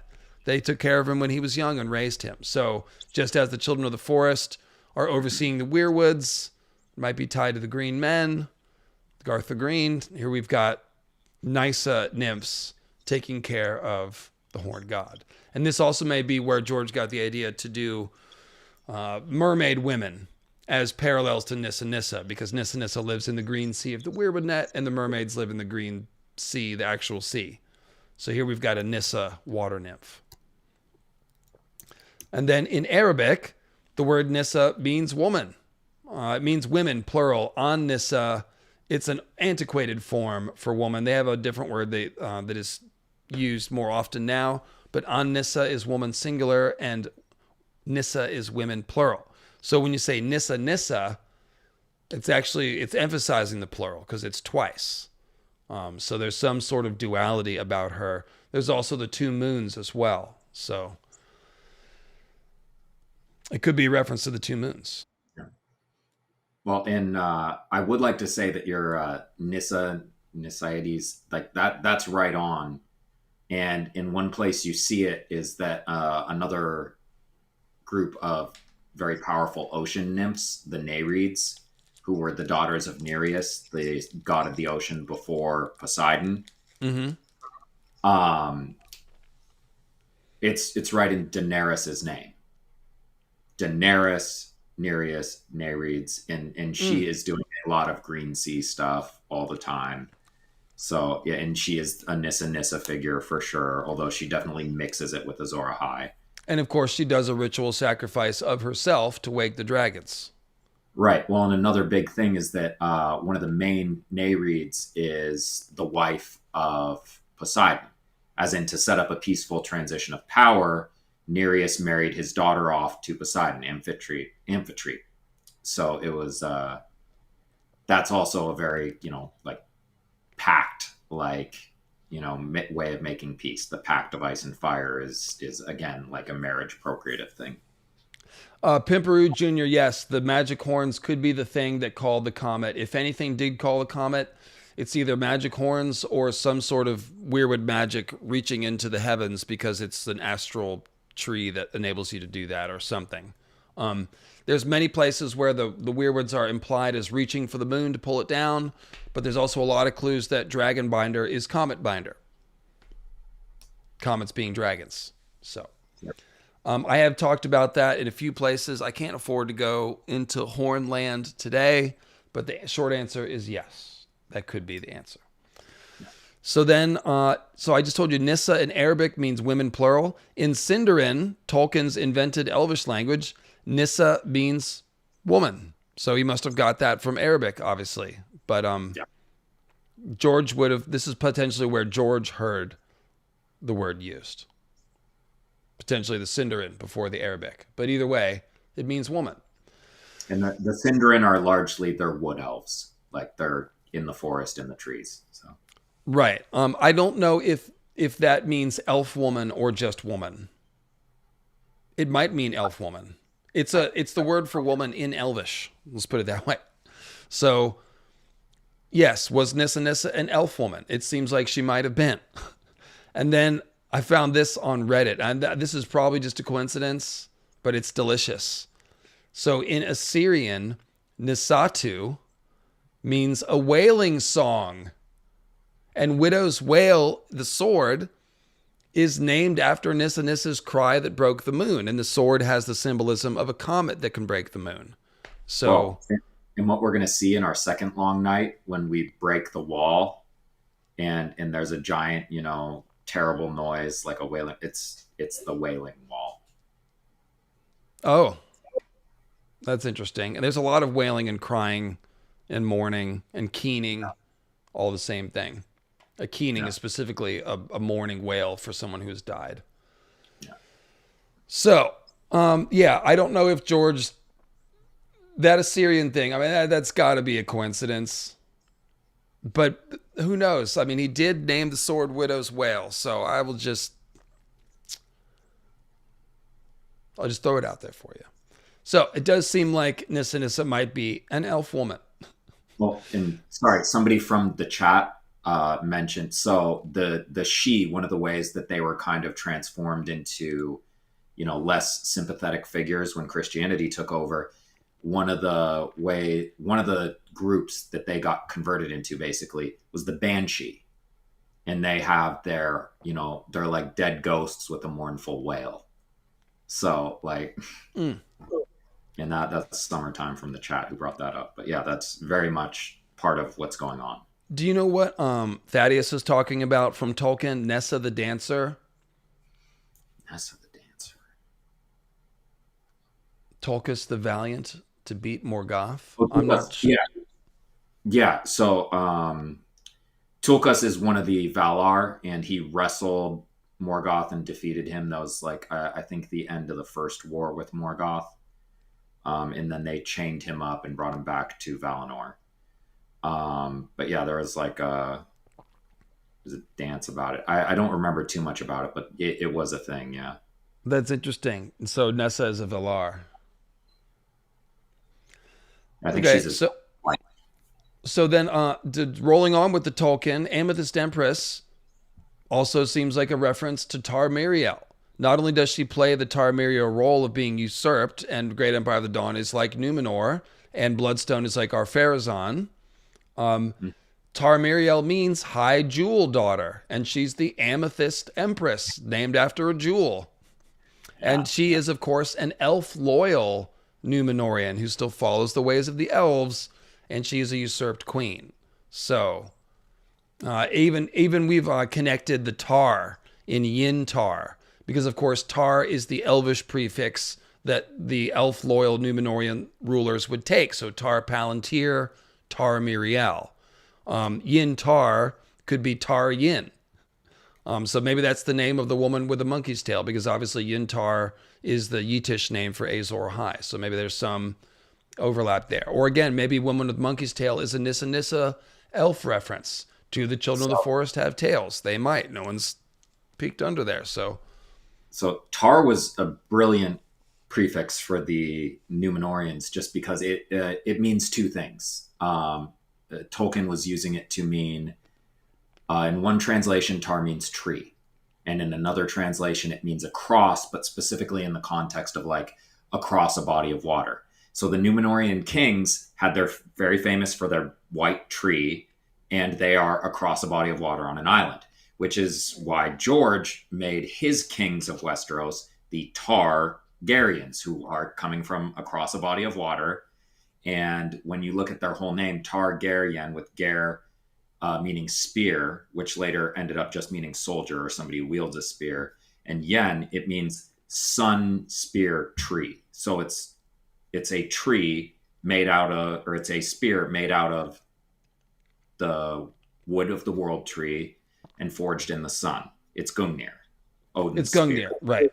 Yeah, it's Gungnir. Right. I was about to say it's Odin's solar spear made out of Yggdrasil, Right. which is referenced with Magnar's spear. That's cool.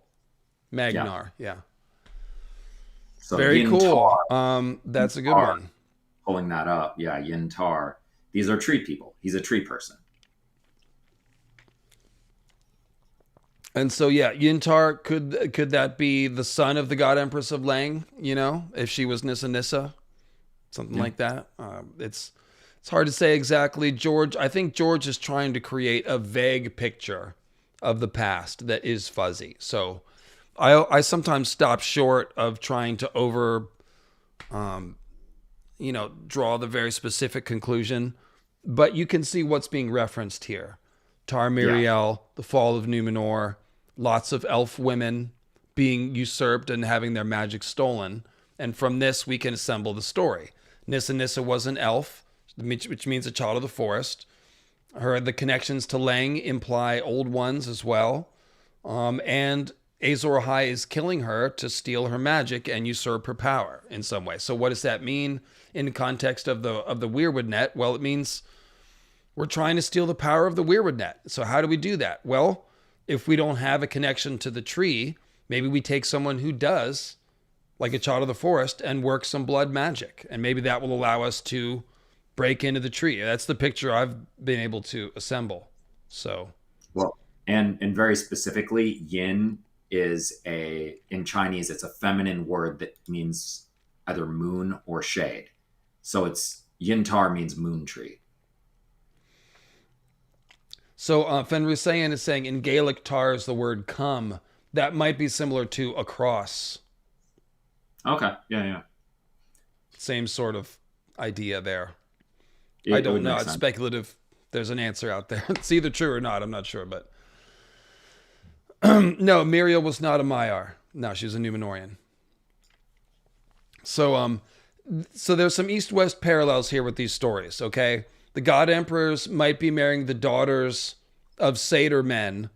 Oh, I didn't. Okay, no, I got to say this. Okay, so look, I've been mentioning the old ones on Lang. Okay, the thing is that it's a Lovecraft thing. Okay, in Lovecraft there is an island of Lang, and there are gods called the Old Ones that are worshipped by some satyr men, some goat men. They're goat-like, and they are not the Old Ones, but they worship the Old Ones, and it's again on Lang. And so what George is doing is he's modified this a little bit, and he has created Old Ones on Lang, which are the satyr men. They are the green men, and you can tell by the way that the Langi look. They have the same brown skin as the children of the forest and the same large golden eyes, but they are 8 feet tall. So it looks like they married children of the forest who were tall, which would be green men, and the old ones from Lovecraft are worshipped by green men, essentially. So on Lang specifically. Yeah. So that makes it all but certain that the old ones are green men. And then there's the wordplay, which I will not. I will just tell you that you should watch my Secret Origin of the Green Men, Isle of Lang, because George uses the phrase old ones to refer to the old gods of the Weirwood a bunch of times, who are tied to the green men. So that's a whole thing. And what that means is that the god emperors, if they were marrying god empresses of Lang, and if that's who Tiger Woman is, then they were marrying the daughters of satyr men. That is what Uthor Hightower did. He's from the Great Empire of the Dawn, and who did he marry? Maris the Most Fair, a daughter of Garth the Green. Brandon of the Bloody Blade also married a daughter of Garth the Green, so the daughter of a satyr man. Maybe he's not the son of Garth. Maybe he's only thought that way because he married a daughter of Garth. Hard to say. And then we've got murdering an elf to drop moon meteors, which appears to be the Long Night story. Well, that's the Hammer of the Water story. Remember? We murdered children of the forest on the Isle of Faces, and that called down the hammer that smashed the land. Azor Ahai murdered a child of the forest, and that called down meteors that hammered the land. It's the same story. Over on. Yeah. It only took 4 hours and... Yeah. And what were we saying with the brothers again? My Bane, my brother, Oberyn. I don't know. What does that got to do with it? Just earlier when we were talking about oh god, my Bane, my brother, and I said, oh, that sounds a lot more like Viserys and Daemon from the Dance of the Dragons, but it was here it's just another example when they said the children of the forest and the giants, my Bane, my brother. And so, so maybe that was Nissa Nissa talking. Be like, yeah, my brother who also murdered me. Which isn't great. Yeah. So then that brings us to Bloodstone Island, of course. It's a map joke, but if you look at the map, it's like, oh, right where the hammer of the waters hit, it's Bloodstone Island. It's And the Gray Gallows right below it. And the Grey Gallows, that is a reference to Odin hanging on Yggdrasil, which is a tree Well, that is like no, a gallows also, tree. yeah, well, and it's another double reference because Slipnir is and Yggdrasil the gallows horse, and Slipnir is gray. So And specifically, the gallows part of Yggdrasil refers to the fact that Odin died. He was hung on Yggdrasil and died in order to see the runes and obtain very powerful magic. So he's journeyed beyond life and death through the magic tree. So what did Bloodstone Emperor do? He wanted to get in, he died and became a tree magician. right. That's what that map is telling us right there. It's the whole theory, actually, in those two island names. Like, which book or mythology are we referring to when we see that this guy was sacrificed at a tree and then he grew up with some type of magical sight after he came back to life? And it's like, okay, well, there's also Jesus, because the wooden cross is meant to imitate a tree. There's it's basically every mythology is the answer. It's a nice one to tie a lot of things together. And then, of course, I Gandalf said, too. was that? It's Gandalf too. How's it Gandalf? So, I mean, he has his death and resurrection. He dies, specifically on top of a mountain. He's brought back from over the water from Numenor, and he has, a wooden staff that he brings with him when he comes back, a new one. So, yeah, it's.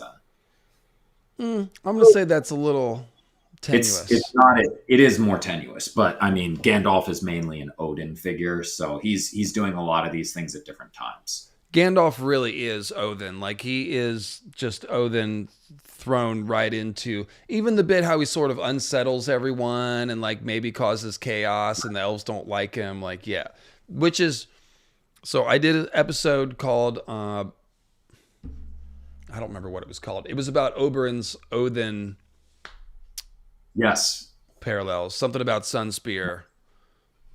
I forget. But basically, Oberyn Martell, forget about the Odin stuff. I mean, he is an Odin figure, which makes him, which is important. But I'm losing my ability to talk. We're going to have to wrap this up soon. Yeah. But Oberyn Martell. So look, Oberyn in Shakespeare is a prince of the fairies. But he is the Red Viper Oberyn. So he is a demonic prince of the fairies. He is a devil prince of the fairies. He has a hammer because Martell means hammer.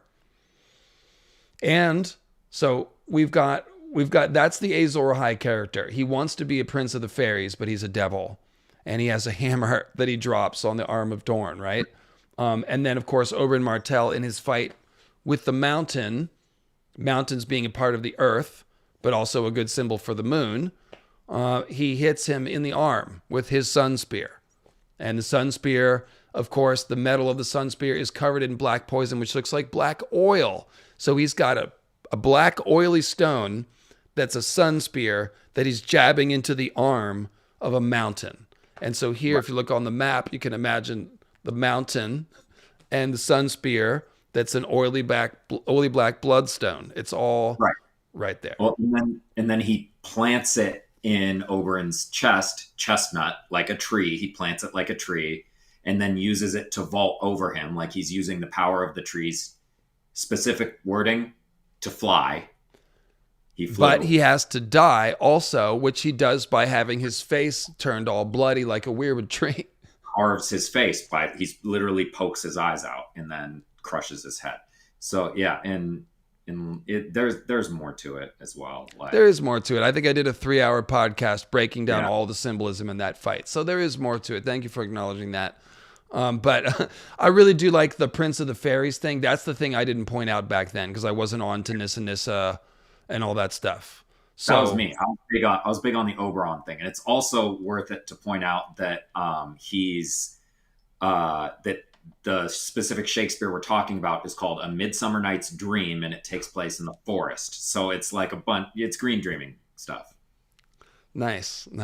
Okay, so I just said this already, kind of, but the Night's Watch is a sacred order formed during the long night. If the Hammer of the Waters is a moon meteor memory, then that means this happened at the same time. It means that the meteors fell, the long night fell, and then the humans sought out the children.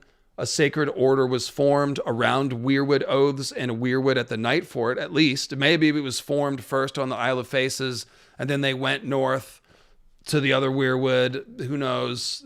I can't get into speculating at which place it would happen where. But the Night Fort and the Isle of Faces and Winterfell are the three most important places in this story. So somewhere along the way, those three places, we have the Night's Watch being formed, Bran the Builder learning the language of the children, if that's the last hero. And then we see the Night's Watch again, swearing their oaths to the Weirwoods. So we can see that the children are organizing the humans to fight the Long Night. And if we make the Pact and the Long Night at the same time, then it lines up. Then the Sacred Order of Green Men and the Night's Watch are basically the same thing, or two versions of the same thing, which makes a lot of sense because, again, the Night's Watch have all this Green Man symbolism, including Cold Hands riding a bloody elk like a Green Man. Well, and we've been looking at all of this basically through the lens of the Maesters, and what they mess up with is motivation. So they keep looking at these and like, oh, and maybe the first men were tired of fighting too, and it's like they don't have the motivations for it. But if we look at it in the lens that these things happened at the same time, one was a direct response to the other, and back and forth and back and forth, it makes a lot more sense that way, rather than like the Maesters are like, well, we don't know why, or maybe they were blank.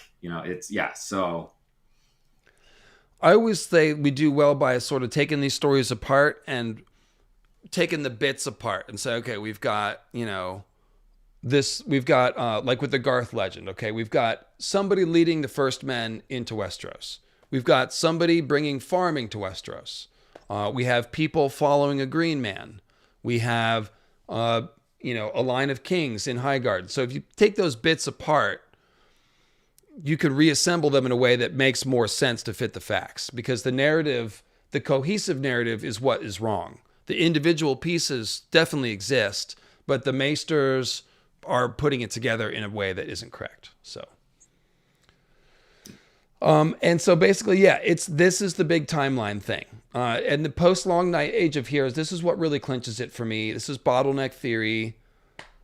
Basically, a long night is a bottleneck. It's a cultural bottleneck. If the darkness lasted a year, then chaos, famine's going to break out. The crops are dying. The new crops aren't growing. The animals are freaked out. Have you ever seen the dogs bark during eclipse? They don't like it. You guys have probably heard my dogs bark, but yeah, it's have you taken them outside during an eclipse?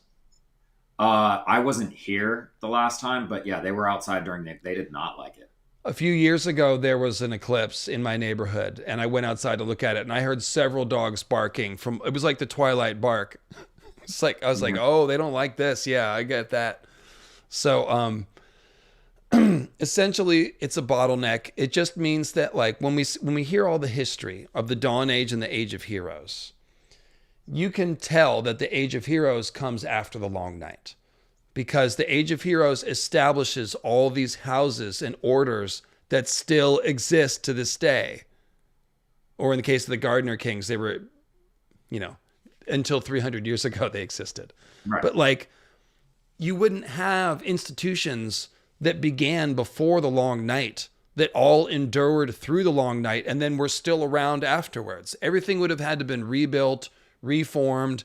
Kins and clans are decimated. The survivors are thrown. The refugees are moving all around. They're driven from their homes.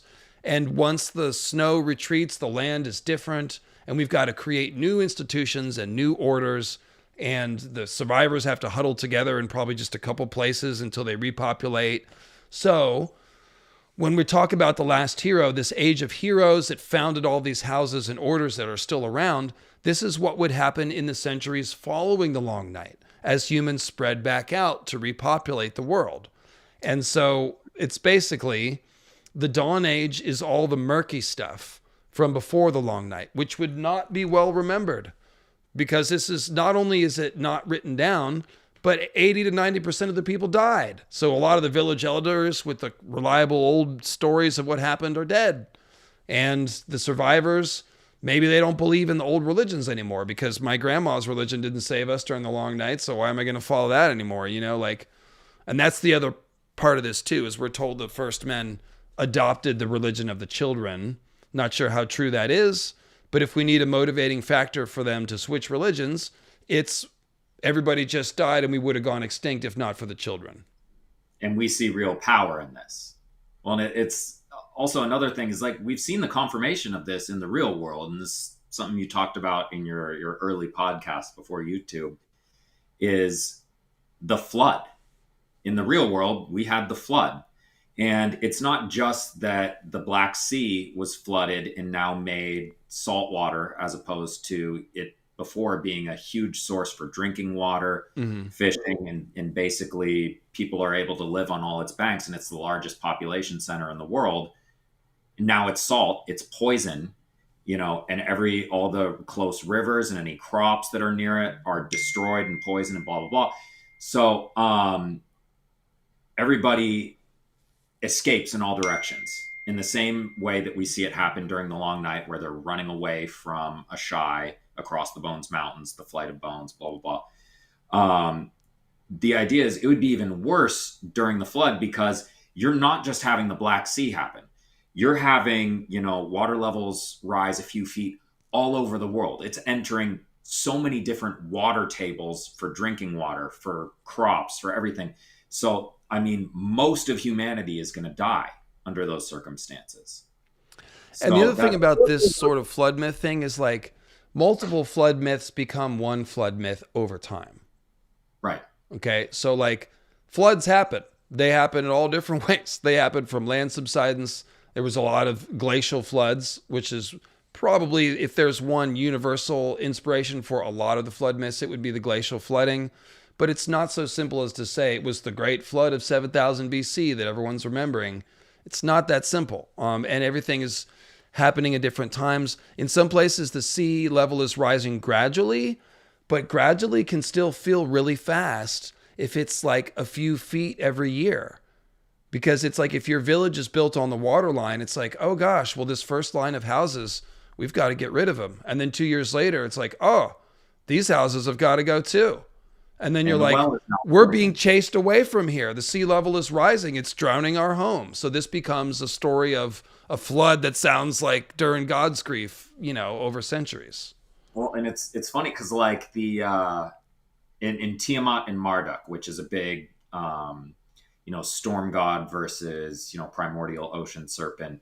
Order and chaos is how I'd frame it. But yes, it is. Marduk is like an oceanic goddess dragon serpent. She's literally the poison waters. And the idea is that the ocean, the salt water, is poison, because if you drink it, you will die. If you feed it to crops, the crops will die. So it is poison in a sense. And then she was married to another water god of some kind, and they killed that water god. And that was the impetus for the conflict. Right. So there are three different water gods. There's the groundwater, there's the fresh water, and then there's the poison water. And it's like, these, primitive people looking back at what destroyed their society and their population and forced them to migrate, it's poison water. And so when we see this in A Song of Ice and Fire, we see the same thing where all of these different cultures have at least some common ground in their myths of the Long Night. Whereas in our world, we have all this common ground in our myths of the Great Flood. And it's probably not one flood. It's probably multiple floods, but they're all very disastrous. They're all from long ago, from prehistory, before anything was written down. And it's terrifying. So Kirsty is bringing up Nymeros Martell, whom is that... What's Nymeros? Is that what Nymeria is drawn from? Nymeros Martell was a descendant of Nymeria. He was named for Nymeria. Okay. Also ties to name and numerous numbers And then you're talking about him of many faces. I don't know why you made that jump, Kirsty, but it makes me think of the Numenorians, because this is part of the legend of this migration from the Great Empire of the Dawn, the breaking of the Hammer of the Waters. But maybe I'm not understanding you. You brought the Faceless Men, Faith of the Seven, and the Old Gods in rapid succession. I couldn't follow that. But okay, so getting back to the pictures here that I just flashed up. This is Nissa Nissa artwork on the left by Atlantis Morissette, and on the right by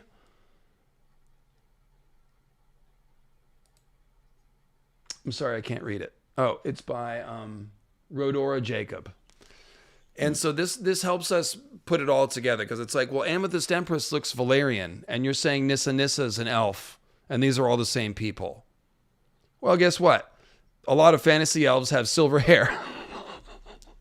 So yeah, I mean, yeah, the Children of the Forest are elves, but so are the Valyrians. They look like elves. They do, and they are a take on Tolkien's elves, absolutely. So right. There's really actually not a conflict with her being both. It is hard to say what exactly the Great Empire of the Dawn people were. You know, were they even normal people? They might have all been green men and elf beings and shit. When you talk about them as an empire, in our world, empire means that it's, you know, multi-ethnic, that there are, you know, multiple nations subsumed into the empire. So if we're looking at this and they're subsuming, you know, not just other races of humans, but literally other races like Children of the Forest, Langi, Old Ones, whatever, like, it's going to get weird. Yeah, and the Melnibonéans, who the Valerians are also based off of, are descended partially from elves as well. Yeah. Well, and yeah, anyway, there's going to be a lot of Captain Kirking is the point. He used to try out the aliens. Oh, right. Yes. Of course. I mean, if you're visiting a random planet, just only a few things to do. One of them is, you know. Yeah. You know. All right. So fight a lizard. And... so post night, Long Night, Age of Heroes, everything makes sense. So we have the first men swearing oaths to the Children of the Forest, adopting their religion, and building castles around their magic trees. And by the way, the legend of Durin, I'll get to Durin Godsgrave, right? We're almost there.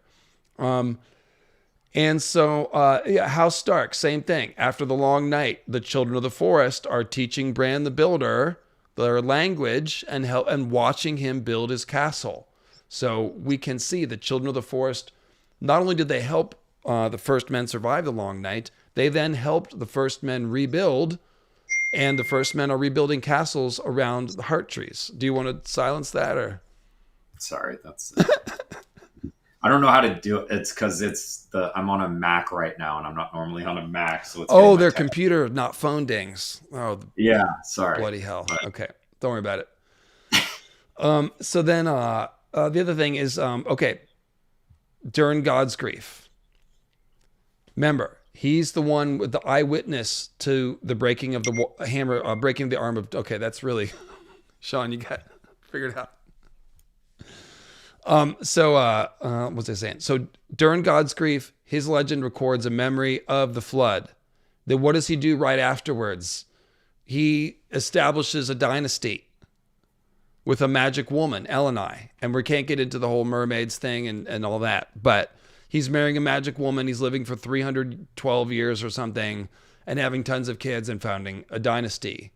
So this is what happens after the long night. Again, people rebuilding, and he's dressing up like a green man. So just as Bran the Builder is working under the tutelage of the children during God's grief, not only dressing up like a green man, but maybe the children helped him build his castle, and the children are in the Rainwood, which I actually have the Rainwood. Where's the Rainwood? And somewhat relevant while you're looking that up. Elenai, El is a god prefix. So like we're calling her essentially an old god. So here's Durin and Elenai from the legends. She is a mermaid, supposedly, which, as I've said, is a metaphor for elf women, but maybe he actually married mermaids, because we know that it was happening. Grey King married a mermaid too. But the thing is, the thing I want to highlight now is that these new dynasties are being founded under the auspices of Green Men and Children of the Forest and Bran the Builder, which are all similar ideas. Yeah. So it's the Age of Heroes. Now, right over near the Stormlands, we have the story of Galadon of Morn, the perfect knight. So Sir Galadon was a champion of such valor that the maiden herself lost her heart to him. She gave him an enchanted sword as a token of her love. So right there, that's Nissa Nissa. She lost her heart to give Azor Ahai a magic sword. It's right there. The Just Maid, it was called. So it's named after her, the maiden herself, because think of Lady Justice, blind Lady Justice. Okay, so she is the Just Maid. Lightbringer is warm because it has Nissa Nissa's blood and life inside of it. It says no common sword could check her, nor any shield withstand her kiss. Sir Galadon bore the Just Maid proudly. And there's the whole sex metaphor with the Lightbringer thing, you know. Sir Galadon bore the Just Maid proudly, but only thrice did he unsheath her, which sounds like 3 attempts to forge Lightbringer. It's this important 3 with the sacred sword. He would not use the maid against mortal man, for she was so potent as to make any fight unfair. So this is a magic sword designed for fighting magical creatures only. Who would those be? Now, it says that he used her to slay a dragon once, which is a different and interesting point. But this obviously has a lot of parallels to Azor Ahai and Nissa Nissa. So when we look at this myth, it looks like a combination of the Dawn myth and the Azor Ahai myth that came to Westeros and found its way to Tarth in a modified form and got named after a local hero. But Galadon, Sword Dawn. Galadon of Morn, Sword of the Morning. And now the descendants of Tarth, Lord of Tarth, is called the Even Star. So they probably used to be called the Morning Star, but Even Star obviously reference to Venus, which is Lightbringer, and also called the Sword of the Morning. So this is all very tight correlation here. And then Brienne, of course, of Tarth wields the red sword that is a magic dragon sword that looks like Lightbringer. And Widow's Wail itself is a complex symbolic reference to Nissa Nissa, her cry, the red comet, and some other things. So, yeah, the maiden lost her heart to make a magic sword, and the maiden is also associated with the moon because the 7 wanderers are sacred to the 7. One of those wanderers is the moon, and there's a constellation called the Moon Maid. So obviously the maiden is tied to the moon and this constellation called the Moon Maid. So when she lost her heart, this also implies the idea of the moon dying and giving up its heart. And of course, we got the meteors are called the heart of a fallen star. So it's like the heart of a fallen moon maid. It's a star sword. Then we have Tarth is called the Sapphire Isle, which brings us back to Tar Miriel, Jewel Daughter. What do you think about that? Whoa, what just happened to that camera? Sean? This is going to be worth it. He's doing something. He's doing some sort of object lesson. What's going to happen with the door? Nope. You just screwed up your camera. What happened? Sorry, there was I accidentally I was muting the messages and I muted myself as well, and I couldn't use my keyboard and my mouse. There was some troubleshooting. My dog jumped me. It was a whole thing. I see. Yeah. So sorry, you were saying Tar Miriel. I'm sorry, you just caught that. I was saying Tarth being the Sapphire Isle and having all of this maiden Nissa Nissa mythology. It seems like George is throwing in another wink to Tar Miriel, Tarth, the Sapphire Isle. Right. And it has the prefix again, Tar. So it's like, basically an isle of trees here, but it's a, Sapphire Isle. So we're representing both of those things. It has even Fall Hall and Morn. So we're doing the, dawn, Sword of the Morning, Sword of the Evening thing. Always the, Morning Star duality there, Morning Star, Even Star. But yeah, it's really interesting. So one of the things you brought up is how we get the same story. So like Azor Ahai and okay, summer. Just keep rolling. Azor Ahai and Nissa Nissa is basically the same story when we're talking about losing her heart or stabbing her heart to get the magical sword. And we're getting additional parts in each one though. So like, oh good. Yeah, so we got to wrap this up. The Warriors are playing and it's close. David's going to have a heart attack if he misses the whole game. It's cool. We're cool. I just want to show you the score. Keep going. Good. So we got a couple extra elements with the Galadon of Morn version. So we get that he actually uses the sword 3 times and he's killing very important monsters, not people. So like that is that's interesting. And one of them was like a dragon, wasn't it? So we don't get elements like that even coded from the Azor Ahai Nissa Nissa version. So every time we find common elements in each of these stories, but we find extra details that kind of give us more hints to the whole Long Night Opera. Yeah, I have wondered if Dawn can slay dragons because the black dragon glass weapons slay the others. So maybe the white sword slays dragons. But it's probably more likely that the myth is screwed up and that Galadon was a dragon rider and he killed monsters. He didn't kill a dragon. The dragon was his monster. If it's Azor Ahai, then the answer is yes. I mean, Azor Ahai, like all of the symbolism we've seen of him is a black dragon, and all the symbolism or in all the etymological is like that he is a dragon. So, whether he is a dragon person, whether he is a dragon person who then was resurrected by going into a dragon, which we've seen in the modern story with like Drogo and Rhaegal and Mirri Maz Duur going into Dany's 3 dragons, lemur theory, Either way, it's a dragon person. And so real quick, I will just scroll down to the Dragon Slayer myths. We have Galadon of Morn. Clarence Crabb tied a dragon in a knot, so he roasted his own ass or something. Davos Dragon Slayer, Serwyn of the Mirror Shield. And then there is Tanzel's Puppet Show where there's a Dragon Slayer. She was doing a Florian the Fool play just before that. So it's hard to say if Florian is the Dragon Slayer or if it was a Serwyn puppet show or there's some other unnamed slayer. So there could be a 5th one, but there's at least 4.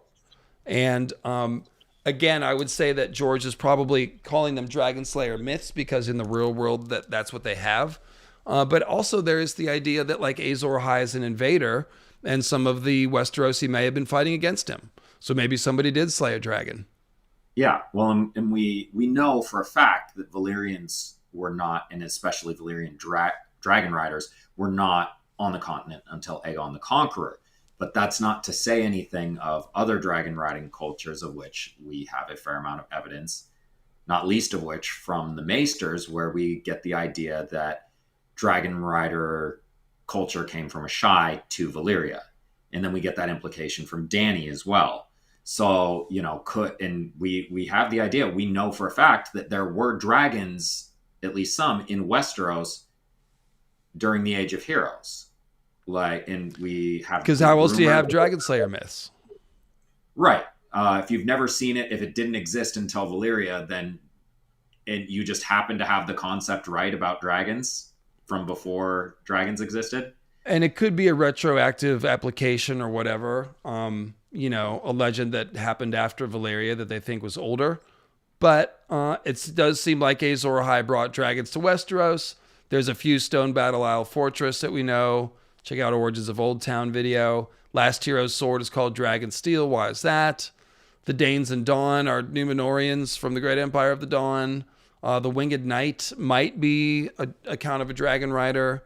And then Mance's horn that he found up in a giant's grave that looks a lot like the Dragonbinder horn. So is that Azor Ahai's dragon that got slain in the north and they made a horn out of it? Like, we could make a theory about that sometime, but definitely clues of dragons. So we already did the Durin myth. This is all I was going to read it, but we already really talked about it. So I don't think we need to do that. We did all this. And then the Grey King, we already talked about. let's see. The thing about Grey King is he's another Greenseer figure who also seems to be summoning things down from the heaven to break stuff. So it's a lot like Durin dressing up like a Greenseer, stealing a magic woman, and there's a big storm. Grey King steals fire from the gods by taunting the storm god. He sets a tree ablaze with a thunderbolt. So there's fire from heaven, there's the burning tree. And then we've also got the sea dragon story, which talks about a dragon that drowns whole islands, which is just a meteor impact drowning the land and causing floods, which, by the way, the storm god also floods Grey King's Hall, and the storm god flood Durin's Hall. So it's so similar with the hall flooding and the mermaid wife and the storm. So it seems like some Greenseers caused a storm, if you will. And you could go, oh, so the Greenseers did cause a Hammer of the Waters. Kind of. If you consider that Azor Ahai is a Greenseer, he has become a Greenseer by this act of blood magic. He has broken into the Weirwood net and used the power of the Weirwoods somehow. So yeah, I mean, it's hard to call designations here. Is he a dragon seer or is he a green seer? Where does the magic? Well, Grey King is perfect, right? Because he has dragon and green seer ideas together. Right. I mean, he literally stole the power and fire of a dragon. He also literally, stole fire from a tree. So, there you go. Well said. Well said.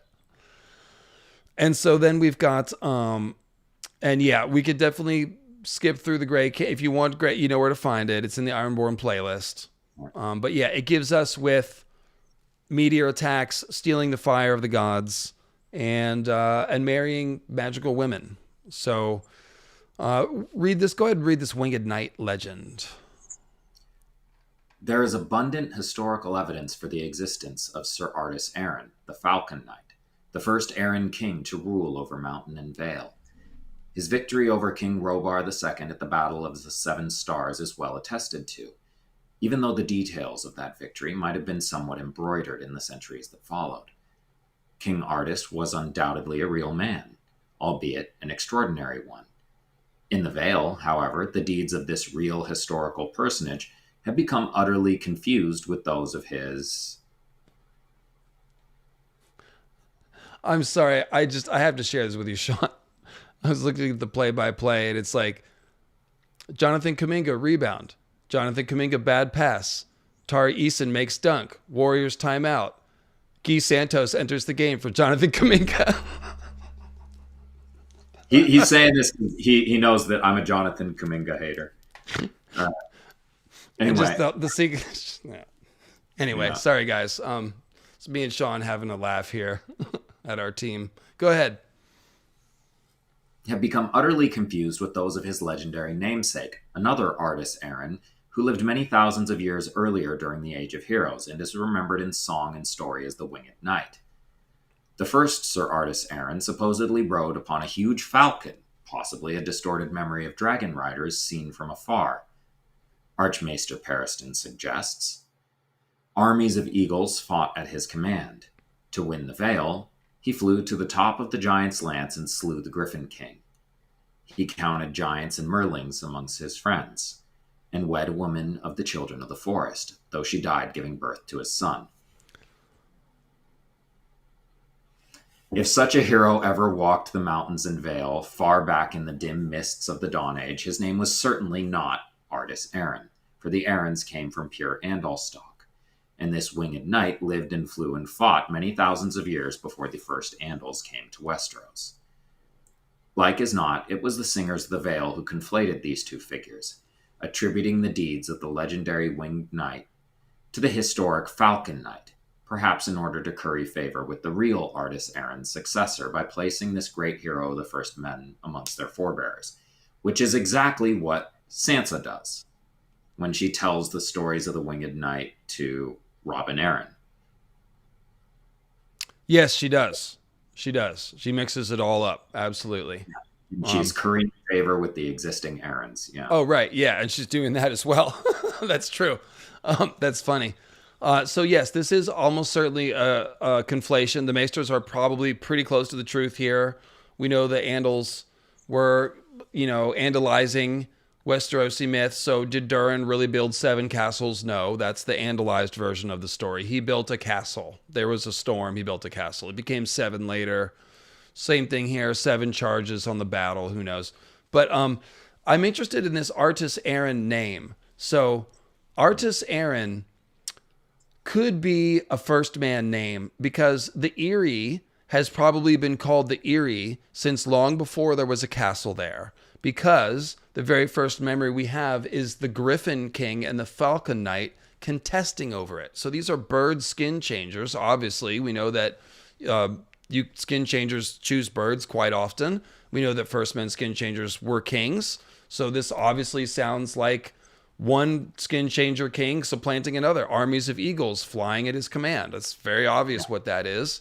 So this place was already called the Eyrie. So he's an Eyrian. Well, in something that's funny here is like whether it's a giant falcon or whether it's a griffin, you could call it an Eyrie. Whether it's a raven or a crow, you could call it a rookery. And in fact, they call it that when dragons inhabit there. So they're talking about, could this be a confused account of a dragon? Well, at least symbolically, yes, it is a story about dragons. We even have the Azor Ahai Nissa Nissa version where the child of the forest died giving birth to his son. So that's like, I think there are 2 separate stories here. There's the Azor Ahai standard legend, and there's a local myth about bird skin changers that are essentially smashed together. Then the Andals come along later and claim the myth for themselves. So what I'm wondering, though, Sean, to go back, is if Aaron comes from Irian. And so essentially George is riffing off of the way Aryan becomes Iranian and comes from an older word, it's Wiros, I think is how you say that, or Eros, something like that.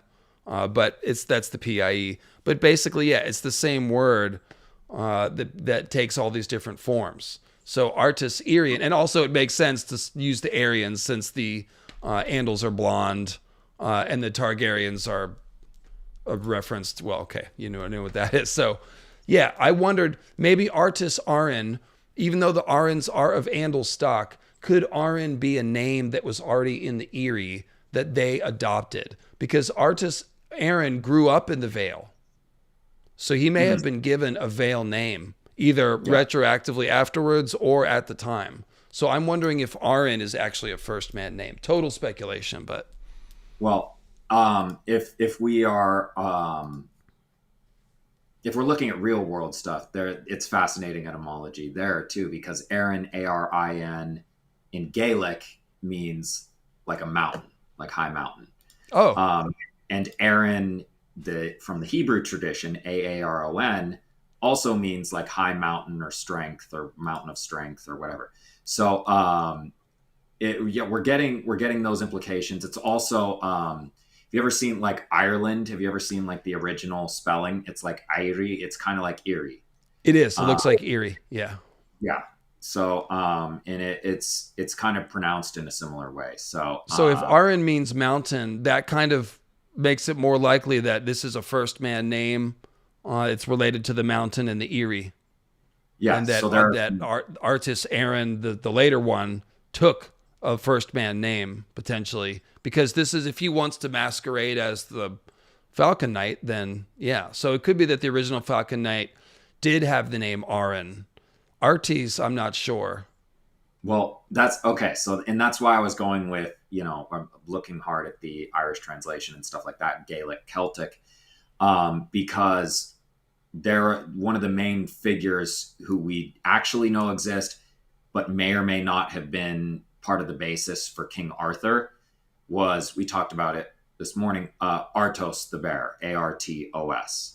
And that was a Latinization of a Celtic name. So Artis could be an Andalization of a first men name, with the first men being very Celtic.